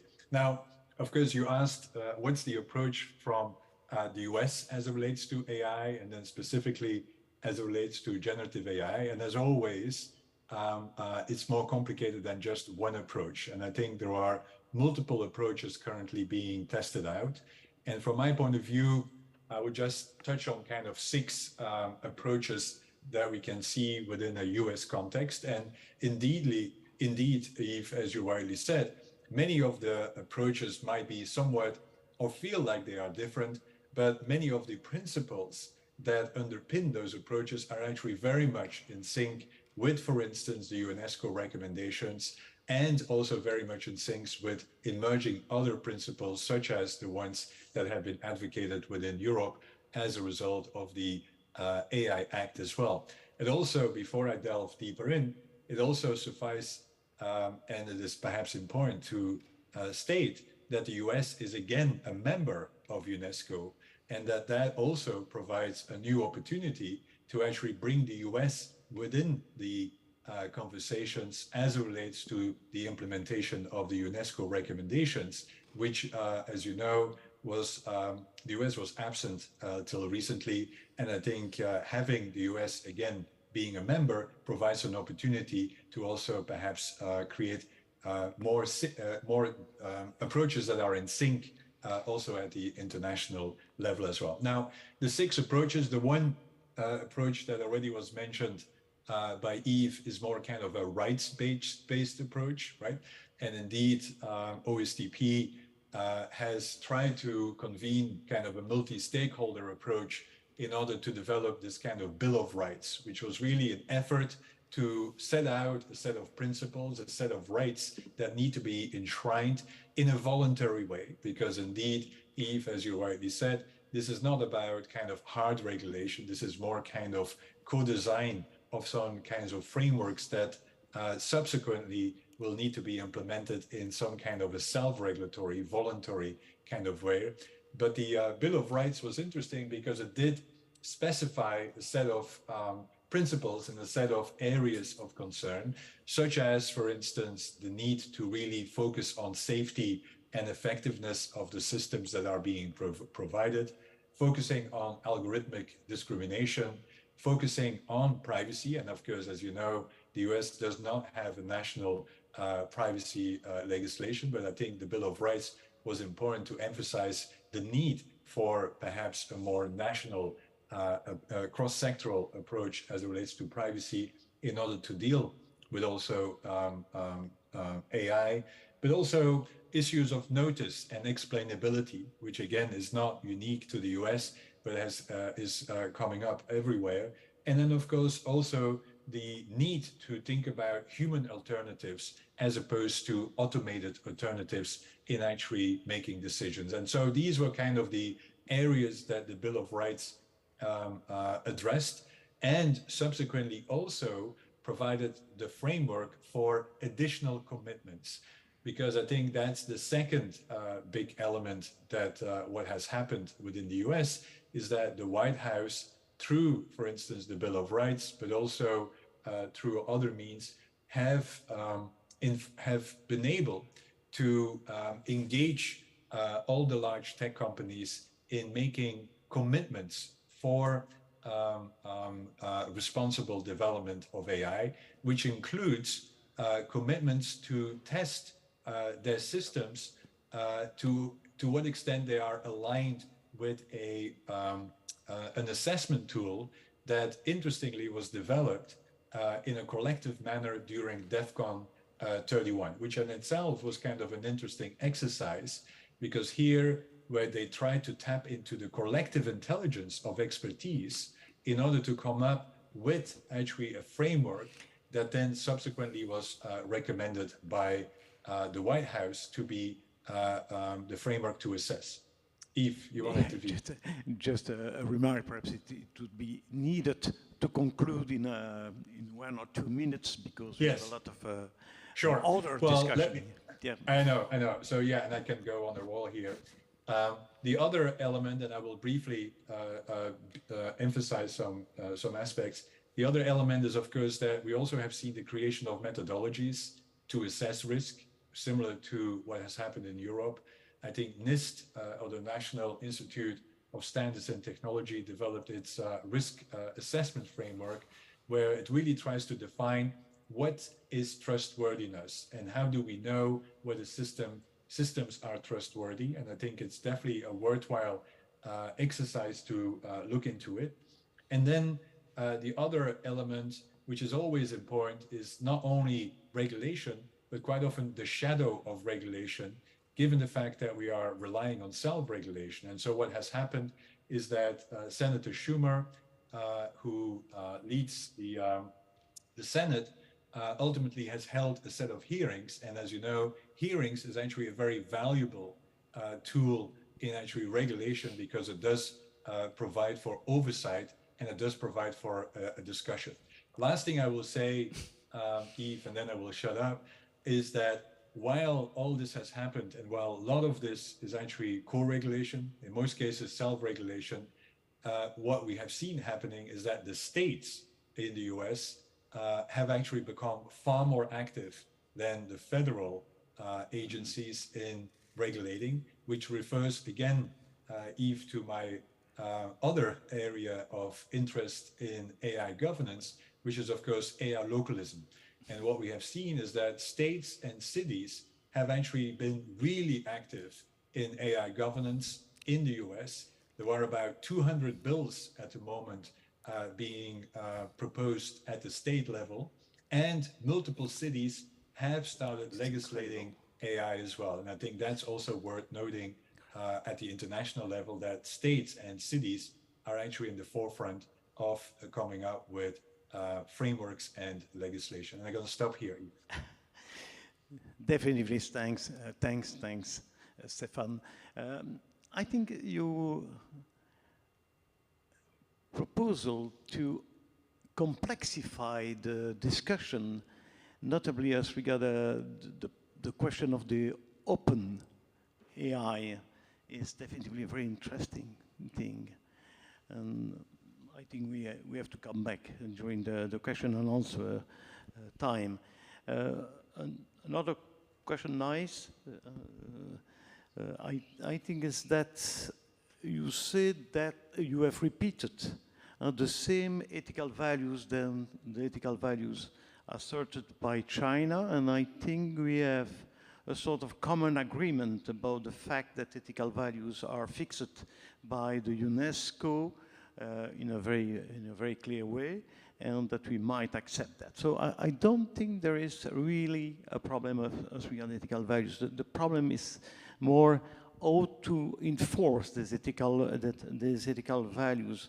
And you have proposed to pay attention not only to public or self-regulation, but you mentioned a certain number of things like standardization, like definitively, like quality assessment, and I think that's very, very interesting. And you finish by this marvelous point about AI localism regulation, and I think that's very powerful. I think we need also the fact that communities, local communities, are taking that very seriously, and that they are proposing solutions which are totally in accordance with their culture and with the habits of these people.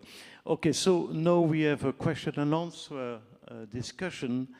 I know that Fabio, thanks a lot for being the moderator, has already certain questions, please. Thank you. So we have two questions and comments online, more or less connected. One of them is from Omar Farouk, a 17 years old boy from Bangladesh, who sent some very nice contributions. I won't read all the contributions because we will use in the chat, but just to mention regarding the question 2, the comment from Omar is: convene a global forum on generative AI to discuss the ethical, legal, and social implication of these technologies, support research on the impact of generative AI on everyone, including children and young people, and promote digital literacy and critical thinking skills among children and young people so that they can be informed users of generative AI. And also Stephen Voslo, building on Omar's point, Stephen from UNICEF, say that they are also concerned that there's no they don't know yet the impacts of generative AI, positive and negative, on children's and social, emotional, and cognitive development. Research is critical, but take time.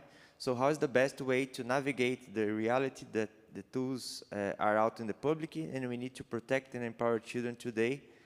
But we will only fully know the impacts later. So how to deal with the need for research, but at the same time, the things are out there. Thanks a lot for this first question. Perhaps I ask to the different speakers, and not only the speakers who have already taken the floor, but also to Siva and perhaps you, Fabio, if they want to answer to these questions. And definitely, I have a look at the audience. I see the mic right there, so perhaps if you have other questions, perhaps it would be interesting to raise now. There's questions? No? There's nobody? Okay. So I come to the two first questions, and it's quite interesting to see that there are questions raised by young people. And quite very interesting, and there is a specific need for being educated in the use of this generative AI system. It is quite interesting. I think that I think I had in mind. Stefan has spoken about the fact that you must have responsible people using AI generative system. And when you think about responsible people, it is not only the tech companies which are developing this AI system, but also the users. So perhaps it might be quite interesting in that line to answer to the questions. Are there answer, function, Stefan, Siva, Fabio? No? Yeah, happy to, happy to briefly reflect on that. And I fully agree with Omar, is that we do need to engage with young people in a far more sophisticated way to really figure out, A, what are their preferences, B, what are their solutions, because I think it's not just about listening to young people. They actually might have solutions that are far more informed because of their being digital natives in many countries as well. And so we just finished, actually last week, we had 6 youth solutions labs in 6 regions together with UNICEF and with the Lancet Commission, focusing on adolescent well-being. And one of the questions that we posed to them was actually about data and artificial intelligence. And the responses were extremely sophisticated, and it shows that young people really have a sense on what is happening and what their preferences are as it relates to AI as well. And so we need a lot more of those conversations, especially in countries like in low and middle income countries where the majority are actually young people. So we need to actually engage the majority in order to really become more legitimate on how to go about AI as well. So I fully embrace that. And I think we actually also need to do a lot more innovation in how we engage with youth, which is why perhaps, anyway, good that Omar joined today, but not many youth are joining sessions like the ones that we have, which is still kind of based upon, anyway, how we've done conversations for the last 50 years. And I think they have moved on and are having conversations in different platforms where we, and I talk about myself, kind of the aging population, are not used to have those conversations. So we need to really innovate in that way as well.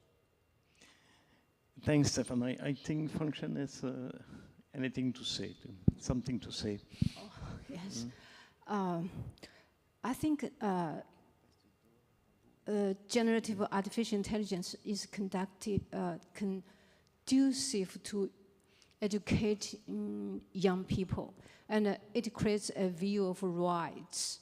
In fact, there's a theory of rights for children in the media literacy, that young people have the right to use new technologies to learn and to develop themselves. And adults and the professionals should have the obligation to guide the young people. And yeah, it's a long process to young people to get this right. But I think the efforts has begun, has started. UNESCO has a Media and Information Literacy Week in this end of the month. In the last week of this month, in Jordan, how do you say, Jordan? Yes. Many people is worried about the young people who are in this kind of situation, and I think we should give young people the right, and also for the technology company, they should create some special help for the young people. Thanks a lot. I am quite interested by this new right for children to use technology for their own development. That's a very interesting point. Yeah? Yeah, but okay, I think we have a question from a remote audience. Doa, you have a question? Please, 2 minutes, no more, because we have other things to develop. Doa, you have the floor. Thank you. I hope you can hear me. No, I'm Doa. I'm a program specialist at UNESCO working with Gabriela. I actually wanted to react to the previous questions, if that's okay, very quickly and briefly. I think the questions are very important and pressing because it's true, as very rightly pointed out, that even if we would think about a new ethical framework or a new regulation for generative AI in particular, it would take a lot of time, and it would be indeed more wise to utilize the tools that we currently have, like the recommendation and other guidelines on AI to be used, but until we have more concrete takes, so what can be done in practice.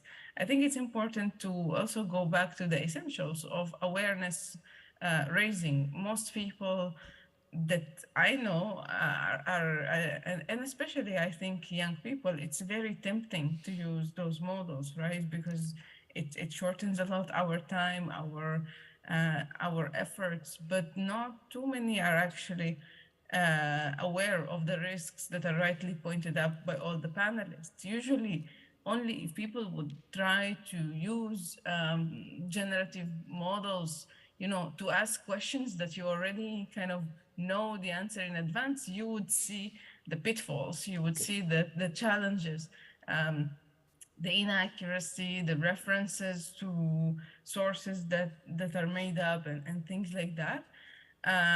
So I think being aware, raising awareness. I think we have understood what you mean. Thanks a lot for your intervention, but I must restrict you. I'm sorry. Okay? No worries. Thanks a lot. Thanks a lot. There is a question in the room.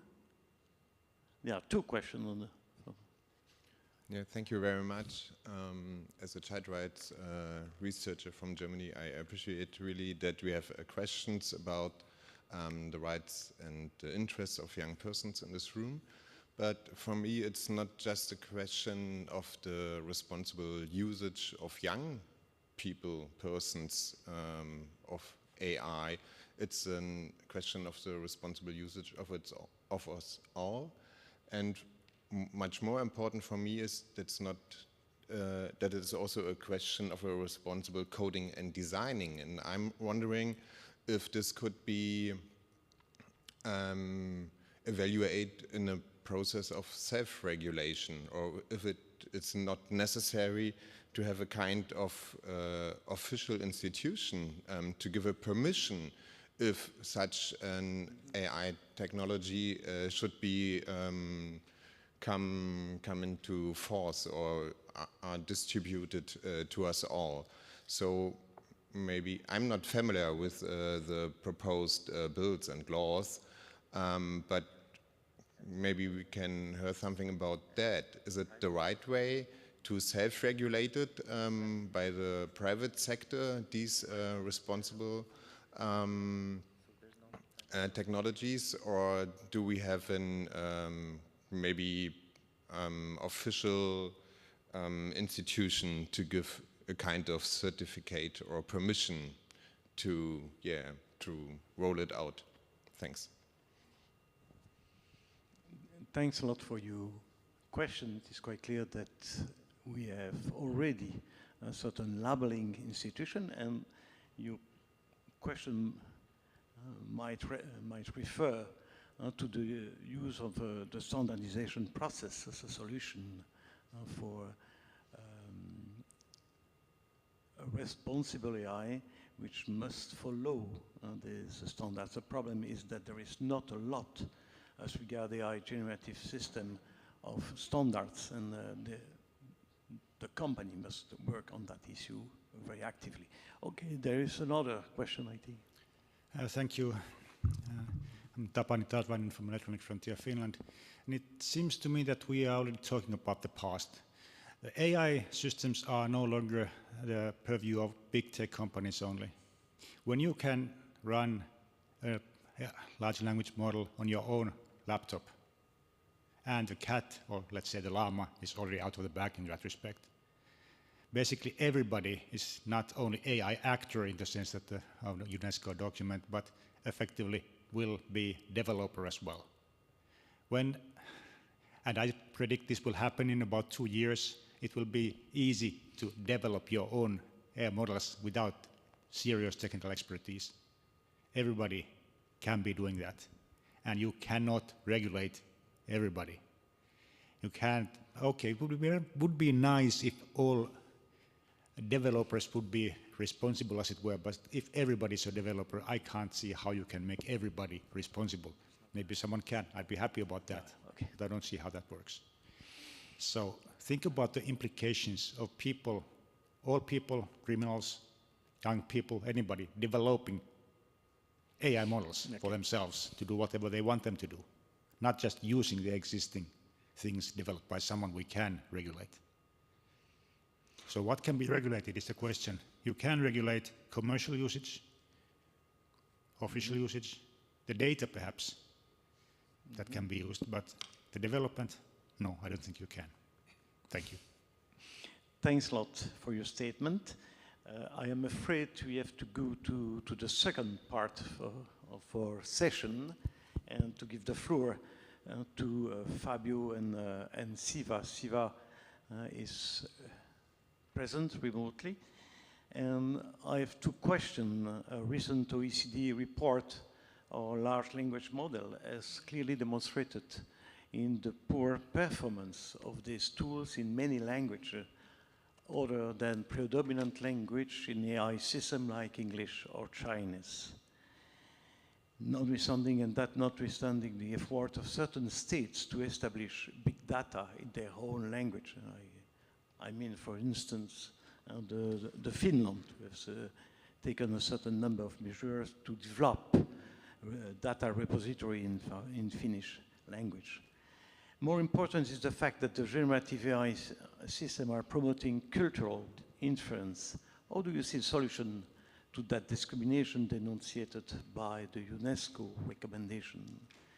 A second question is also the fact that the use of most of the generative AI application, contrary to the traditional internet service, are based on a business model which requires payment for the proposed service. Once again, there is a risk to see a certain number of persons excluded from the benefits of this innovation according to an inclusive scenario. How do you see that risk, and which solution are you envisaging to solve it? Siva, you have the floor. Thank you. Thank you for the opportunity. I have benefited from listening to the previous panelists' presentations and all of the questions. Basically, when you see, because UNESCO document really is aware of the kind of issues that we are discussing, but at the same time, they are more of a generalistic kind of solutions that offers. And we all know how technology. Siva, is that possible to increase the volume? It seems that there is. Yes. Am I audible now? Is that okay for you? Please. Go for it. Is it okay? Yeah, I think. Is it okay? It's okay for me. Okay. Okay. So what is important for us is generally any technology discriminates between those who are better off and those who are not better off, those who are in terms of education, in terms of resources, and I think who control or who do not control. This is one thing that we must remember. That's where discrimination begins. And that is the big discrimination lies in that source itself. And that's in fact what artificial intelligence has done is it has created new kinds of inequalities, new kinds of divides. That's what we call digital divide, or in fact, the digital divides are actually they coexist or they accelerate the existing socio-cultural and other kind of inequalities. And that's where, when we are talking about the technologies by themselves are creation of the companies or individuals or anybody else. But then they have their motives, they have their kinds of ideas, and that doesn't really affect. They may not be very much concerned about the other inclusivity and other kinds of problems, because it's a profit is more important for them. And this in fact has been established very widely by scholars. And in fact, what we find is the artificial intelligence has affected the societies in multiple ways. And it has also affected the societal relations. In fact, it has affected the socio-cultural ecosystems, whether it is through using fake news or other kinds of things, or breaching the privacy, or you have number of things that are discussed already. And given this, we must also remember that because these generative models are also a challenge for ethical issues. In fact, we need to focus on ethical and well-being issues of artificial intelligence and including generative AI, specifically reflecting on the marginal communities or the indigenous communities or those who are poor and illiterate, especially more from the global south. And in fact, this is where most of these generative models are general in a sense. In fact, Stefan was talking about the kind of layers. Some of them are larger in terms of their applications. They are more in terms of homogeneous in the kind of problems. But when we are talking about societies, when they are plural societies, multicultural societies, multilingual societies, the problems are compounded. And even within that, the gender and other issues also become more problematic. So, which means that when we are talking about any kind of guidelines, any kind of restrictions, or any kind of controls, one has to be sensitive to all these kinds of layers of hierarchies. And in fact, what we find is the generative models have in fact dispensed with, to a larger extent, many sections of people. You don't need the writers. Somebody can replace them. And we also have the kind of issues, especially, let me not waste much of the time because of the paucity of the time. I will just touch upon what the AI as well as generative models are doing is they are creating a kind of a disconnect between the humans and within the societies, and also between humans and nature. So what we need to do is basically we must focus on more the local or regional specific approaches in generation. We must also try to use or develop a database from the local knowledges, traditional epistemologies, which are more usable for building better knowledge societies and for also finding solutions to the human problems that we have. This can be really a good contribution to humanity and also the nature in order to build a sustainable and equal societies. And that is what I would like to briefly touch upon. I can elaborate your question over, because the time is very short. Thank you. Thanks, Eva. Thanks a lot. I like your expression, one bill of rights for every citizen, everybody in the world, but plural society. And you come back to the idea developed by Stefan about localism. And I think that's very, very important to hear that from you. Fabio, you have the floor. Thank you, Yves. But just a question, is that possible to have 15 minutes more? I'm turning to the technicians. Is that possible to have 15 minutes more now? No. I think we will do escalator. Is that okay? Okay. 10 minutes is okay. Okay. Thank you. No, I'll try to be very brief, and it's very easy to speak after such a great contributions that we have. I'll just highlight a few points from my perspective. I work in Brazil in CETIC.br, which is UNESCO Category 2 center, and is also connected to the Brazilian multi-stakeholder internet governance model represented by NIC.br and CGI.br. And as producing research and data in the field, we need to say that we don't know yet, and we don't have enough data on this issue, so there's a need for more investigations in this area. But we do know some things that I think it's important to understanding the possible risks and the possible influence of the scenario. First, of course, the global digital inequality, such as the inequalities among countries and regions and how they access the internet and the digital technologies, how this can impact the quality of the training data that these models have, such as issues like languages, how such part of the languages are not represented or well represented in these models, but also the inequalities within countries that also affects much the diversity of the data used.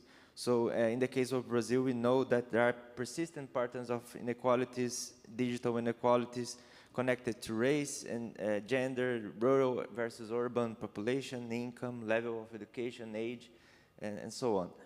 So from the perspective of the diversity and inclusiveness of the process, I think digital inequalities is something very important. But also from the perspective of the use of these tools, this type of generative AI tools. So these also can be affected by or correlated with other aspects such as poverty and other vulnerabilities. So we know from other technologies and disruptive technologies that early adopters tend to benefit more when a new application is available, and the impacts tend to be more disruptive in the early phases of dissemination of the tool when a few can access and benefit from it. So from a perspective of fairness and non-discrimination, I think this is also important. And finally, I think also when we talk about digital inequalities, we are not talking about just access and use, but also about skills. So what are the differences between the abilities that individuals have in terms of using this? So we know from the data we have in Brazil, we know that, for instance, when we research children use of the internet and their skills, we know that although operational and social skills are very widespread among this population, informational skills, the skills that are related to the critical understanding of content, for instance, is underdeveloped among the population that we interviewed in the case of Brazil. For instance, 43% of children 11 to 17 years old in the country agree that the first result from a survey online is the best result. 51% agree that every person finds the same content when searching online, and 42% are unsure about their ability to check online information. So we are talking about, in this case, about children, and the need for raising awareness and literacy and AI literacy throughout the educational systems is also an issue. So just to finish, I would like to call the attention for, of course, the need for data production and for research and to understand better this process. But from the data we have, we already know that we need to face digital inequality as a matter of having an AI that is more inclusive and human-centered. So this is my perspective for now, and thank you. Thanks a lot to Fabio for this very short, but definitely very interesting remarks. I think you have given very concrete indicators about what happens and the inequalities we are facing this new technology. So we might go now to the question and answer time. I don't know if there are questions. And after that, we will have a tour de table among the panelists, in order to, from them, in 1 minute, recommendation to address to the IGF about generative AI systems. So please, as regard the question and answer, online there is no questions. Perhaps Mr. Barbosa, no? No? Okay. So I turn my head, no? Okay, so we might go directly to the recommendation, and perhaps I will start with Siva. You have finished with a very strong recommendation, so perhaps you might repeat it, and so Noemi might write what you had exactly in mind. Siva, you have the floor. Yeah. For 1 minute. Yeah. Yes. My recommendation would be that when we are designing the AI generative models, we should concentrate more on the local and regional kind of issues, so that we can think in terms of multicultural aspects and also inclusivity. Only then they will be able to participate. Otherwise, we'll be excluding all sections of them, which are majority. They don't form minority. Thank you. Thanks a lot for this recommendation. We are not presently in that sort of situation, because it is quite clear that if you want to create big data, you need a lot of data. You need definitively a very complex algorithmic system. You know that most of the large language model are using more than 1 billion of parameters. So how to develop all that? That's very, very difficult. Can I add little? Can I add little? Yeah. Yeah. You see, that's where I was suggesting that the local knowledge systems need to be documented, so that can help in building this kind of models. Thank you. Okay, thanks. Thanks a lot, Siva, for this precision. Function, have you a recommendation? Yes, the discussion and question were very interesting and inspired me to bring up a related thinking, professionalism. I think a kind of a professionalism in artificial intelligence should be promoted. Professionalism is a set of standards and behaviors that individuals and organizations are expected to adhere to in the workplace. It involves demonstrating certain qualities and characteristics that contribute to the positive and effective work environment, just as the justice to law and the fact to journalism. Key aspects of professionalism include reliability, high standards, ethical behavior, respect, responsibility, teamwork, and so on. So for artificial intelligence, humans need to have a real professional conscience on the new technology rather than regionalize the values and the regulations. Of course, we still need to respect the multicultural values, but at the same time, in the general technical field, we need to have a general thinking. So I think AI journalism can, AI professionalism can have the effect of the regulation. Thanks a lot, Function. Mr. Beckley, have you certain ideas regarding recommendation? Thank you. I agree with most of the things that has been said, and in particular on the importance of having local responses to the question. I believe that generative AI shouldn't be imposed on any society. Societies have to choose how they use it. But I see some challenges, particularly resources. Some countries don't have the resources to deal with these kind of problems, and also, the knowledge. So I think it's important for organizations such as UNESCO to make sure that everyone is empowered, everyone understands the issues, and has the possibility, to address the issues at a local level. And also, I think the big companies also have the responsibility to support, even financially, poorer countries so that they decide what they take from this important revolution. Thank you. Thanks a lot, David. And Stefan, perhaps, no? Yeah, sure. And so very shortly, I think we need to pay more attention to the fundamental principle of garbage in, garbage out as it relates to generative AI, which means that we actually have to focus on not just the model, but really on thinking about how do we actually create quality data and be more focused on the data side, and then being focused on unlocking quality data, which means that the whole agenda of open data, open science, and quality statistics has become more important than ever, because if we want to have qualitative generative AI, we actually need to have the infrastructure. Thanks. Fabio, you are the last one. Thank you.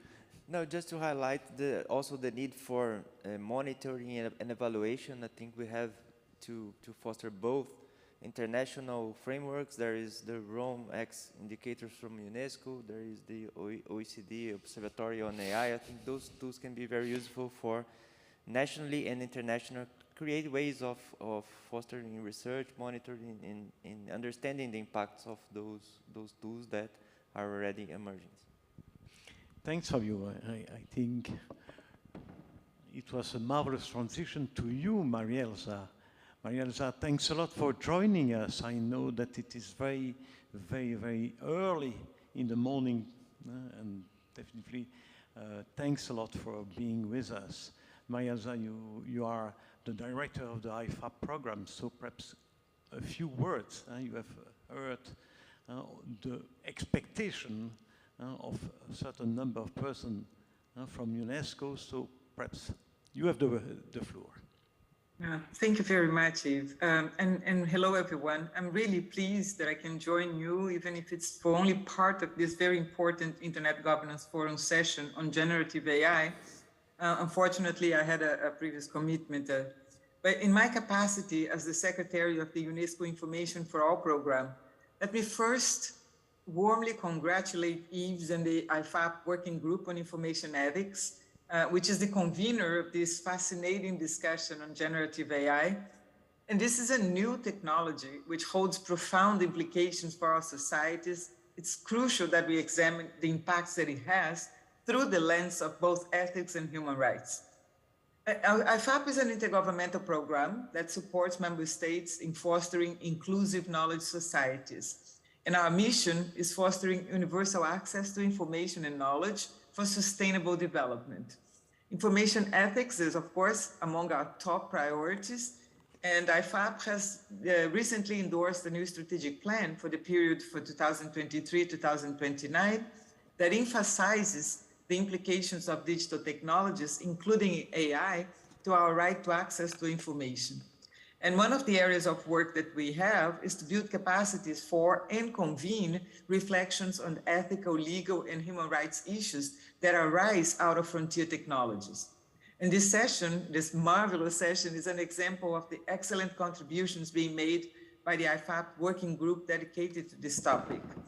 And the application of frontier digital technologies that go from artificial intelligence, including generative AI, blockchain, Internet of Things, artificial reality, and neurotechnology are profound over information ecosystems, and we need to really grapple with these implications.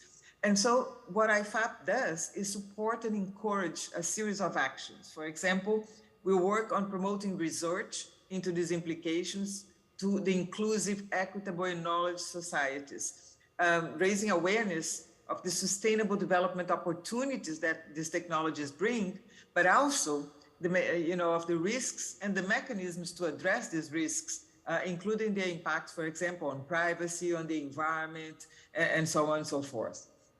Following the endorsement of UNESCO's 41st General Conference on the recommendation of the ethics of artificial intelligence, which is the first global instrument on artificial intelligence, IFAP promotes the implementation of the recommendation and supports regional and international cooperation, research, exchange of good practices, and development of understanding and capabilities to respond to these ethical impacts over information ecosystems. IFAP also promotes applying evidence-based frameworks and a multi-stakeholder approach towards designing and governing artificial intelligence. And we certainly use the principles of the Internet Universality realm that Fabio just mentioned, which says that digital systems must be human rights-based, open, accessible, and multi-stakeholder governed. IFAP also serves as a platform for member states, academia, civil society, private sector to share experiences and best practices that overcome digital divides and inequalities, including these different capacities to work with technologies such as generative AI. We assist institutions in ensuring that AI technologies are accessible and beneficial to everyone, including marginalized communities and groups such as women, the elderly, persons with disabilities, and so on. And we participate in global dialogues and forums across the globe that trigger discussions among all stakeholders to share the challenges, best practices, and the lessons learned on this technology. And this is why I'm calling upon all stakeholders that are here today to amplify the call for human-centric approaches to AI. Not only it's a common collective effort that we need to shape a digital future that upholds shared values and builds sustainability and equality across all knowledge societies. And for that, I want to congratulate again the working group on information ethics, and particularly Eve, which has been taking this critical conversation forward through a series of major global and regional workshops on this topic. And I hope that you can all join their next events and disseminate the outcomes of this discussion. So thank you very much for your insights and commitment to shaping a really more informed and ethical digital future that leaves no one behind. Back to you, Yves. Thank you. Thanks, Maria-Elsa, for these marvelous concluding remarks. That's a pity we have to finish this workshop so early. I think we need more than one day for discussing all the topics we have mentioned today, but definitely it will be a common collective effort to address all these issues and to find solutions to all these issues. So I would like first to thank the technicians for their nice support. I think that's very important, and thanks a lot. And for their comprehensiveness as regards the fact that we have 10 minutes more. I would like to thank the audience, the remote audience, and definitely the person who had the courage to stay here. And definitely I would like to thank very, very, very strongly the panelists for their nice input to the discussion. I see, Maria-Elsa, that you raise your hand? No. Okay. Oh, no, no, that was an applause. Okay, so I think we need applause, definitively.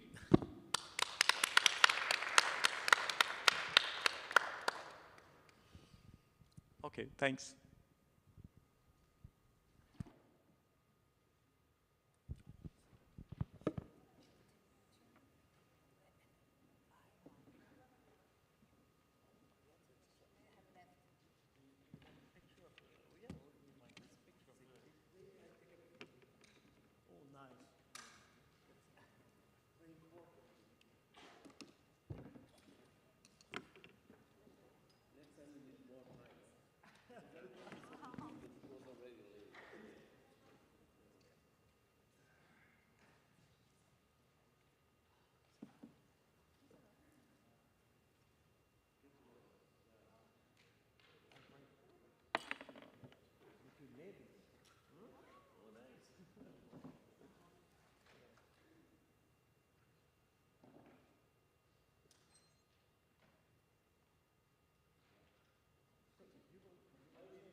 1,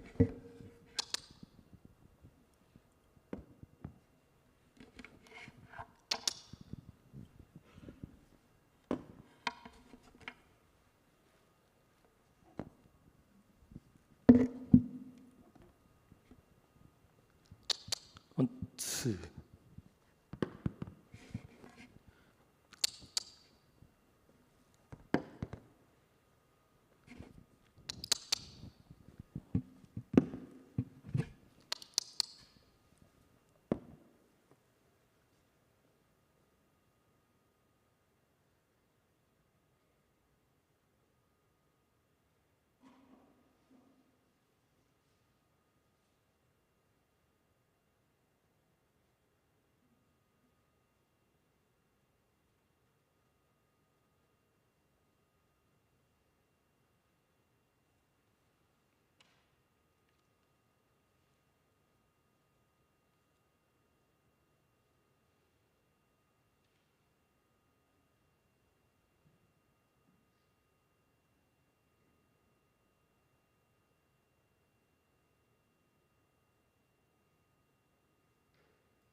buon judgment. Hey.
Hi, everybody.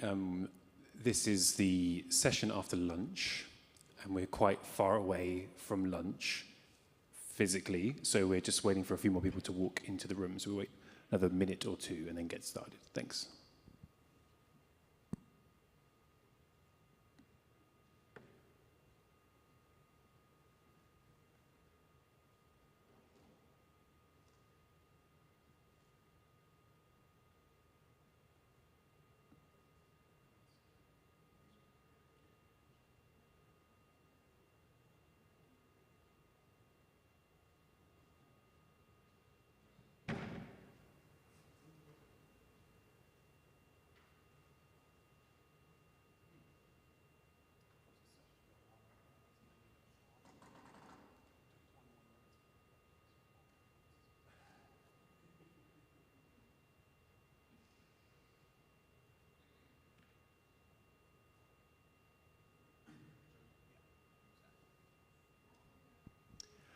Well, hi, everybody.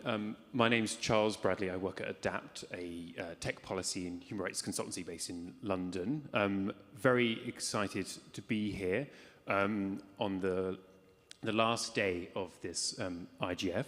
We're in a very large room, and we would encourage people who are here to come to the table as we'll try and ensure we have a good conversation in a bit. And the more we can see your lovely faces, the more we can engage with you, and the more interesting this is going to be. I think this is my 9th IGF. It's been a fun one. And there have been an inordinate number of discussions about AI, and this is another one. We have a great panel with lots of experience and a range of expertise on the topic that we're going to talk about. And I'm going to try and make this as sort of focused and as practical as possible. There have been lots of conversations floating at all different levels of feet, and we really want to make sure that we leave this having learned something or having something that we believe being challenged. So that's our sort of task today. So we actually leave the room with something new or thinking about something that we haven't thought about in the same way before. The session is titled Leveraging AI to Support Gender Inclusivity. And there are obviously many, many routes that this could take. We really want to focus the session on leveraging AI as a tool for good. So how can AI actually be used to solve some of these problems? We're going to sort of kick off, as nearly every session at the IGF does, with a round of sort of presentations and opening remarks from the panel. Rather than me go through a very long introduction of their names, organizations, which you will immediately forget, I will ask them to introduce themselves as they speak. And then we'll have plenty of time today for a discussion, both across the panelists and within the room. So I'd like us to leave the room knowing something new or having an existing sort of belief or something sort of being challenged. The other challenge I pose to you, which is unique, is that we actually engage with what people are saying in the room. So we'd like our speakers to think about what the other speakers have said and try to connect their work to their peers, and also for when we're asking questions to really engage with what's already been said. I think that will really help us try and get to something interesting for today. So with that, I will pass to our first speakers, Christian and Emma from Google, who are joining us virtually. Christian and Emma, over to you. Hi there, Charles. Can you see and hear me okay? Yes, we can. Fantastic. Thanks all so much for having us. My name's Emma Hyam, and I'm here from Google, where I work with the Safe Search Engineering team as a product manager. I'm here with my colleague, Christian von Essen, who's a lead engineer on the team, and we want to talk about one of the ways that Google is using AI to make search safer, but also more inclusive. This sometimes poses unique challenges, which we can dive into in a second. But in general, we're really excited about the technology and the way that it is actually enabling us to test our systems and provide a more inclusive system, a more inclusive experience in a way that we can validate and return back to users. Now, Christian, I'll pass to you to introduce yourself, and then we can kick off with a few slides. I'll just get them up. Sure, but you did a good job introducing me already, I think. So, hi, my name is Christian. I work for Google as a tech lead and a manager. I've been doing this for close to 10 years now, and the kind of work that we're going to present here has been one of the biggest breakthroughs that we had in the last 10 years that I've been doing this. Awesome. Well, if you don't mind, guys, we'll just spend a few minutes sharing a few slides because I think this will make it more tangible, and then we're looking forward to the discussion.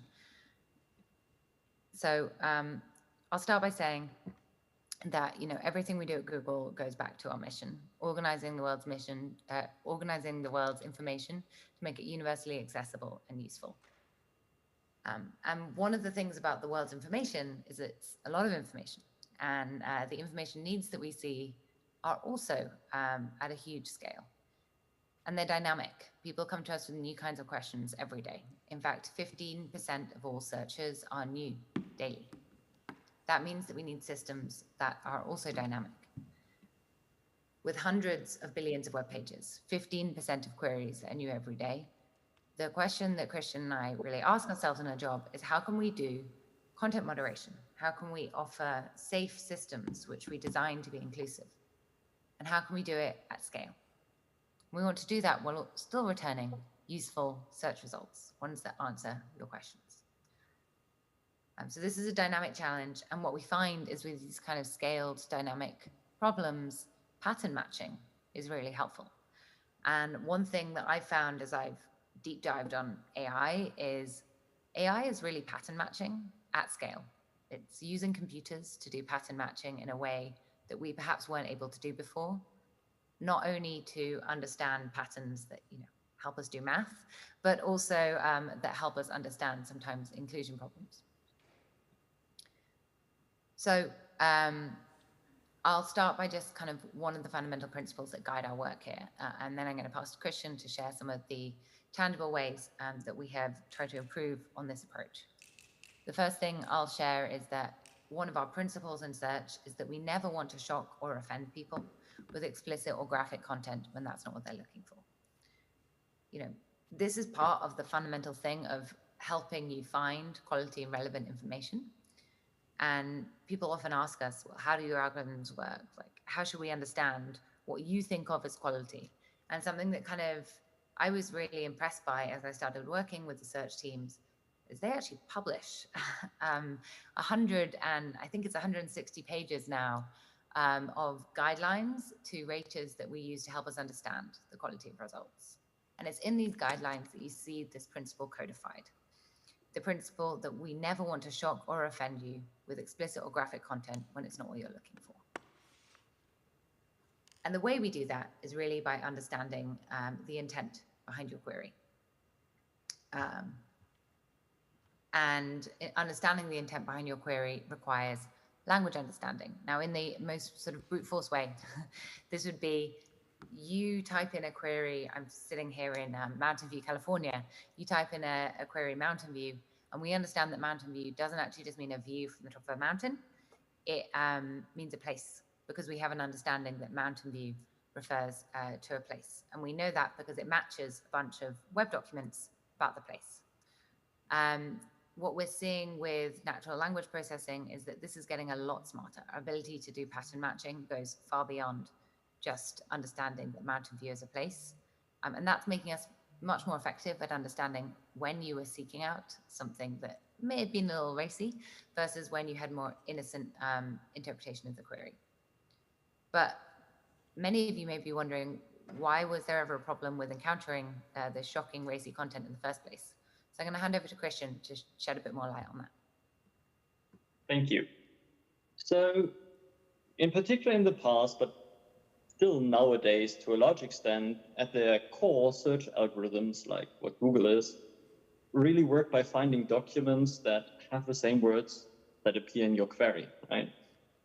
And so these results really are a reflection of what the internet has to offer for these particular words. And for a query, say like amateur, the vast majority of these documents on the internet is pornographic, right? Amateur porn is a very popular thing. But amateur doesn't really necessarily have porn intent, right? The user might be looking for something else and might be very surprised to be confronted with pornography. To counteract this effect, we have that requires special subsystems, and these subsystems always had also to focus on queries that touch on identity terms, right? So that they are not unevenly affected by shocking content. Can we move to the next slide? Yes. Thank you. In 2022, we shared that we reduced unnecessary sexual results by 30% in the previous year. And we used AI language understanding, natural language understanding, to achieve this huge reduction. And we've seen a similar improvement in the following year. And we're still working on reducing the bad content further. Now, how can we use AI language understanding like BERT to do so? Let's go to the next slide. You might say that is as simple as just train a classifier to predict when sexual content is okay, right? Yeah, but as we all here know, that's why we're here, AI comes with its own challenges. In particular, an AI can suffer from biases that would limit the usefulness, right? If AI thinks amateur means porn, then it doesn't help us. So how do we address the bias in AI? Can we move to the next slide? Thank you. We specifically include training data, in this case, for protected minority groups. So for example, queries like Caucasian girls, Asian girls, Irish girls. And as you can see here, many patterns that we see as problematic are the same across groups. Black girl videos, white girl videos, something like that. And then when generating this training data for protected minority groups, we make use of these patterns to expand from one group to another automatically.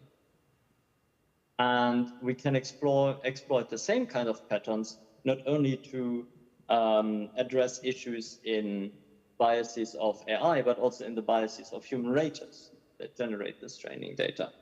Can we go to the next slide? Now, we have this wonderful approach, but does it actually work? To know that, we need to measure. And to measure if they actually are successful in mitigating the biases, we see how our classifiers do as we compare across different slices. So are we, for example, as good or as bad as in a random other slice or in the whole slice when we look at just queries touching on LGBTQ or touching on gender, touching on race? So a bit more formal, the probability of predicting this should show porn should be the same for any slice of data, no matter what the slice is, given the same label. So given that it actually looks for porn or doesn't. And compared to the baseline models that we had earlier or that we have without this corrective training data, we do see significant gains in equity, in showing in being the same quality for in slices and out slices. And then as we added more methods and more data, we saw even further gains. And that's this part, and then back to Emma. Yeah, so I think this is really exciting to me, because I think we often worry about, is a system working fairly for all user groups? Is the system working fairly and really representing the world in the way that, you know, it is fair to all user groups? What we've found here is that there's a way to actually test that. And does that mean that every single system, when first naively built, is going to be fair? No, because it's going to reflect biases in training data, because it's going to reflect the biases of people that may make it. That's kind of true of any institution or system that we build. But we have a way to hold our systems accountable. And what I've been really excited about with AI is both the power of the natural language processing that we're seeing, the ability to understand users at scale across a wide range of locales and understand the nuances of what they're saying, while also holding that system accountable to making sure that it's working fairly across all of these different groups. And I wanted to share that because what we're also seeing is that similar to BERT, which is one form of natural language processing, we are also able to apply MUM, another very powerful system, to making our search results safer.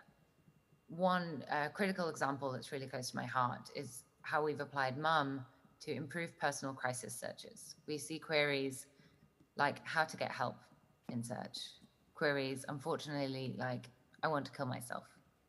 These are queries which show the severity of a moment that a user is in, and they are not always written in naive terms. They're not always written in a way that is easy for us to understand. But with natural language processing, we're able to translate the queries and say, this looks like a user may be in a moment of crisis, which makes us more able to return relevant results and return helpful resources. And for some of the severe queries I just mentioned, we really focus on partnering with NGOs around the world to provide helpful resources. The thing that we're particularly excited about with MUM is that we're able to be really effective across languages. There's 75 locales where MUM is trained and operating highly effectively, and that was the kind of power we were able to bring to the problem of personal crisis searches, leading to major improvements last year.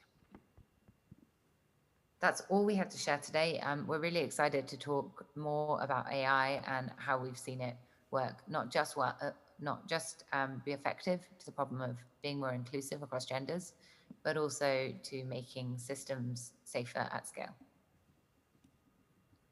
Thank you, Emma and Christian. So useful to set us up with that. We needed to learn something new from today. I've got BERT, MUM, pattern matching, slices, lots of things that I have questions about, and I'm sure people want to dig into, which we'll get into in a bit. But that's really sort of set the scene of very practical ways that this technology or technologies can be used for gender inclusivity. I'm going to come to Babina next from policy. So Babina, please introduce yourself and the floor is yours. Thank you.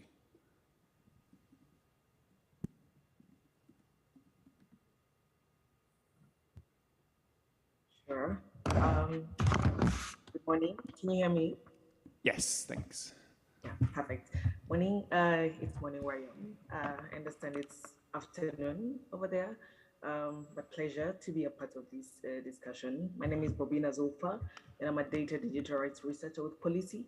So Policy is a feminist collective of researchers, academics, designers, etc.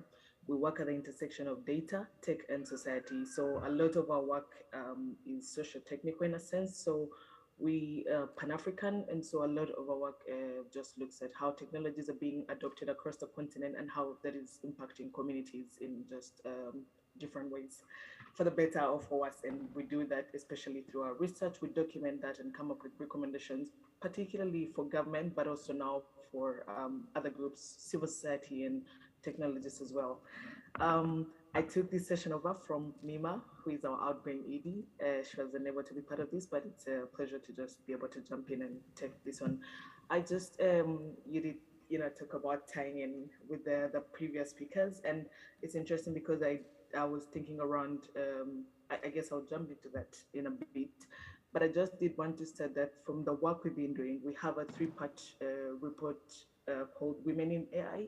So we've been looking at the intersection of gender and AI for the past maybe 3 years, and we've documented that and just looked at how these technologies are being used by African women who are in many ways much less involved in terms of access, in terms of usage, meaningful usage, where there is limitations in terms of language, in terms of literacy, etc., etc. But just actually yesterday, we have a new handbook that just published. We've been doing the work with IDRC, and this is sort of putting across draft principles to guide policymakers in thinking about how to govern these systems, but not just policymakers, civil society and technologists as well as they're developing these systems. So just off the background, I think for my sharing today, I just wanted to point out that a lot of our work has been, in a sense, critical because we're feminists, and so we use the Afro-feminist lens to, analyze this intersection that I've been talking about. And I'll just start from a point of, I think something that for us we've been, especially with the last piece of work, the handbook that I've been talking about, is we've been broadly questioning the notion of, as technologies are being developed and adopted across the continent. I'm rooting this very much within our work, which is on the African continent, but I am open to open this up.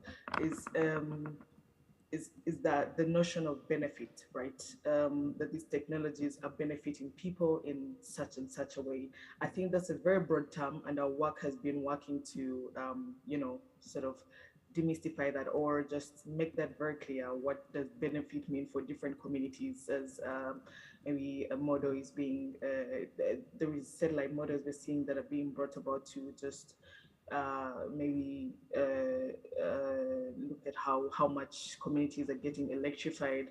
What does that do for the communities as they're maybe getting, more surveilled and they're losing their privacy? So we've just been working to understand that notion of benefit. What does benefit mean indeed? And so from that, we've been moving to a point of, I think we've seen that a lot of the research that's being done around, understanding ethics and responsibility when it comes to development and adoption of AI is the notion of safety and security. But I think we're trying to move to a place of emancipatory and liberatory AI. How do these technologies bring just more agency, more freedom, more non-discrimination, more equality for the people who these technologies are being, created for, or as governments are bringing them down onto the people for, public benefit, or private sector using them for whatever reasons. And so I'll just say then that, a number of things. I'll just, again, I think maybe quickly tie in with what Emma and Christian was sharing, which was something that I think I'd wanted to talk about a little. Very interesting to hear about, for example, the MUM model and the crisis, such as, that's really, really interesting to hear about. When you're talking about the, trying to shelter the users from the, say, explicit or graphic information, that's something I think first we've been exploring on the other end, under just the broader trying to bring to question, how does that happen as you're trying to clean up those data sets? So visibilizing of the workers who are behind doing that work. So I've been very interested in hearing that from both of you, Emma and Christian, because we've been talking so much about that, in the broader, data justice and data exploitation conversation, because we do know that these models, are, of course, advancing greatly and are able to, in many ways, do sort of self-cleaning, but there is, again, human labor that is doing that cleaning. And so what does that mean for the people that are doing that work? What are the, what's their quality of life from doing that work? So that's one of the things I just want to quickly tie that in with that, with the, bias and just trying to de-bias the systems. And then just broadly, I think we've been looking at, as our societies are increasingly datafying, and so part of that is, intelligence systems are being taken up in different, parts of our societies. We've been looking at, for example, femtech, which is, I think, something that's becoming popular, especially here on the continent, where, for example, women hadn't typically had easy access to medical services, and now there are these, these are femtech apps that you could use, whether they're menstrual health apps or pregnancy apps. And now we've read work, for example, I think Mozilla has done a lot of work on this, showing that, there is the consent regimes are faulty, or they're not very meaningful, in the sense that the terms and conditions that are offered in there are sometimes just, the legalese is too much for the people to understand, or they're confusing, or they do leave out certain notions where maybe your data will be shared with a third party. So these are just a number of issues that we're exploring in our work as well. Meaningful consent, etc. we're looking at also techno-chauvinism, as a lot of these technologies are being brought up. This is, I think, from Meredith Broussel's work. We're looking at, again, going back from where I started, which is, the notion of benefits. Sometimes technologies are brought onto communities and they do not do more good and they instead do more harm. And so we're questioning the notion of this notion of any and every technology is for the good. And so the moving away from the idea of techno-solutionism and, moving to a place of, getting solutions on board that actually are relevant to communities' needs and their realities, etc. So I think for us in our broader conversation, we find that we engage a lot with the conversation of power symmetries. Again, there is the developer, there is the end user, and along that, especially for the end user, how do these technologies, impact their lives for better, for worse? And we look at that and we find that usually it's not unidimensional, usually it's intersectional in a way. You find if it is harm, it's happening at a very intersectional level, at different levels. And so just to wrap up my submission, I just want to say for us, we're very much interested in moving towards a place of, realizing AI technologies that are more, liberatory and emancipatory to the communities that these technologies are being brought to. Thank you. Thank you very much. Yeah, and really sort of helped paint a picture of the wide variety of ways that this technology can be very beneficial and really improve on some of these values that we've been talking about. Jim, I'm going to pass to you.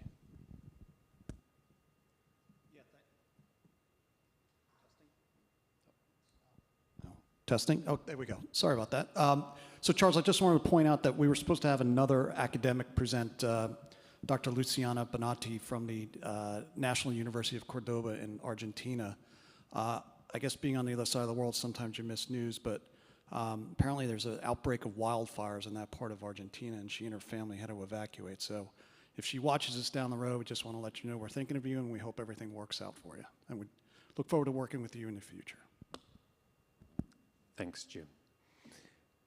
We're going to go to Lucia at the OECD next. Over to you. Hello, good morning, good afternoon. Thanks for the invitation and for this very interesting panel. My name is Lucia Rus. I'm from the OECD, the Artificial Intelligence Unit, and I will talk a little bit about the OECD AI principles and the way they,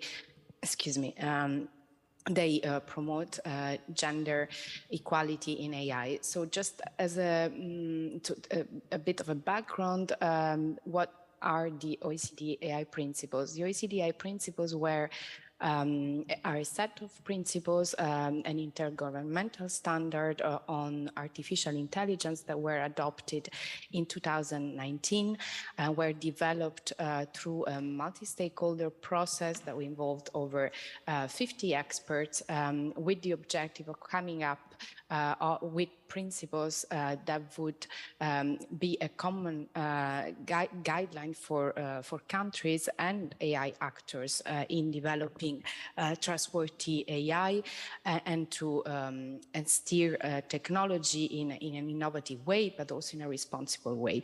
These principles were also endorsed later on by the G20, and so we are today 46 countries have adhered to these principles. These are principles that are not binding in nature, but still they represent a commitment from countries that adhere to them to steer technology in a way that is embedding those principles. And they are 10 principles, which are organized into 5 value-based principles and 5 recommendations to policymakers. So in terms of the value-based, these are, they call for promoting AI, which is aim at inclusive growth, sustainable development and well-being that embed human-centered values and fairness, AI that is transparent and explainable, safe, secure, and robust, and they call for actors to be accountable throughout the AI life cycle. And then the 5 recommendations to government concern policy recommendations around investing in AI, research and development, fostering a digital ecosystem for AI, shaping and enabling policy environment, building human capacity and preparing for labor market transformation, and lastly, to foster international cooperation for trustworthy AI. Now, all these principles, in a way or another, touch obviously on gender equality, but in particular, the first and the second call on stakeholders to proactively engage in responsible stewardship of trustworthy AI in pursuit of beneficial outcomes for people and the planet, and in advancing inclusion of underrepresented population, reducing economic, social, gender, and other inequalities. And then the second principle calls on AI actors to respect the rule of law, human rights, democratic values, and including non-discrimination and equality, diversity and fairness. So I would point to these 2 as perhaps the most relevant in this conversation. And then obviously these are principles, and then they state very high level guidelines for countries. So what have we been doing, and what are countries doing to implement those principles? So since 2019, we have been working at the OECD to help countries implement in practical ways these principles, and we have been monitoring through an OECD AI, the OECD AI Policy Observatory, policies that countries have been putting in place to address all of these principles. So here, obviously, I won't be exhaustive. I wanted just to point to a few examples of policies that have been implemented in countries. For instance, in the United States, when we talk about, well, we know that to make AI more inclusive and also to reduce bias and increase fairness, one important aspect, and that was discussed by Google, is about data quality. And so in the United States, an example is the Artificial Intelligence Machine Learning Consortium to Advance Health Equity and Researcher Diversity, that basically is a program that aims to make electronic health record data more representative, so that training data is of higher quality, but also to increase the participation and representation of researchers from underrepresented communities in AI and machine learning, so that basically algorithm bias is ensured by including data from different genders, ethnicities, and backgrounds, but also by a more diverse representation in AI development. And again, and another example of fostering inclusivity and equity in AI development is a program in the UK promoted by Alan Turing Institute, which is Women in AI and Data Science.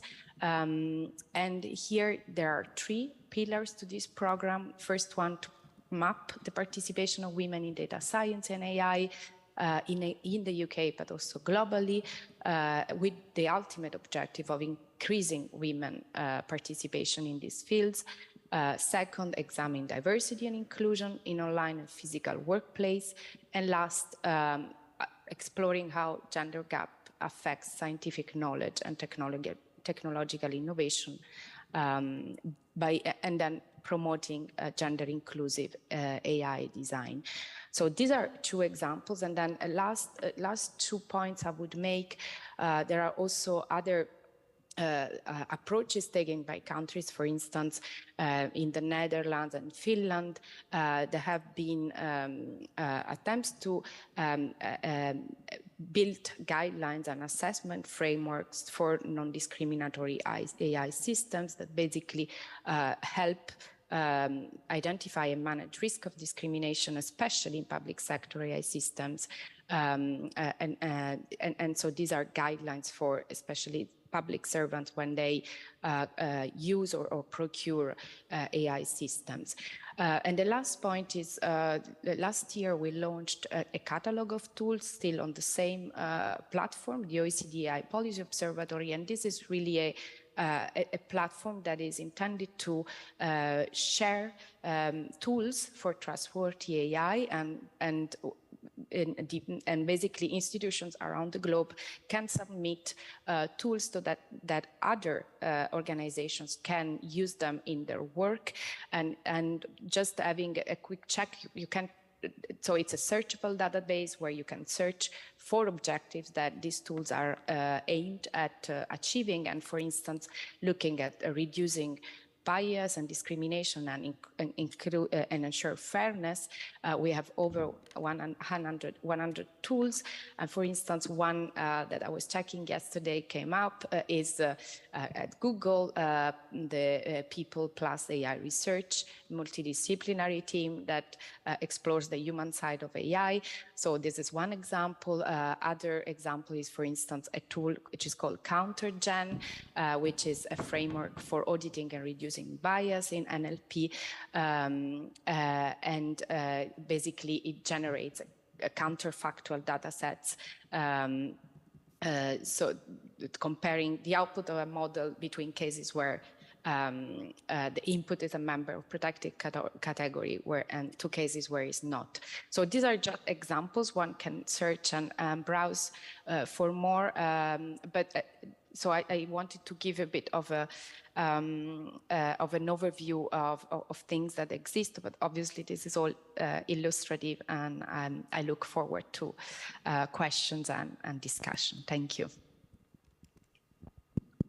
Thank you so much, Lucia. There's so much in what you said. I'm sort of trying to scrabble around your website to find all the amazing resources that you share. So maybe we can pick back up some of those points, because they also tie back into some of the key ones earlier around like data, like proving that we know what is happening, baselining, and trying to improve outcomes. And it feels like that might be something that we sort of want to dig into a bit more as we get into this discussion. But I'm going to pass to our last speaker, Jenna. Thank you. Thank you for having me on this panel today. My name is Jenna Feng. I am the program coordinator of the Asia Pacific Youth Internet Governance Forum. As I share my thoughts, I will perhaps change my head a little bit, but to start with, I probably will refer most of the outcomes from our regionals output, as well as some response to all the information we just got. I came from a background that's totally not technical. I don't have research background either, and so this is a really fruitful sharing earlier to me, and I actually was assigned to give reactions, and so I was paying so much attention, and it actually made me thought of a few points, but I will share it at the end of my speech, because I probably want to point out a few things that the Asia Pacific Youth actually talked about. While most of the people, and I think we have had enough session at IGF that talks a lot how we concern about the impact and risk with AI and the implication of it. But maybe because with the youth, because of our lack of experience and expectation and the knowledge, we are quite positive. That's my observation by working closely with the youth. But of course, with that group of youth, it's just Asia Pacific voice. We know that there's like majorities of the online populations are formed by young people, but we don't really get to invite all of them to our conference. So this is still just a representation of voice. But what we see is that when we erase those knowledge and baggage or things that adults would usually carry, the younger generations are quite positive. And the reality is we must implement these things to our everyday life, because I personally see it that way as well. And I think with the technology, especially after Christian's and Emma's sharing, I really think that AI can eliminate human bias, which is something we unconsciously act out and we don't know. And so I am positive about that. Just like, just name some examples. I'm an Asian, and sometimes, just picking it up, we might use marginalized group or minority to describe certain groups of people. But with that means we unconsciously subscribe to certain ideas. That's why we have that kind of concept, right? But earlier with Lucia, use a different adjective to use. I think Lucia actually used underrepresented group instead, which is rather neutral. We did not intentionally do that, but we would have this kind of bias sometimes, and I do think technologies can help us with that. And of course, because we will have policy in place where I believe everyone who are in this room will subscribe to the ideas of having a multi-stakeholder approach, my assumption, to form these policies. And if those policies are in place, I believe we can proactively eliminate this kind of bias that we don't intentionally send out. And so just bringing in some ideas from the youth forum that we had, I think it's really important to get the users and consumer to co-design all these policies, and also have like technical community to be involved in policy making as well, because they have the knowledge about the technologies, but not all of them, like currently, might be included in all levels of policy making.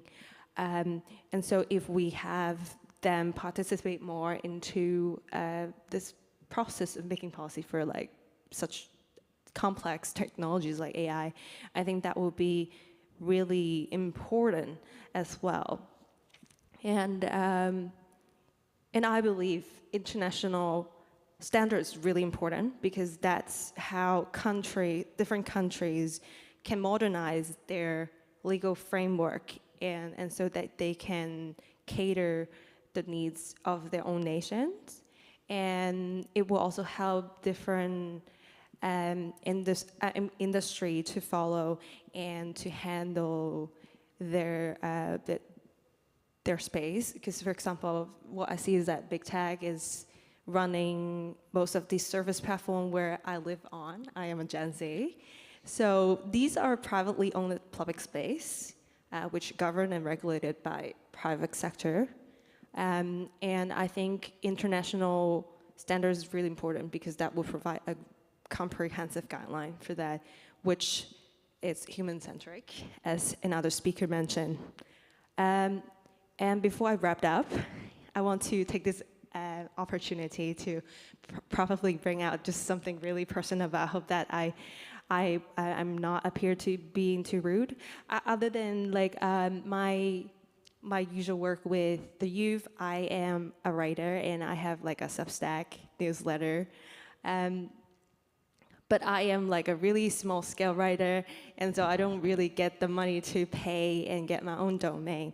And so my newsletter is actually not really appearing on Google search result because of the policies between I don't really have the knowledge, but I assume it's like the policy between Google and Substack, and I think there might be something to do with Substack. They changed policy at some point, which my newsletter is not showing on Google anymore. And so that's just one personal example that I want to throw at here, because Google is one of the biggest search engines that adopt by most people in this world. And I just wonder, if we are talking about inclusivity, how can we, or how can enterprise put a mechanism in place to ensure small scale writer, for example, in my case, to be included as well. But yeah, thank you so much. Thank you very much. Yes, really good points raised from obviously the conversations you've been having with youth community at the forum before, and a very specific question at the end that we might want to take offline to someone that might know the answer to that one. We're going to start getting people involved and have a proper conversation. So if there are things to come along, please do put it in the chat if you're online, or raise your hand. I wanted to first come back to Emma and Christian, and then I'm definitely going to come to people who have good questions. So there was a point from Lucio who talked about the sort of counterfactual fairness at Google. And I wanted to see whether, Emma or Christian, you could share a bit more about your experience of that, if you can answer that. Yeah, I'm happy to talk about that. We've had a similar approach. When I had this slide with these, we see similar patterns, right? This replacement there is exactly the counterfactual similarity that we are trying to get here. This has been central and super useful to us. What also is helpful is ablation of certain terms. Sorry, yes? I was going to ask, just could you give us a 10-second definition of what that means for people who might not know what counterfactual fairness means in that context? Yes, of course. So the idea is when you take a user's query, for example, and it has a marginalized, a minority group in there, like, I don't know, Black woman video, right? Then the likelihood that a classifier predicts something about this person for this query should be the same when you, for Black woman video, as for the counterfactual query, where you replace Black woman video with Black man video, or white woman video, or, you know, if you replace these terms, the output of the classifier should not change significantly. The other part then is ablation. It shouldn't matter much whether you're talking about Black woman video, Black woman dress, or just woman dress, right? That is also essential to what we've been doing here. But if you do this counterfactual fairness, you're still sticking in a certain sense to a slice of the data, right? We are still sticking to gender terms, to race terms. Also outside of these slices, this particular slices, the behavior of these methods of these classifiers and systems should be the same. Doesn't matter if we're talking about genders or LGBTQ queries, right? The quality of the classifiers between these slices needs to be the same as well. That's the metric part that we had. So counterfactual is great, ablation is great, and then we go beyond that. But it's a fantastic first step to augment your training data to get the classifiers to say the right things and be fair. And then, sorry, Emma. Yeah, I was just going to say, I think a lot of this is about asking your system questions and seeing how it performs. And what you really want is to be able to ask the question of, you know, Black woman hairstyles, white woman hairstyles. See, are we getting results that we consider to be equivalent? See what happens if we type in the query hairstyles. There will always be some disparity because these systems are operating at mass scale, but we aim to have a way to hold the system accountable and reduce any disparity that we see. And I think I did hear a question earlier on, I think it was from Zulfa, around data justice. You know, I think one thing that I've been impressed by here is that these systems are able to learn from patterns such that sometimes you can have a relatively small amount of data to start to interrogate the system, and you can see that a system is not behaving well with just a few examples. You don't have to find every potential item in a large set of potential identity groups in order to interrogate the system. You just need a few to say, is this system behaving wrong? And that already helps. So this idea of small data being enough to interrogate the system has been very powerful. Are there any questions on this point particularly, so we can carry on this thought? Yes, please. Thank you very much for all the sharing. It's really interesting. So I have a bit of a specific question. So it's on leveraging AI to reach, you know, goal of gender inclusivity.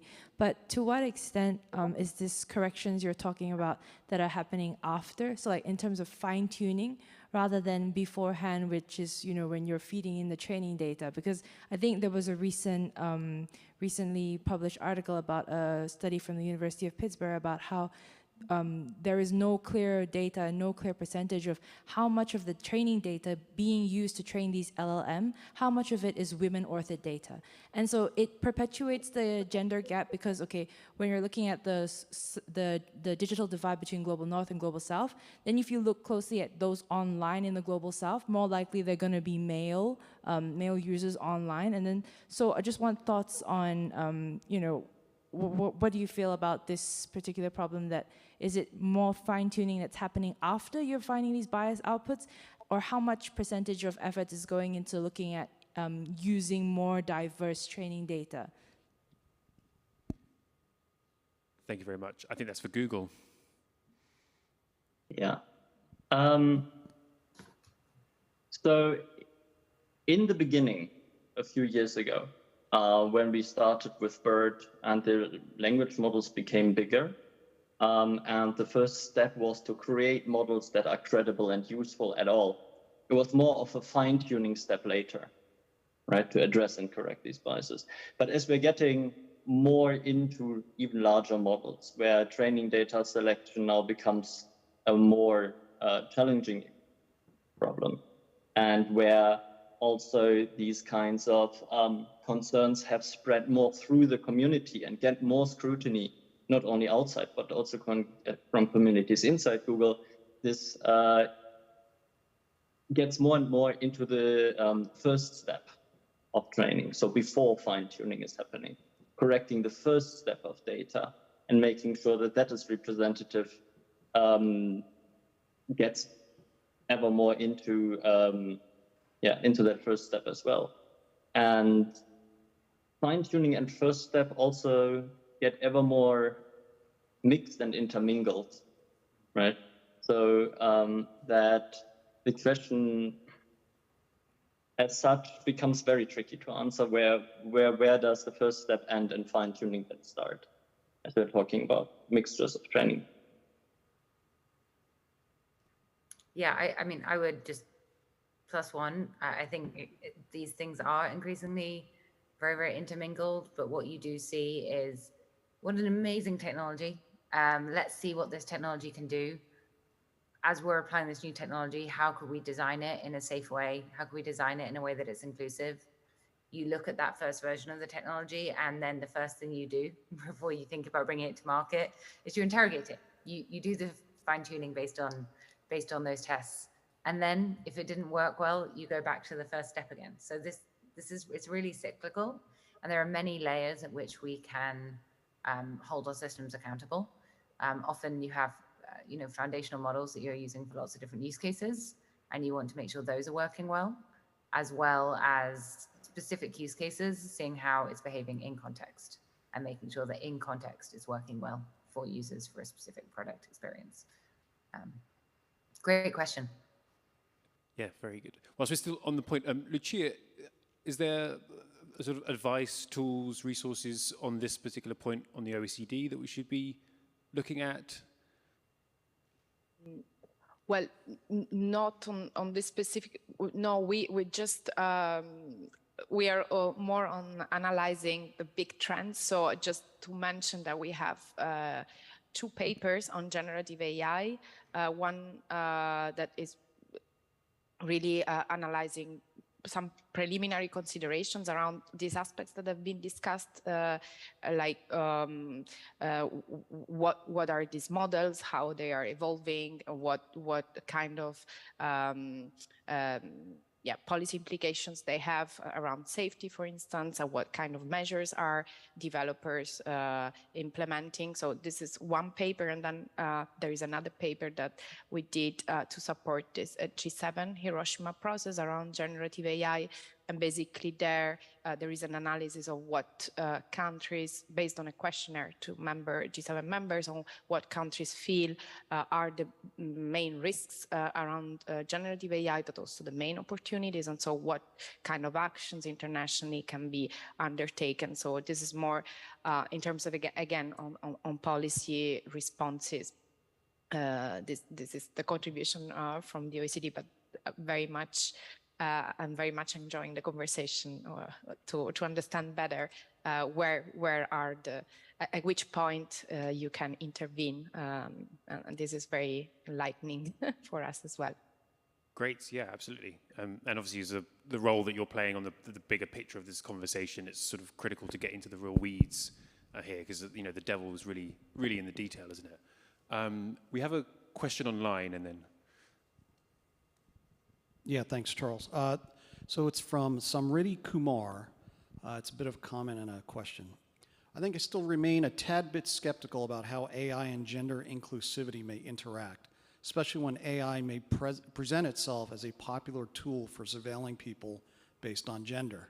What are the possible solutions for this dilemma?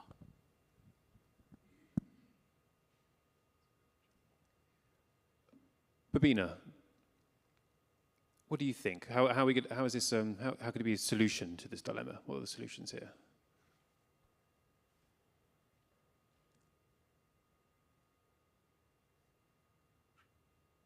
I think it's a lot of things that the panel is trying to, speak directly to here. But I think I share the sentiment with the person who asked the question, that I'm also very skeptical as to how realistic some of these things are or how feasible they are. So, for example, the persons from Google have been sharing how, from the previous question, when the person asked about the training data sets as opposed to, fine tuning, and then Emma, I think you did share your optimism that, we do have a great tool and we can, before we send it out to the market, get it in a, a much better place before we send it out to the communities.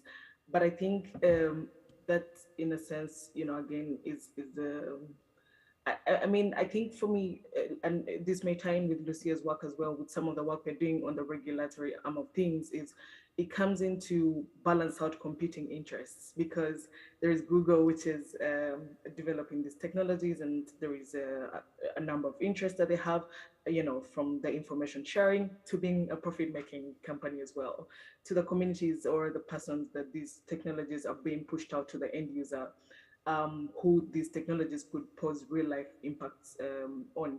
And so I think for me, it's just, I think we just need to be very intentional about thinking about these things from the get-go. And I think it's a lot of what we are reiterating here, everyone else of us. It could be with our OECD's principles, thinking about these things from the get-go as, we're getting into development, even from the ideation stage. And then I think then we think about how more intersectionally factoring in these factors, as opposed to, waiting to, we push this out and then, we can now try to, we're putting fires out in a sense. And so, for example, the data issue, I'm very skeptical as well when you mentioned that, small data sets. I do totally agree these technologies have immensely evolved, and they're able to use just small data sets to just do so many of these things you've been talking about, like, looking out for bias, etc. But then again, that speaks to, again, someone mentioned this, if we do have limited data sets that are not representative of a big part of maybe the global majority, how do we expect realistically that not to reflect in the products that are pushed out at the end? And so I think it's a lot of the caution or the skepticism has been expressed through a lot of scholars' work over the last year too, and I think a number of principles like the OECD is doing, UNESCO, etc., the work we're doing, and so many other organizations, civil society, etc., are saying, factor in these things from the get-go and think about these things from the get-go, and then that could counter the skepticism, because then we're sure that we're pushing out products that are safe and are going to actually be of benefit to the person that these products are being pushed out to. Thank you. Yeah, we gave you the really hard question, so thank you for giving us such an eloquent answer to it. We have another question in the room. Andrew. Thanks, and thanks Google for the opening presentation, which is kind of interesting to get a bit more into the weeds about how you actually are trying to manage these problems. And I guess my question is a bit about the value of non-binding principles. There are currently about over 40 international processes setting out how to govern AI. A couple are binding, European. There's a cluster of UN ones which may go nowhere, and there's 25 plus voluntary, non-binding initiatives being developed by a variety of industry and other types of bodies. And I just query the value of endlessly producing high-level sets of principles which don't overlap or aren't consistent, but may all offer slightly different variations.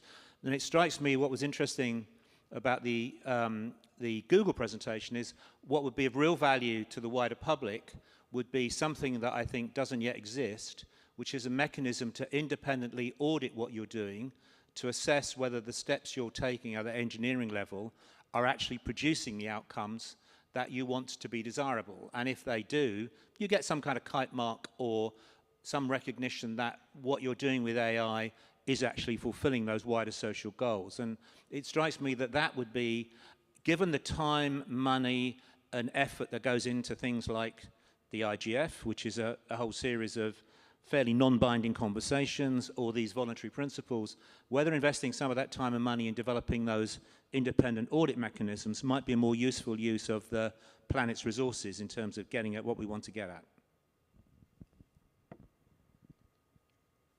I think I'll let the OECD respond first, Lucia. Okay, well, thank you. So I've never done an analysis of all of the principles that exist, so I don't know to which extent it's fair to say that they don't overlap, because I would assume that there is a large overlapping among these principles. And for instance, if one takes, recently the UK came up with their innovation, their approach to AI regulation, and that is based on, again, high-level principles, cross-sectoral principles, and they do overlap to a large extent, or even like almost all of the principles overlap with the OECD principles. The same, I don't know, the NIST management framework in the US, it's really closely linked to the work of the OECD. We did a classification framework for AI systems, but basically what it says is that not all AI systems are equal. They don't have the same risks. They don't have the same impact on the different contexts they work in. So there needs to be this risk-based approach, which is something that is becoming the approach taken in most jurisdictions. Even the UAI Act takes a risk-based approach by classifying risks of AI systems and having provisions related to the different systems based on the risk category they fall in. So I'm just saying I understand the concern of having a plethora of principles. I don't think there is a hierarchy of principles, yet there are, I think, some principles that are like more that are being implemented in a more uniformly across countries, and with some variation, of course. And I would, I have not done this exercise, but perhaps try and check where they overlap, because I'm sure there is a lot that has to do, again, with fairness, with transparency and explainability, with accountability and safety, security. So I understand, and I think it's a fair concern to say that everyone is doing its own principles. Perhaps there is also, I mean, this is also a very new field. Everything is in the making. So even regulation is experimenting really and trying to understand what's the best approach. So I would say, yeah, perhaps there needs to be some more alignment. And there are attempts lately to have more international coordination. As I was saying, the G7 is one. The UK is promoting this safety summit at the beginning of November. The UN is also advancing work. So I think there is there are activities to come together and have more coordination on that. And I think the mechanism of auditing the systems that I agree there is not such a thing yet. There's when it comes, certainly with standards and with the UI Act, there will be a check on the systems. So it won't be perhaps the same thing that it was proposed, but I think there is a lot that is in the making. So all of this is just like being developed right now. So I don't have an answer, a full answer. I'm sorry, it's a very difficult question. But I just want to say that there is there are a lot of discussions, and there is a lot of commonalities, despite the fact that there seems to be a lot of lack of convergence. Yeah, that's what I wanted to say. Thank you. Yeah, and I think that sort of the principles have started to the principles work that's been going on for a while now has started to sort of give us the train tracks for the regulation that is coming, and that has obviously a lot more teeth to it, and that might sort of get to some of the points that Andrew was raising. Does anyone else want to come on this point before I ask another question from the panel? No. I suppose one of the things that comes, and any more questions in the room whilst before? One of the things this sort of gets to is trust in measurement. Like Google have, and Emma and Christian have given us this great presentation around what you're already doing to measure bias and reduce certain biases in there, in your work, and also how you've been able to reduce shocking and offensive, content through some of the technologies that you've used. But we've also heard the sort of the flip of that, which is sort of Google marking its own sort of homework and showing that how you're measuring against your own known biases and how you're improving your own system against your own sort of some measurements. So I think it's sort of some of this is really about how do we build trust in the in that measurement and in that system. And I wonder whether any of the panelists had some thoughts on that. So if we're going to use AI, and we believe in the potential of AI to increase gender inclusivity, how do we know that it's actually doing that, and do we trust that, and how might we trust that more? Any sort of reflections or thoughts on that from the panel?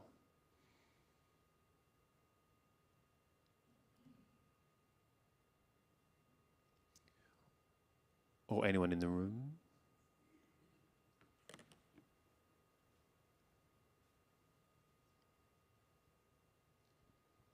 Can I just repeat my plea for an independent audit process? I mean, the only way you know is if you don't trust the company to mark its own homework, someone else has to mark the homework. And I think my point is, going back to the OECD, I'm not saying I think there is agreement. Fairness, inclusivity, there's a set of things we already know we want AI to do and need to do. What we don't have is any method of assessing whether any of the applications are actually doing it. And that's where I'm saying time and investment needs to go within the wider community rather than in doing yet more sets of principles. So I think the independent audit is the key thing. And I have no reason to distrust what Google are doing. On the basis of what I've heard today, it sounds perfectly credible, perfectly sensible, and they're trying to work with the limitations of data, etc. But obviously, for the rest of the wider public, it needs to be audited in some way to satisfy us that gender equality is being promoted through these kinds of systems. And that's, surely that is where the conversation should be and where the investment should be, and not on high-level principles and the endless discussion of high-level principles, which has gone on in IGFs from year after year for like 20 years. Thank you, sorry. Yes.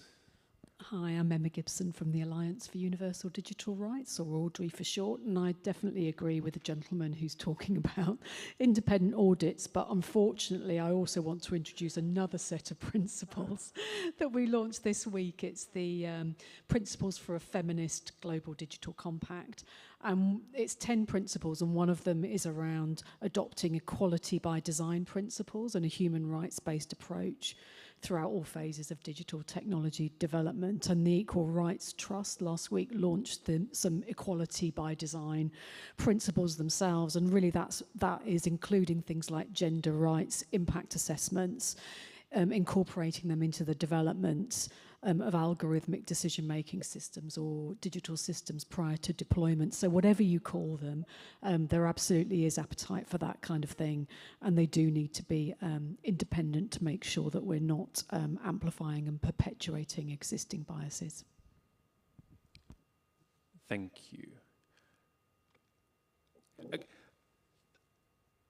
I think we should come back to some of the sort of the challenges that this technology might also be able to help with. So we were trying to get the session to focus on ways in which AI can solve some of these problems, and I wonder whether there are like particular challenges that the panel or people in the room think that we should be spending our time, effort, money on, that we can actually sort of promote gender inclusivity and equality. Like what should we be focusing on, and how might AI help us do that? Or other examples of things that are already sort of underway, very practically.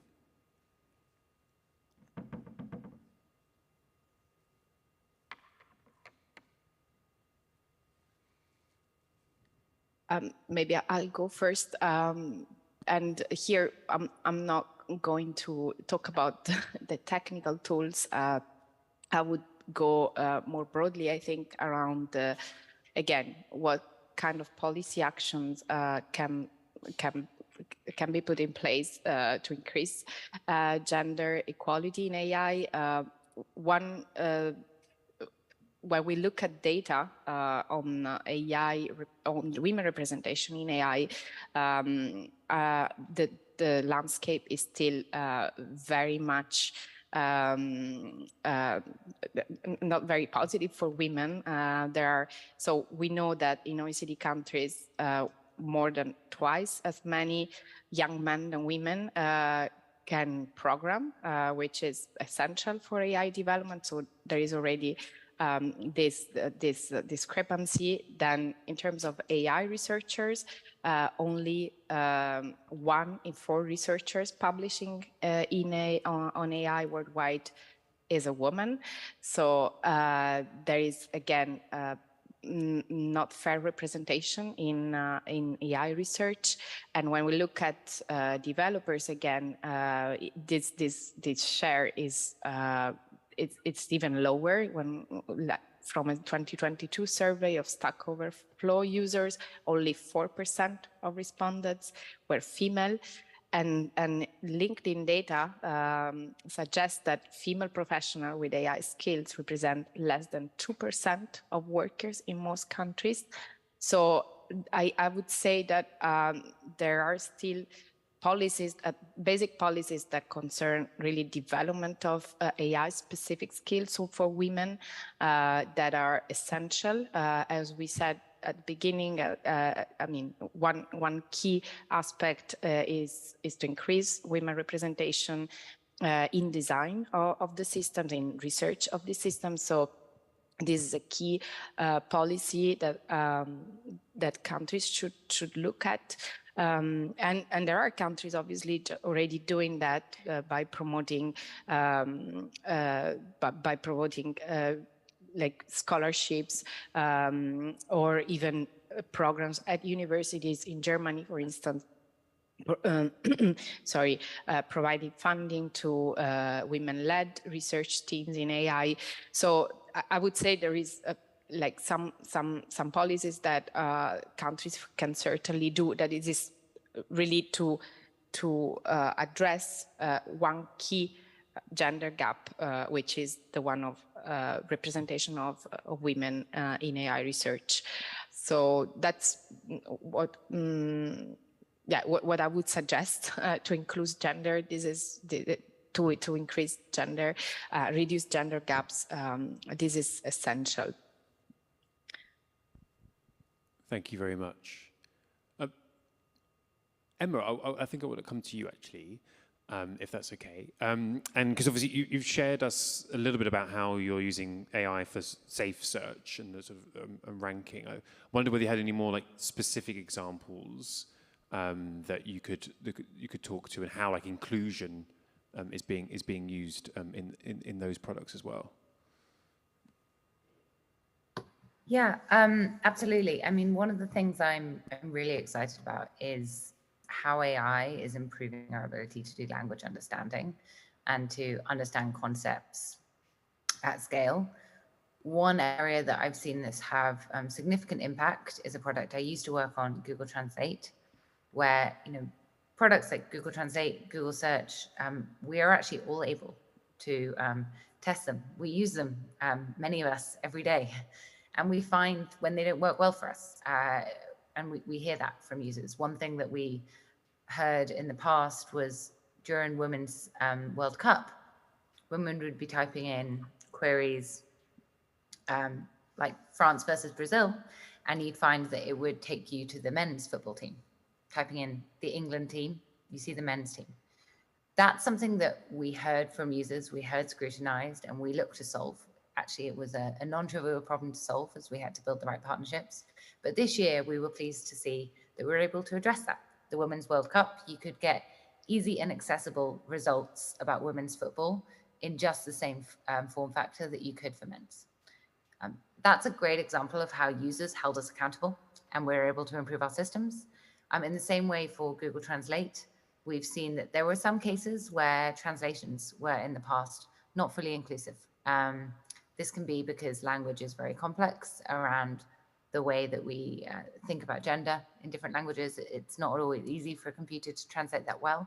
But as we have seen AI get better at pattern matching, and our systems, our internal accountability, our internal ability to test these systems at scale, we have seen that Google Translate has got significantly better in this regard. And we've been able to test and validate that Translate is working across a wide range of languages in a way that we think is really effective for understanding gender in different ways.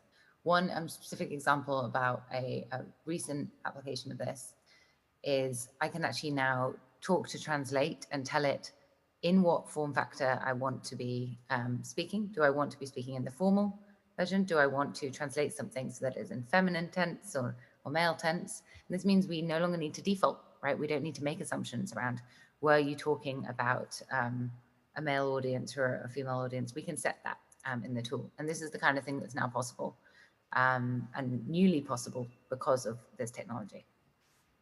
Hopefully that made sense. But I think the thing I'm excited about here is you've all been holding us accountable for many years. That's one of the great things about working at Google is users hold us to a high standard. And I'm excited about AI as a tool that helps us meet that high standard better.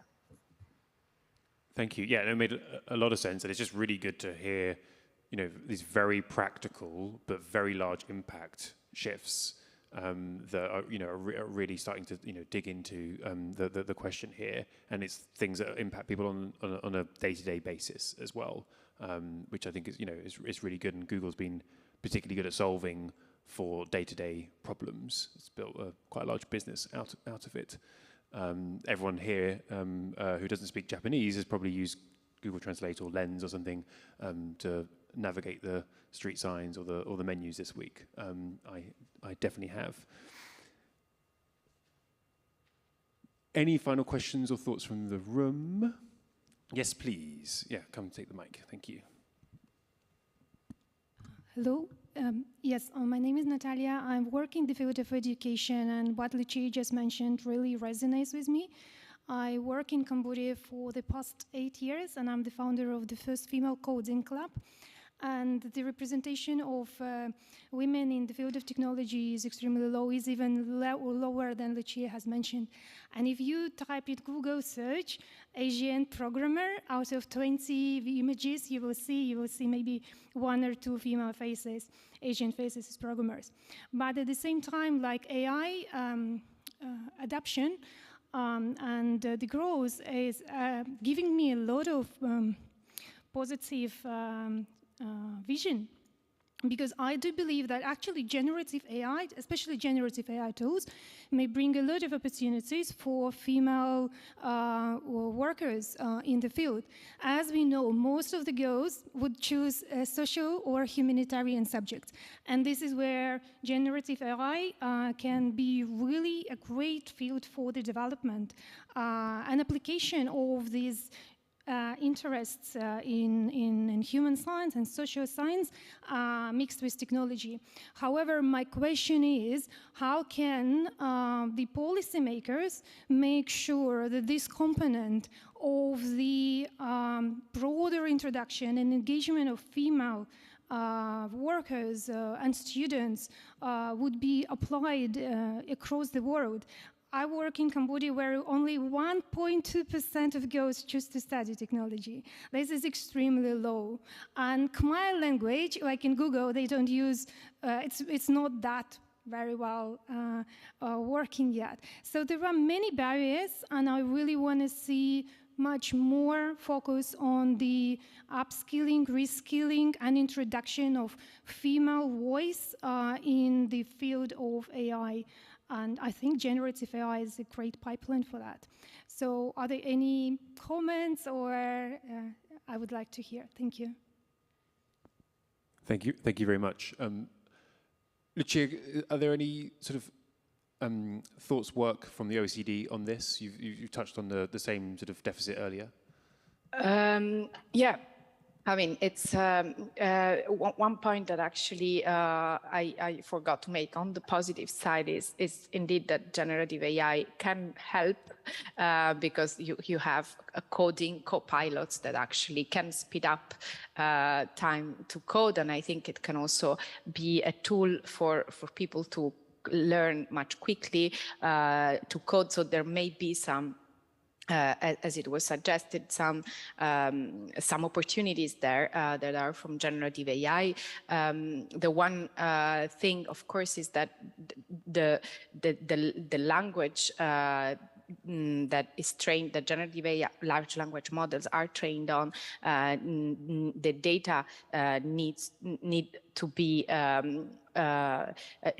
there. So what we see is also a lot of investment in training large language models in languages other than English, and so this is one thing that needs to be also promoted by countries, so that these models exist not only for the languages that have the most of the data, and then in terms of policies, again, that is the question: how do you bring more interest from women? And I think one of the motivation that it was mentioned that is key. So we have been in a lot of policies like coding from earlier age, but also as I said, scholarships, but also role models are quite important to make young girls also identify with type of jobs that they could take on later on. So this is a big question: how you involve more women in science. But as I said, there are examples that span this kind of policy actions. Yeah. Thank you very much. Yeah, and yeah, definitely multi-layered, multi-faceted challenge to do that. But I think the point here is that this becomes something that's in our sort of day-to-day apparatus, and therefore people are going to be more interested in being part of it. So thank you, Natalia, for that comment and question. We're sort of coming to the end. I want to sort of wrap up in about 30 seconds or so, but I wanted to just see if any of our panelists had anything burning they wanted to share or respond to before I did that? No. Great. Well, huge thank you to our panelists for joining us in a wide variety of time zones. And appreciate you staying up or getting up early to do so. I definitely found it a very interesting conversation. We were able to get into some of the practical aspects of this topic. We also touched on the multi-layered and complex nature of this topic as well. And I think that it's been really good to see that there's a lot of interest in developing solutions that can solve this problem with more people and from a more inclusive way. We've had some principles launched in the session. We've had some discussions about the value of principles in the session. We've had some very practical data and sort of measures sort of shared. So I've learned something, and I thank you for doing that and for being part of this conversation. And with that, I'd like to close the session, say thank you again, and hope to see you all again soon. Thanks. Bye.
Good morning. Just checking whether you can hear me.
Yes, okay.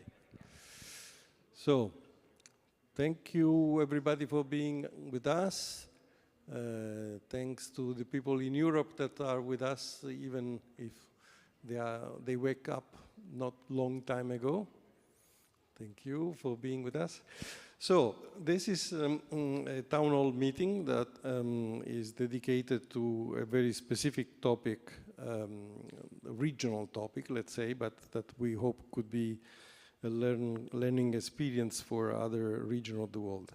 As you know, this is dedicated to the European election 2024 that will take place in June next year, and to the measures that has been put in place by the European Union and other stakeholders in order to secure these elections and make a normal process, with not so many interference, but at least where the interference that will happen will be reduced at the minimum in terms of impact on the freedom of the voters in order to express their views and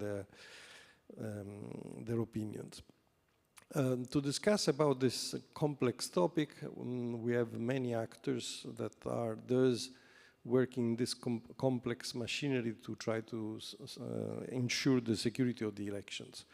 We have two representatives of the European Commission, because the European Commission is the main actor that promoted this initiative.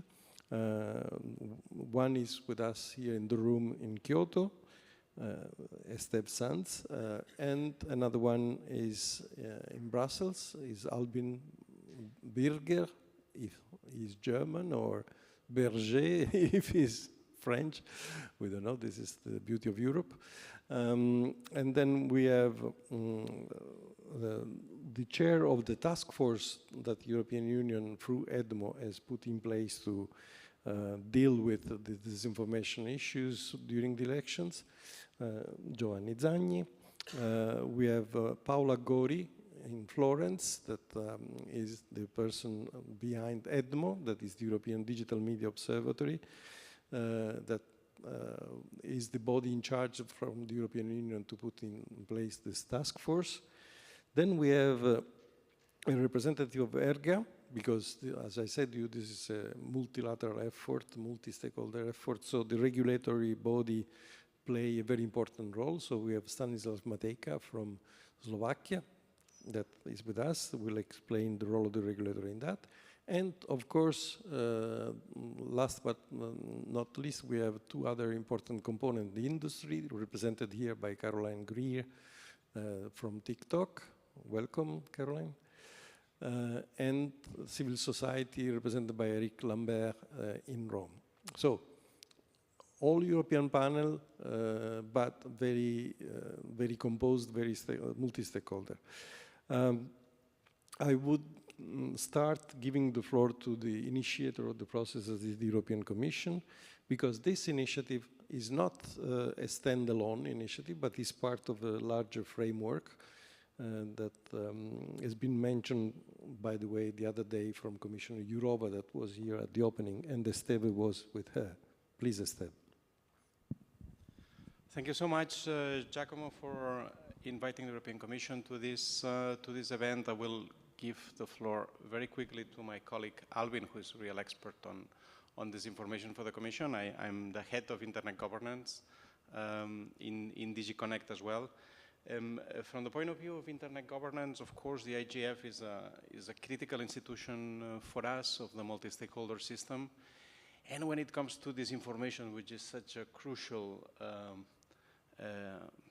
development in these societies that we live in, what we have seen precisely these days is how good the IGF is a platform to discuss these critical issues. And this testifies of the health of the IGF, how the IGF is really ready to discuss all these critical issues in ways that are very concrete and very substantial. And you mentioned that our Vice President was indeed here, which also testifies of how important the IGF is for the European Commission.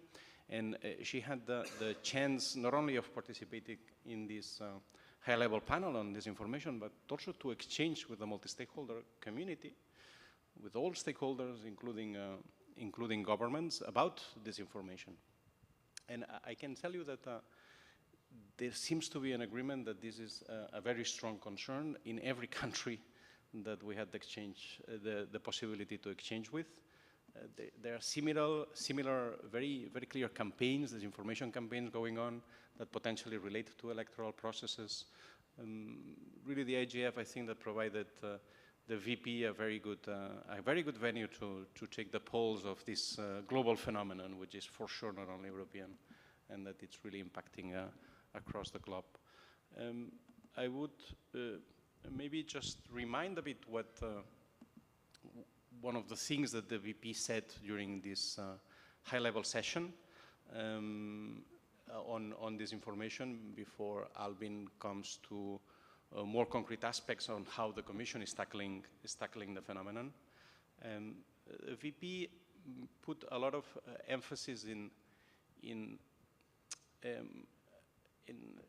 the definition of this information. So she said very clearly that all that we do in policymaking process in the EU on this information starts with a definition, which is basically that this information has to be intentional. It's something that happens because some actors engage intentionally in a disinformation action or a disinformation campaign. And what she said as well, it's something that has also been part of the overall discussion in this IGF, which is that with generative AI, these intentional elements of disinformation are basically amplified.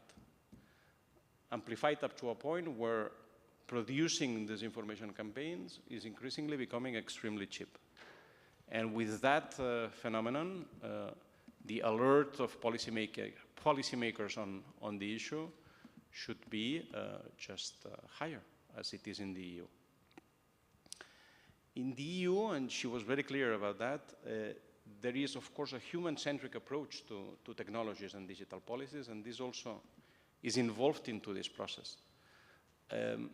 On the one hand, she said, we don't give rights to AI. We don't give free speech rights to AI. We don't give copyright rights to AI.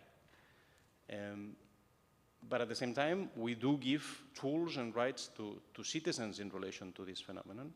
And she emphasized how positive it is, the European Commission, in considering measures, including in the AI Act, of watermarking AI-generated content to basically help the users and the citizens identify when content has been produced by these technologies. So overall, it was a very powerful presence to have here the VP. Of course, she could only engage into general messages about our policymaking process. I think that my colleague Alvin will provide you more concrete aspects of the framework in which the Commission is operating these days on the disinformation landscape.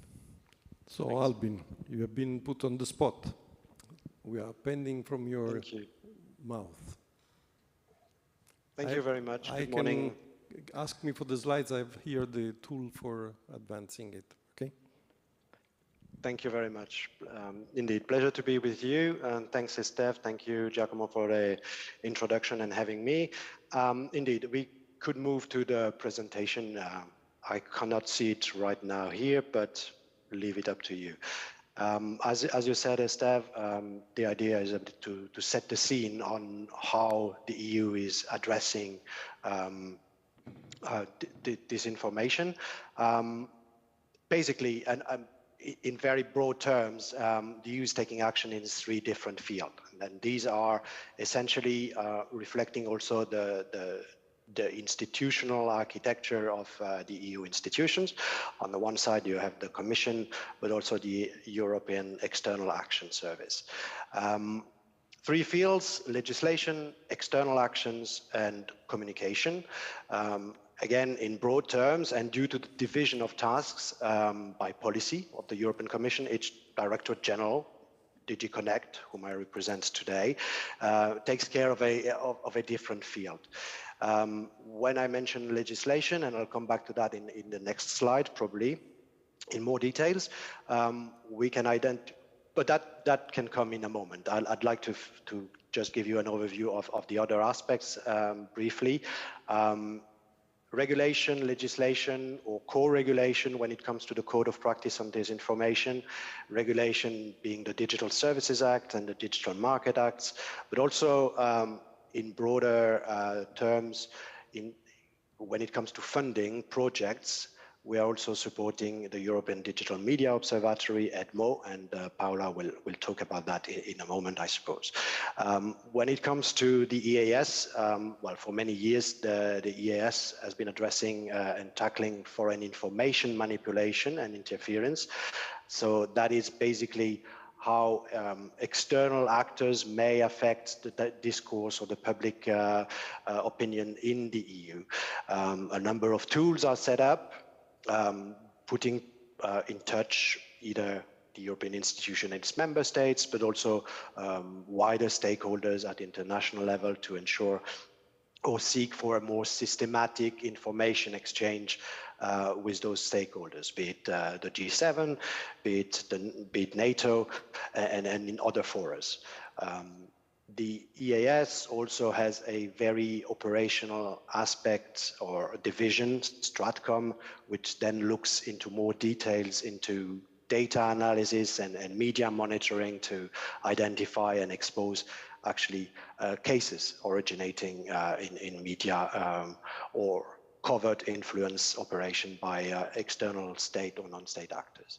Finally, from the Commission side, which is a bit more internally oriented, but worth to mention is obviously also to address or pre-bunk possible narratives that are developing in various policy areas and to put in touch the various responsible DGs per policy area, be it climate change, migration. We seek, or the DG Communication seeks to establish communication channels and possibly also pre-bunk or debunk narratives developing.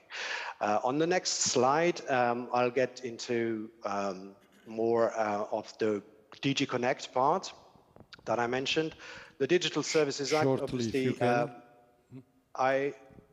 this is all fine indeed, thank you. The Digital Services Act, adopted and enforced currently, is the new EU regulation establishing standard for the accountability of online platforms regarding illegal content, disinformation, and other societal risks. Accountability on how they moderate content, on advertising, on algorithmic processes.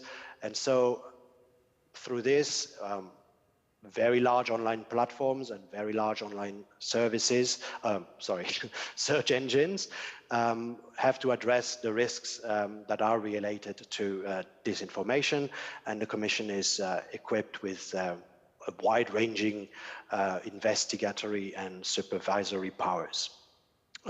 Linked to that, but in a sense not at all a regulation as such, is the Code of Practice, which is a self-regulatory and voluntary tool that is not totally new. It was established, developed in 2018, but revamped, strengthened in 2022. And it really is the industry attempt to establish commitments and measures at granular level to address various aspects that are pertinent when one aims to address the disinformation phenomenon. Here are mentioned a few areas or chapters of the code. Demonetization, of course, the aim would be to cut financial incentives for purveyors of disinformation. So signatories in that field would take commitments to avoid, for instance, the placement of advertising next to disinformation content on their services, or also to avoid disseminating advertising that contains disinformation or links to disinformation sources. Fact-checking, access to data for researcher, these are also important fields. You would add user empowerment through tools and initiatives to understand and flag disinformation for the users, to better understand what or identify basically disinformation content. One could also mention integrity of services, which is basically what was already mentioned a bit earlier by Estef. For instance, prevent manipulative behaviors on their services in the forms of deepfake or AI-generated content. The core regulatory aspect, if you want, of the Code of Practice is an important innovation, and that links to the DSA in the sense that for certain signatories of the code, the major online platforms, the Code of Practice aims to become a code of conduct under the DSA, basically a possible means for them to demonstrate that they comply with their obligation to mitigate risks. And finally, last but not least pillar of our approach is indeed the EDMO, the European Digital Media Observatory. Through EU financing, we support the development of a cross-border multidisciplinary community of independent fact-checkers and academic researchers. This is comprising, if you want, a central system, digital platforms, combined with national or regional hubs covering the EU territory and population. But I think I will leave also Paula to get into that more specifically. Last slide, if you may. Getting more into EU elections, this is of course an important, we have an important calendar ahead in the EU that you already mentioned.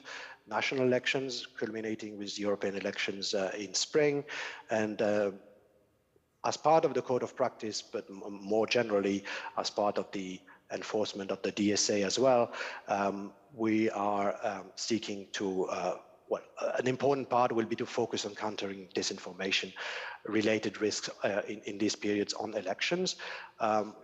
When it comes to the Code of Practice, this has prompted the signatories to strengthen the exchanging and setting out of all the actions that they are expected to take during elections. So we established a specific working group to tie also to what has been said earlier on regarding generative AI being a challenge, including in that particular context. There will also be work carried out on that in particular with dedicated subgroups. So this basically illustrates a little bit, again, our approach to a multi-stakeholders involvement, as everyone has responsibilities and tools and need to take up the fight on disinformation. The same applies, if you want, with EDMO Task Force on Election, which has been set out to carry out a risk assessment ahead of the European election and foster the participation at more expert level on those aspects. And being mindful of time, I think I will leave it here, but happy to take any questions during the discussion. Thank you very much. Thank you very much, Albin. Now Stanislav Matejka, that I said before, is the regulator, representative of the regulator, and in particular is within ERGA with a specific task that is linked to the election process. So Stanislav, one question just to introduce you. The question is, my colleagues from other regions of the world here, when they hear about this initiative, they say, but this will mean to create a Minister of Truth. And I say no, because we have on board other stakeholders, and we have the regulators, the independent regulators that are the arbiters of this process. So if you can explain better what is your role, because this is a key question for the other region of the world. Thank you. Thank you very much, Giacomo. And thank you, Alban, also for setting the scene here so that I don't have to go into details that you already described. First of all, I should say that ERGA stands for the European Regulators Group for Audiovisual Media Services, which is an expert body, European body that focuses on effective implementation. Specifically, the body was created to enforce and implement in the most effective way the Audiovisual Media Services Directive. So this is our core mission of the whole group. And the members of this group are charged to enforce both the European and their own national legislation when it comes to media regulation. For several decades, audiovisual media regulators have been focusing on broadcasting, which basically everybody means television and radio. But for the last decade, sort of a decade, we also entered the field of digital media. The media regulators covers rules for advertising in general, and political advertising in particular is something very important on the agenda of the media regulators in Europe. And building on this, we have started to look at election integrity protection, and we put it high up on our agenda as well. And we have focused on this issue ever since the first code of practice was that came to existence, as Alban mentioned, in 2018. And ERGA has been tasked by the European Commission at the time to monitor the initial code of practice and publish several reports. And we focused a lot on political advertising because there's a lot of interest and a lot of expertise on the side of the regulators. So those of you interested in the role of regulators and the assessment of the regulators of the initial code of practice, you can go ahead on the ERGA website and read all the findings that we have come together to. Now, since, as Alban mentioned, the code has been revamped in 2020, ERGA has taken a very active role in both, providing expertise to the Commission in negotiations of the code of practice and coming together with the industry and other stakeholders, fact-checkers and researchers with a newly created task force under the code of practice and disinformation. And I feel that this is a very important step in actually making the multi-stakeholder approach to this reality. So we are sitting around the table as regulators together with EDMO, with the European Commission, with the industry, and with the fact-checkers and researchers. And so you can see in this multi-stakeholder approach that there's a lot of independent bodies, independents from the governments, from the industry, like regulators, researchers, and fact-checkers that have a say in how the code of practice, first of all, should look like in the first instance, and then how it should be understood, interpreted, and kind of implemented, not necessarily enforced, because it's self-regulation, as Alban mentioned. So our approach to protection of integrity of elections, as ERGA, is, and this is my interpretation of the code of practice, is through transparency. So code of practice introduces transparency obligations, basically commitment at least, to publish transparency reports on the measures taken by the platforms to protect elections or to fight misinformation and disinformation in general. One more area that we focus on a lot, I hope you can hear me, my video just froze. Yes, we can hear you. You are frozen, but we can hear you. I'm not sure why, let me just check. But I wanted to say, wanted to talk a bit also about the upcoming regulation on targeting of political advertising. That this is upcoming, this is not yet enforced, this is still in the legislative process. but ERGA is taking an active role in providing the expertise there as well.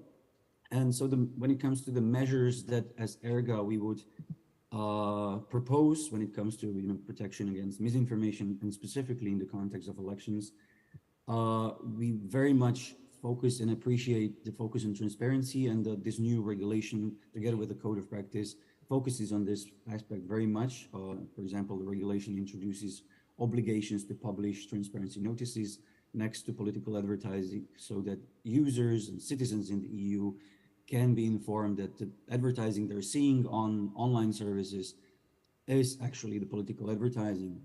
Other area or measure that we focus on is monitoring the effective enforcement of the platform's own policies on something that is called in certain areas TTPs, which is tactics and techniques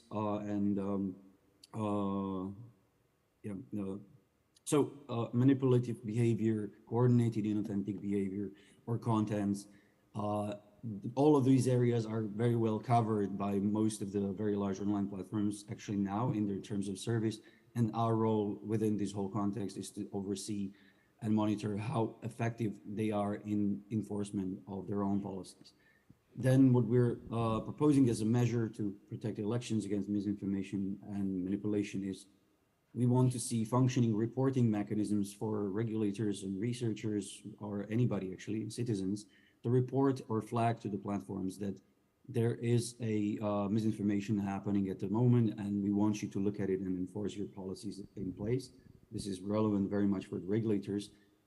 Another, maybe it's a bit technical, but still very important issue is, of course, effective repositories of political advertising to be scrutinized then by the regulators and independent researchers as well.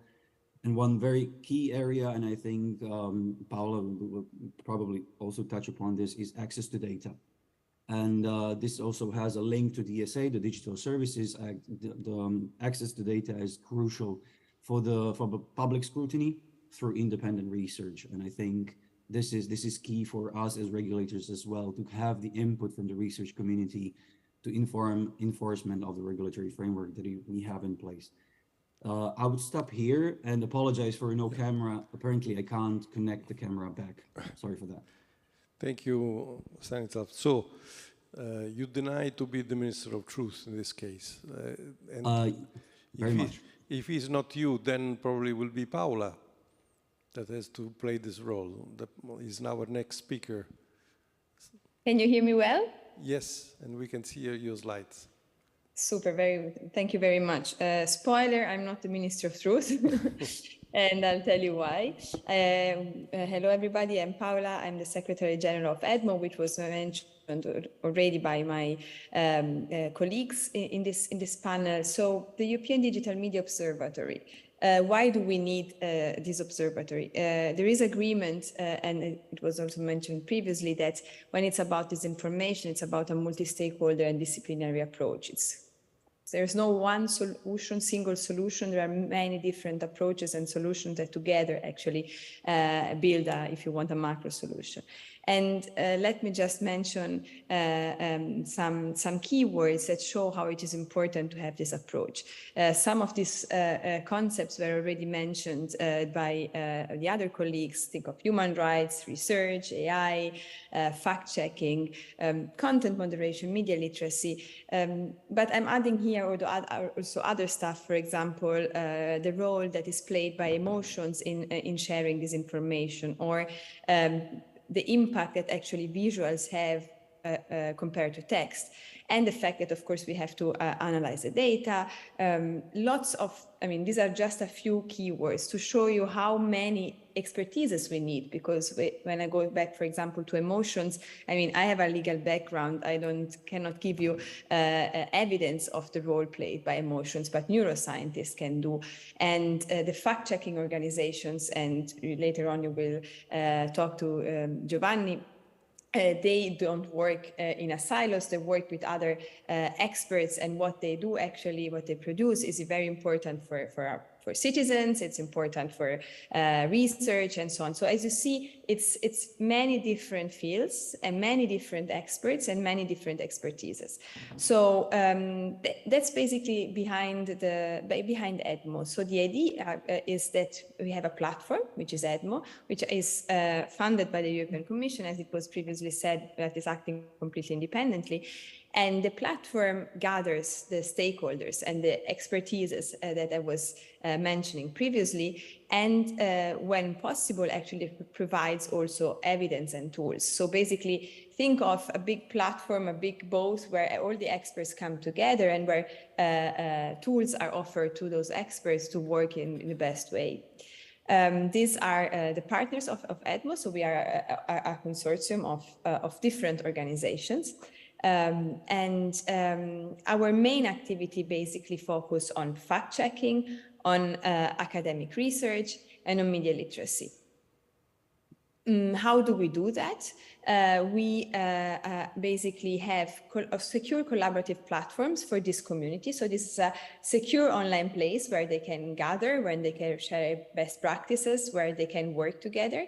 We do work on maps and repositories, for example, scientific articles, or we map the media literacy initiatives in the EU member states so that basically the experts can have comparable data, for example, or can access evidence that is of their interest.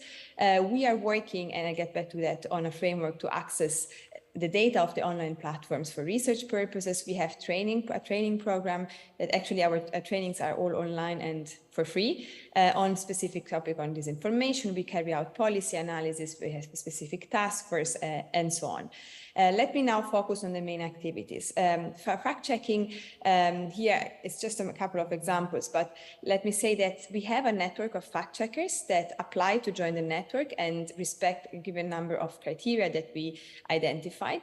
And these fact-checkers, this network is really something very precious because I mean, probably it looks like something very, very obvious, but when you have a network, you can really advance to the second, if you want, a level, in the sense that, let me just mention, for example, when it is actually still about the war in Ukraine, the moment the war started, the fact-checkers were united in sharing information, in sharing this information that they were detecting in their countries, and they were informing the other fact-checkers in the other countries. That helped us a lot. I have to say here, my colleagues from Pagella Politica are doing an incredible work in coordinating, so in gathering the disinformation narratives that are detected in the member states and in sharing it also with others.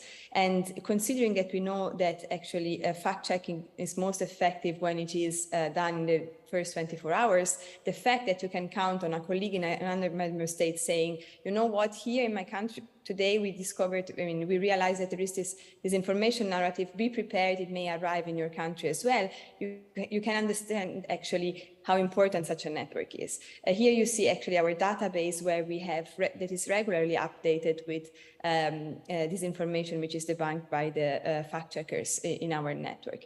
And out of the work that they are doing, we also publish monthly briefs in which we basically recap the main disinformation narratives that were detected in a given month in the EU. On media literacy, for those who are familiar with media literacy, this is a very large field because it involves many different actors, it has different target audiences and so on. So here what we are trying to do is try to put some, if you want, some order, precisely because it is implemented by so many different actors and with different techniques and with different approaches. We started by mapping the main media literacy initiatives in the various countries, and what we are working on a lot now is to, for example, work to understand how to assess the impact of a media literacy initiative. So not only a media literacy initiative that is implemented, trying to understand if actually it had an impact, so it was, if you want, useful for society. And then there's research, and Stan already mentioned the importance of accessing data. For those who are less familiar, we're talking about data that the online platform have on the behaviors, not on the behaviors, but on the users, that could actually be accessed for research purposes to understand, for example, the various behaviors or trends, or how basically this information spreads, and it is spread by whom, and so on. So, of course, this needs to be done in full respect of GDPR. And this is why EDMO had a working group that actually released a report that includes a code of conduct on the basis of which this access could be given. And what we are doing now, we are basically thinking on how we could structure an independent intermediary body that would, on one side, vet the researchers that are asking the access to those data, and on the other side, of course, ensure that this access is given and that everything is going as it should. This whole work is chaired by Dr. Rebecca Trumbull, and it is indeed something that, when we also talk to international stakeholders, is seen with very much interest, because it looks like something that is quite new actually in the sector, and we really hope that this is helpful, the work that we are doing, especially considering that, as it was saying by Alban, this is now something that is in Digital Services Act, the fact that this access needs to be given. And then you see here, for example, the repository that I was mentioning previously on that includes scientific articles on this information. Here again, it's multidisciplinary. So we have many different approaches to the topic. And then, as I was mentioning, the policy debate. So EDMO, of course, as it is part of this whole European strategy to tackle disinformation, we are also part of the task force within the Code of Practice, together with ERGA, for example. The aim of the task force is basically to make sure that the Code of Practice keeps being aligned with the developments, and also to, if you want, work on some implementation parts of the code. And one of the main tasks within the Code of Practice for EDMO was, or is, actually to propose structural indicators. Structural indicators are indicators that help us understand if the code is having indeed an impact on the information ecosystem, and in particular on reducing or not disinformation. And then we also produce, of course, policy analysis. Here I mentioned some example. Last but not least, as it was also mentioned, our hubs. So we are lucky enough to have hubs in all covering all member states. These are either national or multinational. And those are really the doers, in the sense that they implement media literacy initiatives in their countries. They do the local research. They are in contact with the national regulatory authorities. They do local fact-checking. So really, we at EDMO as a platform gathers what they are doing. And this is really what we think is the added value of such a platform, because, as we know, this information has no borders, but there are clearly local specificities are related to this information, how it spreads, messages that are more impactful or not, and so on. So having the possibility of having on-the-ground experts in all member states is really a plus for a platform like EDMO. And I think that I will now pass it over to Giovanni, because as it was already mentioned, we have established a task force in view of the European Parliament elections next year. And Giovanni is the chair of this platform and will tell you more about that. Thank you very much. Thank you, Paola. Giovanni. Thank you. Let me start by introducing a similar effort that was conducted in the context of the war in Ukraine. And this effort was already mentioned by Paola before me. I'll give a couple more details. On March 3rd, 2022, the European Digital Media Observatory, EDMO, established a task force on disinformation and the war in Ukraine. It was chaired by Dr. Claire Wardle, and the task force included 18 members representing academia, journalism, media, and civil society. The task force has met weekly for 3 months to discuss developments and trends in relation to disinformation in the context of the war in Ukraine, and to design and steer different projects. Some of them were just mentioned before me.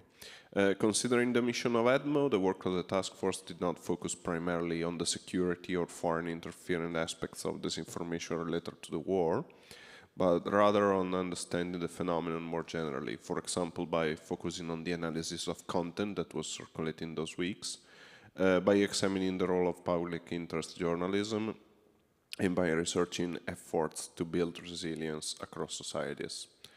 The task force published 3 statements about urgent issues related to the war in Ukraine, and those were about cybersecurity, foreign propaganda disguised as fact-checking, and finally mental well-being of investigators, as well as a final report that listed 10 recommendations for policymakers, technology companies, newsrooms, and civil society, based on the observations, the research activities, and the discussions carried out in the previous 3 months.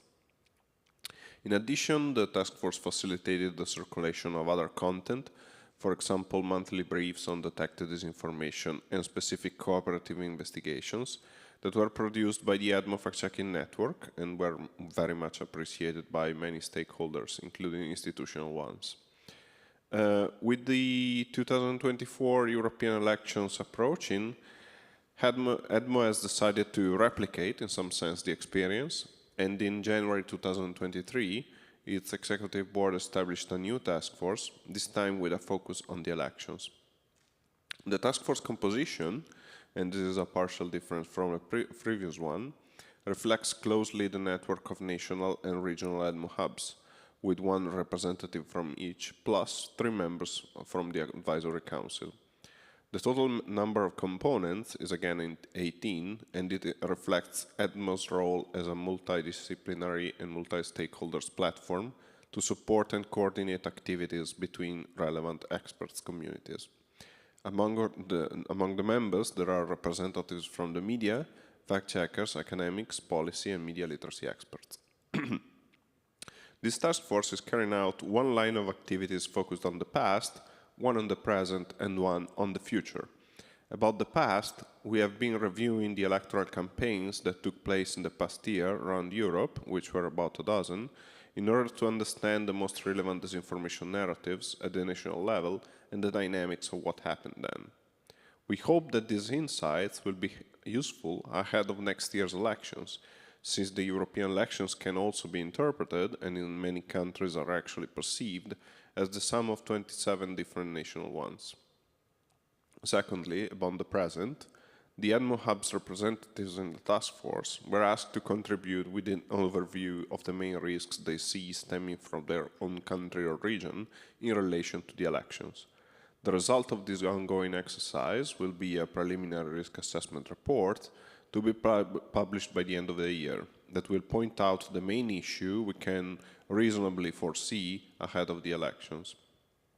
But the European parliamentary elections are still 8 months ahead, after all, so a good deal of what the task force will be called to do is in the future. To better prepare, the EDMO fact-checking network is starting to collect information on the mis- and disinformation trends regarding Europe, and at the same time, the task force is engaging in a challenging round of consultations with other stakeholders that are monitoring the elections in Europe, including institutions and civil society organizations. With this idea, it plans also to facilitate the dissemination of best practices and useful experiences from the media and information literacy world. The goal overall is to tackle the issue in a democratic and inclusive way, giving proper representation to the diversity of issues on the ground. For that, we will need the cooperation of the expert community, but also of technological platforms and civil society organizations. And this is a nice segue to who's coming after me. Thank you. So, we are still looking for the Minister of Truth. Apparently, we cannot find it. Eric, you represent civil society, and I see that you put some question in the chat. But before to give you the floor to you, I want to read one question that is in the chat from Ketevan that says, new and upcoming EU regulation focus more on preventing potential social harm when it comes to digital platform, but still mostly depend on self-assessment report from big tech companies. Do you think that this approach will be effective? What could be more done in this direction? So probably this is a question that is near to what you want to say. Yes, thank you. Giacomo, a word about Eurovisioni, which I'm representing. Eurovision is an association, French-Italian origin, European in scope, mostly interested in the idea of public service in the media, starting from television, but now looking at what the meaning of public service in the era of internet and social platforms. One question I have, which is regulation, because I'm listening with great interest to the presentation, is that, as I said at the beginning, the European Commission and the regulation is looking not at, especially in terms of artificial intelligence, not in limiting freedom of speech for individuals, but limiting coordinated activities from a foreign power or specific groups that try to influence and manipulate the public opinion. But we are confronted with a phenomena that seems to be very strong among the younger generation, if I follow what the result of the Reuters Institute survey, is that younger generations don't trust the social media platforms as we knew them, the old Twitter, for example, or Facebook, any more than the old media.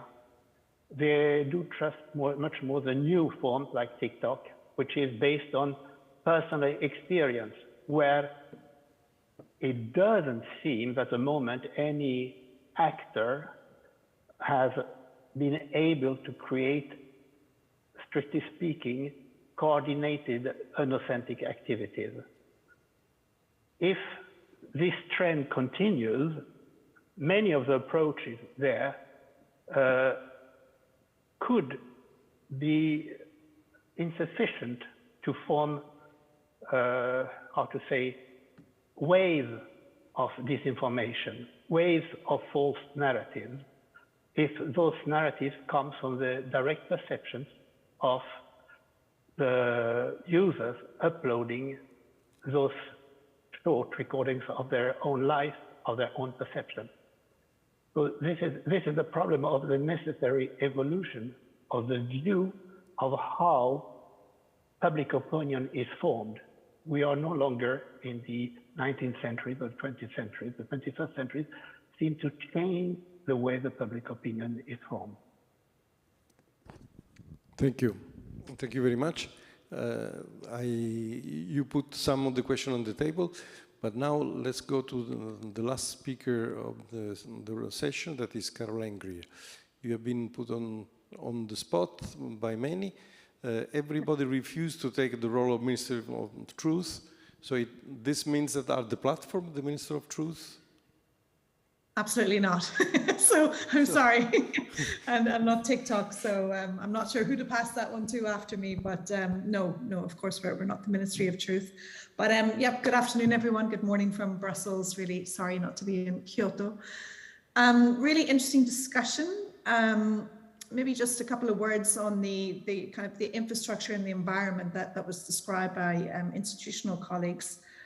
So TikTok is a signatory of the Code of Practice on Disinformation. We're a very active signatory. We're actually co-chairing the election working group that was mentioned, and we took a leading role in the work on structural indicators. And all platforms published their reports, their second reports a couple of weeks ago. You will find them on the Transparency Centre website, disinfocode.eu. TikTok's alone has more than 2,000 data points, 2,600 data points, many pages. So there's a lot of meat there. And if anybody wants to deep delve into, how we tackle disinformation and elections as part of that, that report is there for the reading. But all to say, we really appreciate this ecosystem, this infrastructural model that is developed around disinformation, because as was said, I think, by the first speaker, we really think that this is a multi-stakeholder effort. It's a really dynamic, complex area to tackle, and certainly we have a big role as platforms, but we can't do it alone. You know, we need the support of fact checkers, of civil society, of you know, other actors within the ecosystem. So really important that we're coming together under the auspices of the code. I thought I would just say a few words about how we tackle elections as TikTok, since that's the subject of the panel, and just to let you know what sort of happens at ground level, as it were. TikTok has a global election integrity program, but we also add in a layer of local flavor to that. So we work with local experts for each election, because we really feel we need the expertise. While there is a template, if you like, of things that we do in each election, obviously each election comes with its own flavor, its own nuances, its political sensitivities, cultural sensitivities, etc. So that local approach is really important. Planning for any election begins many, many months in advance. We have an election calendar. Obviously elections are happening globally, so we're just working around the clock basically, and always moving on to the next election. So we have the Polish ones coming up this weekend. We've just been through the Slovakian ones. So there's always an election, and obviously next year is going to be a huge year. The EU elections, 27 countries all at once, UK, US elections. So it's going to be a very busy year. So what do we do as TikTok? We have election policies, number one. So we have our community guidelines, which set out the rules of TikTok, if you like, what you can post, what you can't post, what is appropriate behavior on the platform. The election policies are a subset of that. And for example, we don't allow political advertising as TikTok. So that was a decision that we took some years ago, and we've stuck with that. We restrict the activity of political parties and politicians around elections. So campaign funding, for example, is something that we put the brakes on. The external partners that I mentioned are really important. So we work with third-party organizations that might give us additional intelligence around threats or trends or narratives. We have our fact checkers, who are really important partners for us in this work. So we make sure that we're fully staffed up and resourced with our fact checkers. We have authoritative information about the elections that we put on our platform. So for every election, we have an election hub, which has information about how and where to vote. And we typically link to the national authority that has that authoritative information. We typically run a media literacy campaign, sometimes partnering with the fact checkers, and our trusted flaggers are really important as well. So it really is a multifaceted approach, a local approach for elections, and a cross-functional approach internally. We've more than 40,000 staff working on trust and safety within TikTok, and a large part of them are also working on elections. So I'll pause there. I know we're getting close to time, so thank you very much. Thank you very much to you. So we are still looking for the Minister of Truth. I would ask the room to be ready to raise questions and to take eventually the microphone that is on our back.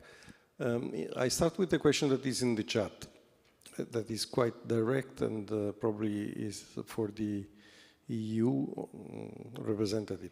What happens if one of the large platforms refuses to follow the code of practice or even to sign it? Do you have remedies swift enough to prevent substantial harm to be done?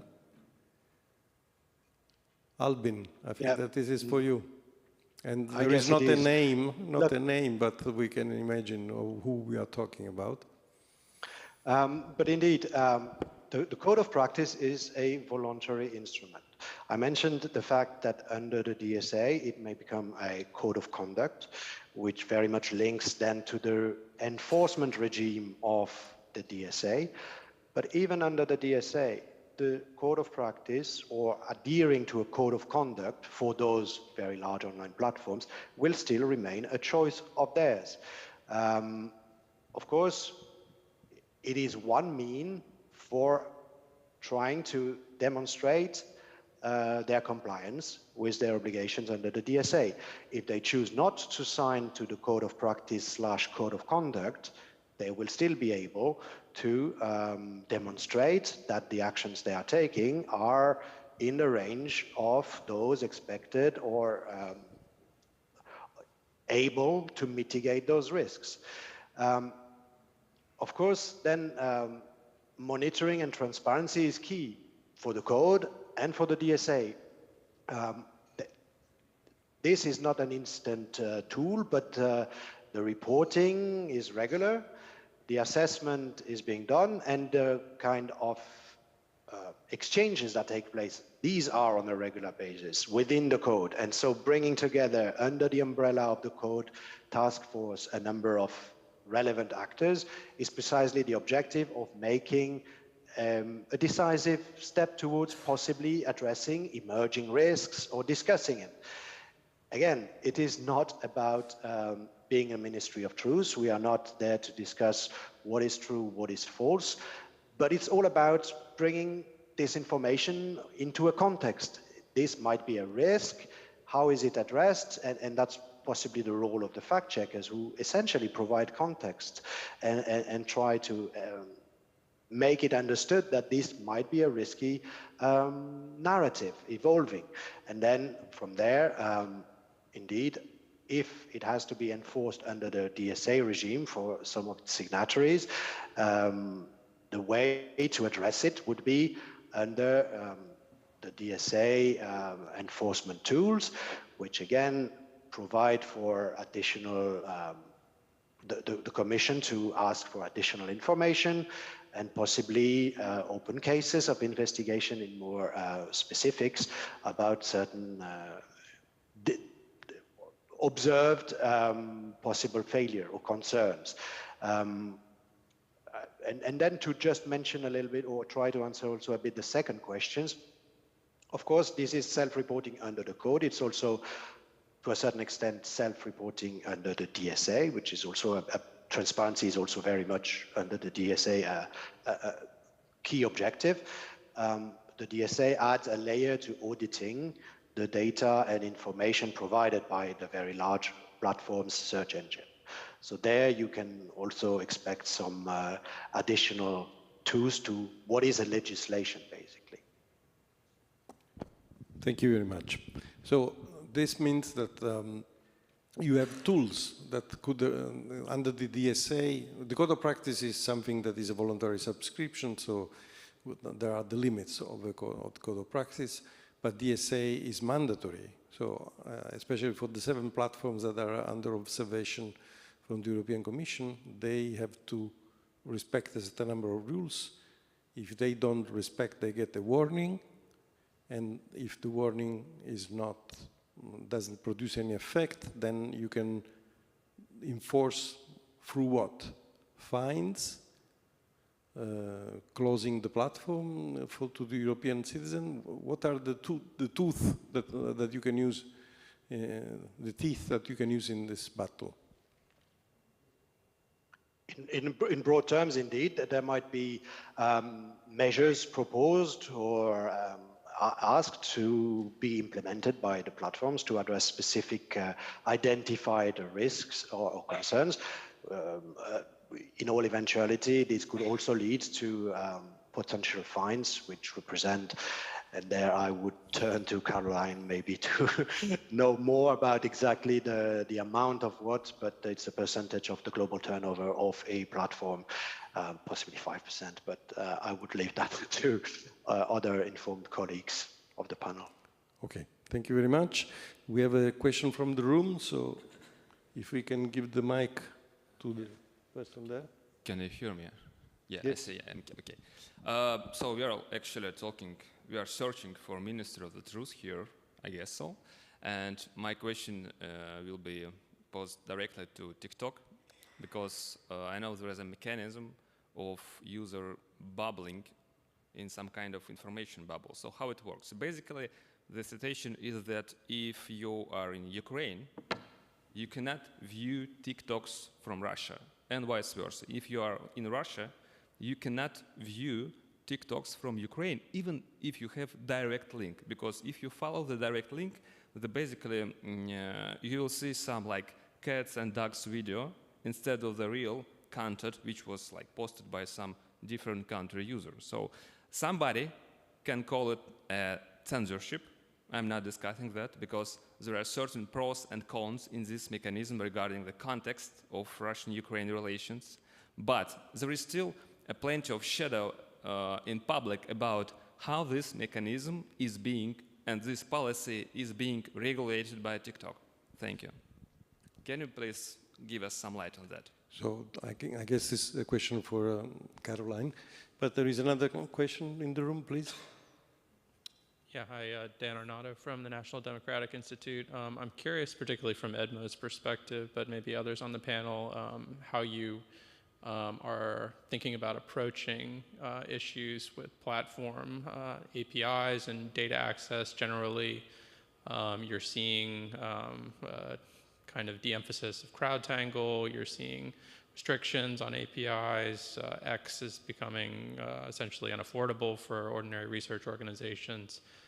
So I'm curious about that, and also if particularly Edmo has any engagement with accession countries or potentially future partner countries, because we do a lot of work with them, and would be interested to hear if you have any coordination or programming there. Thank you. So the first is for Caroline, the second is for Paula, I guess, unless that somebody else want to intervene. Please, Caroline. Yes, certainly. So for TikTok, the Bible, as it were, are our community guidelines, which are applied globally. You'll find those on our website. I will say that the Ukraine-Russian situation is quite unique. There's a war going on, so we do have some measures there to ensure that we are, protecting our users and making sure that the content is appropriate. But this is a very unique situation. So ordinarily, our community guidelines and our policies are what apply. You mentioned filter bubbles. We have a couple of mechanisms to try to push through that. So you can actually refresh your feed with TikTok. So you can just, if you feel you're starting to see more and more of a particular type of content, because the algorithm is seeing that you're engaging with that content and delivering more, you can hit refresh and simply reset, if you like, almost start again. We've also introduced a second recommender system, which was required under the DSA. And this is a recommender system that is a non-personalized feed. So it's basically popular videos in your local area. So these are mechanisms where we try to push people away, or at least nudge people away from, if they're falling into a bit of a rabbit hole with content. I hope that answers the question. Thank you. So, Paula, what you can answer to our request about research? Yeah, that was a very good question, because indeed, when I did my presentation, I focused on the personal data access, which is still, if you want something, it is not happening yet and should happen soon. While on public data, indeed, the platforms, they have different approaches. And indeed, as you mentioned, unfortunately, there's one elephant in the room which is charging quite a lot, the researchers. And of course, this cuts all the research projects because, the research budget cannot afford that. Another issue there is the fact that we learned that very often actually access is given more easily to the big famous universities rather than to universities in smaller countries, in minority languages and so on. So definitely we are aware about that. What we are doing is, of course, we are having regular meetings. I have to say, we really appreciate the platforms as well, because we are doing trainings that are actually accessible online with the platforms. We already started, and they explain to the researchers how to access their data, which are the requirements and so on. They show how it works and so on. We did it also with Meta, with a new user, I think it's user interface or something, product. So Edmo has a good collaboration with the signatories of the code and in general with the platform. And this is something that we offer for the research community. Clearly, what is often said is that it's not only about accessing the data, but also having the infrastructure to manage that. And this is also something that was an outcome of the task force that mentioned Giovanni earlier, that in the EU we have the research community more equipped to be able also to really technically speaking, to work then on this data and with this data. So what we, concretely, and to sum up, what EDMO is doing, we are organizing activities with the researchers to gather their feedback, to understand how it works. We are actually also working now on a map that basically on a table that recaps how you access the data of the various platforms, and then we ask our community if they had troubles or not in following that procedure. And then in parallel, of course, the work that I was saying on private data. Thank you, Paula. There is one more question in the room.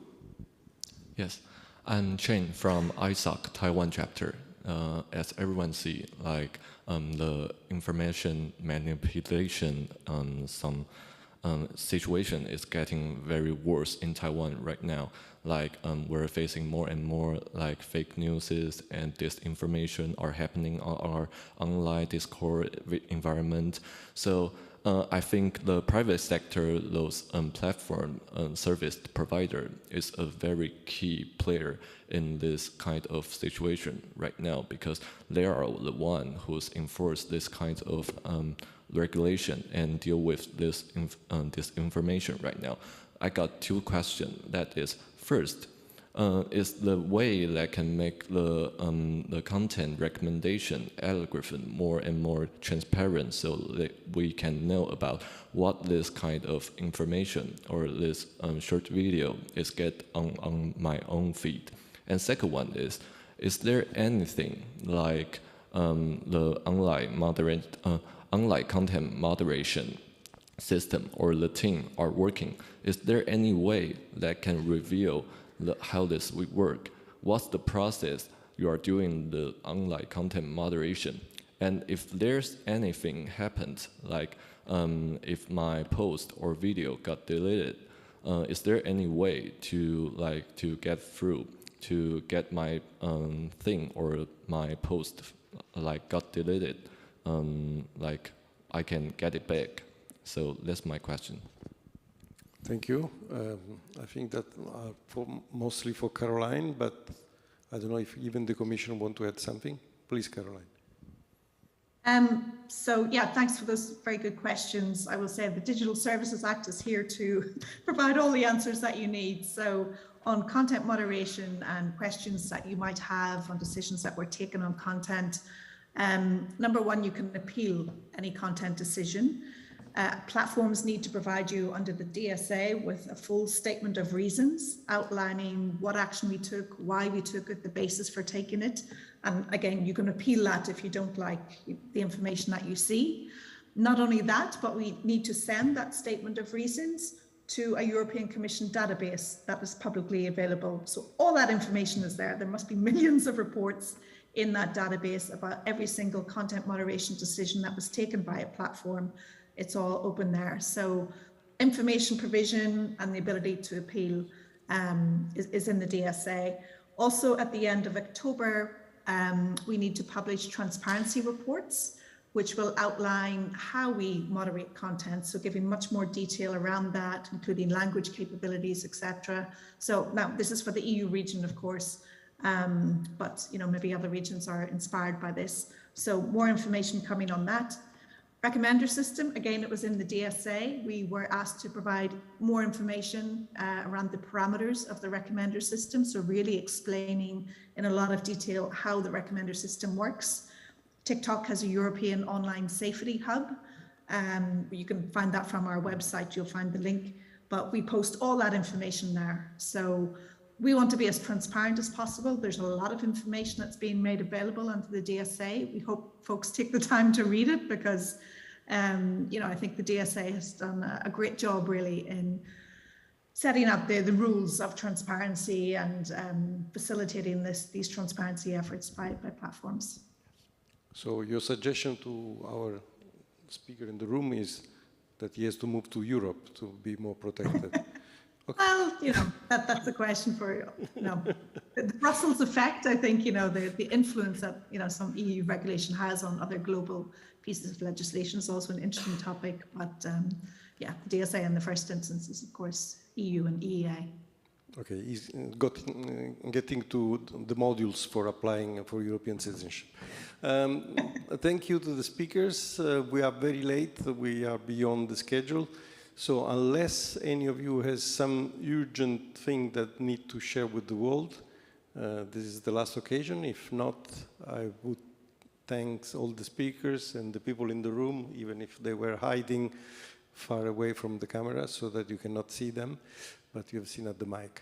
Thank you very much, and I hope that you have learned some interesting information through this session. Thank you. Thank you very much.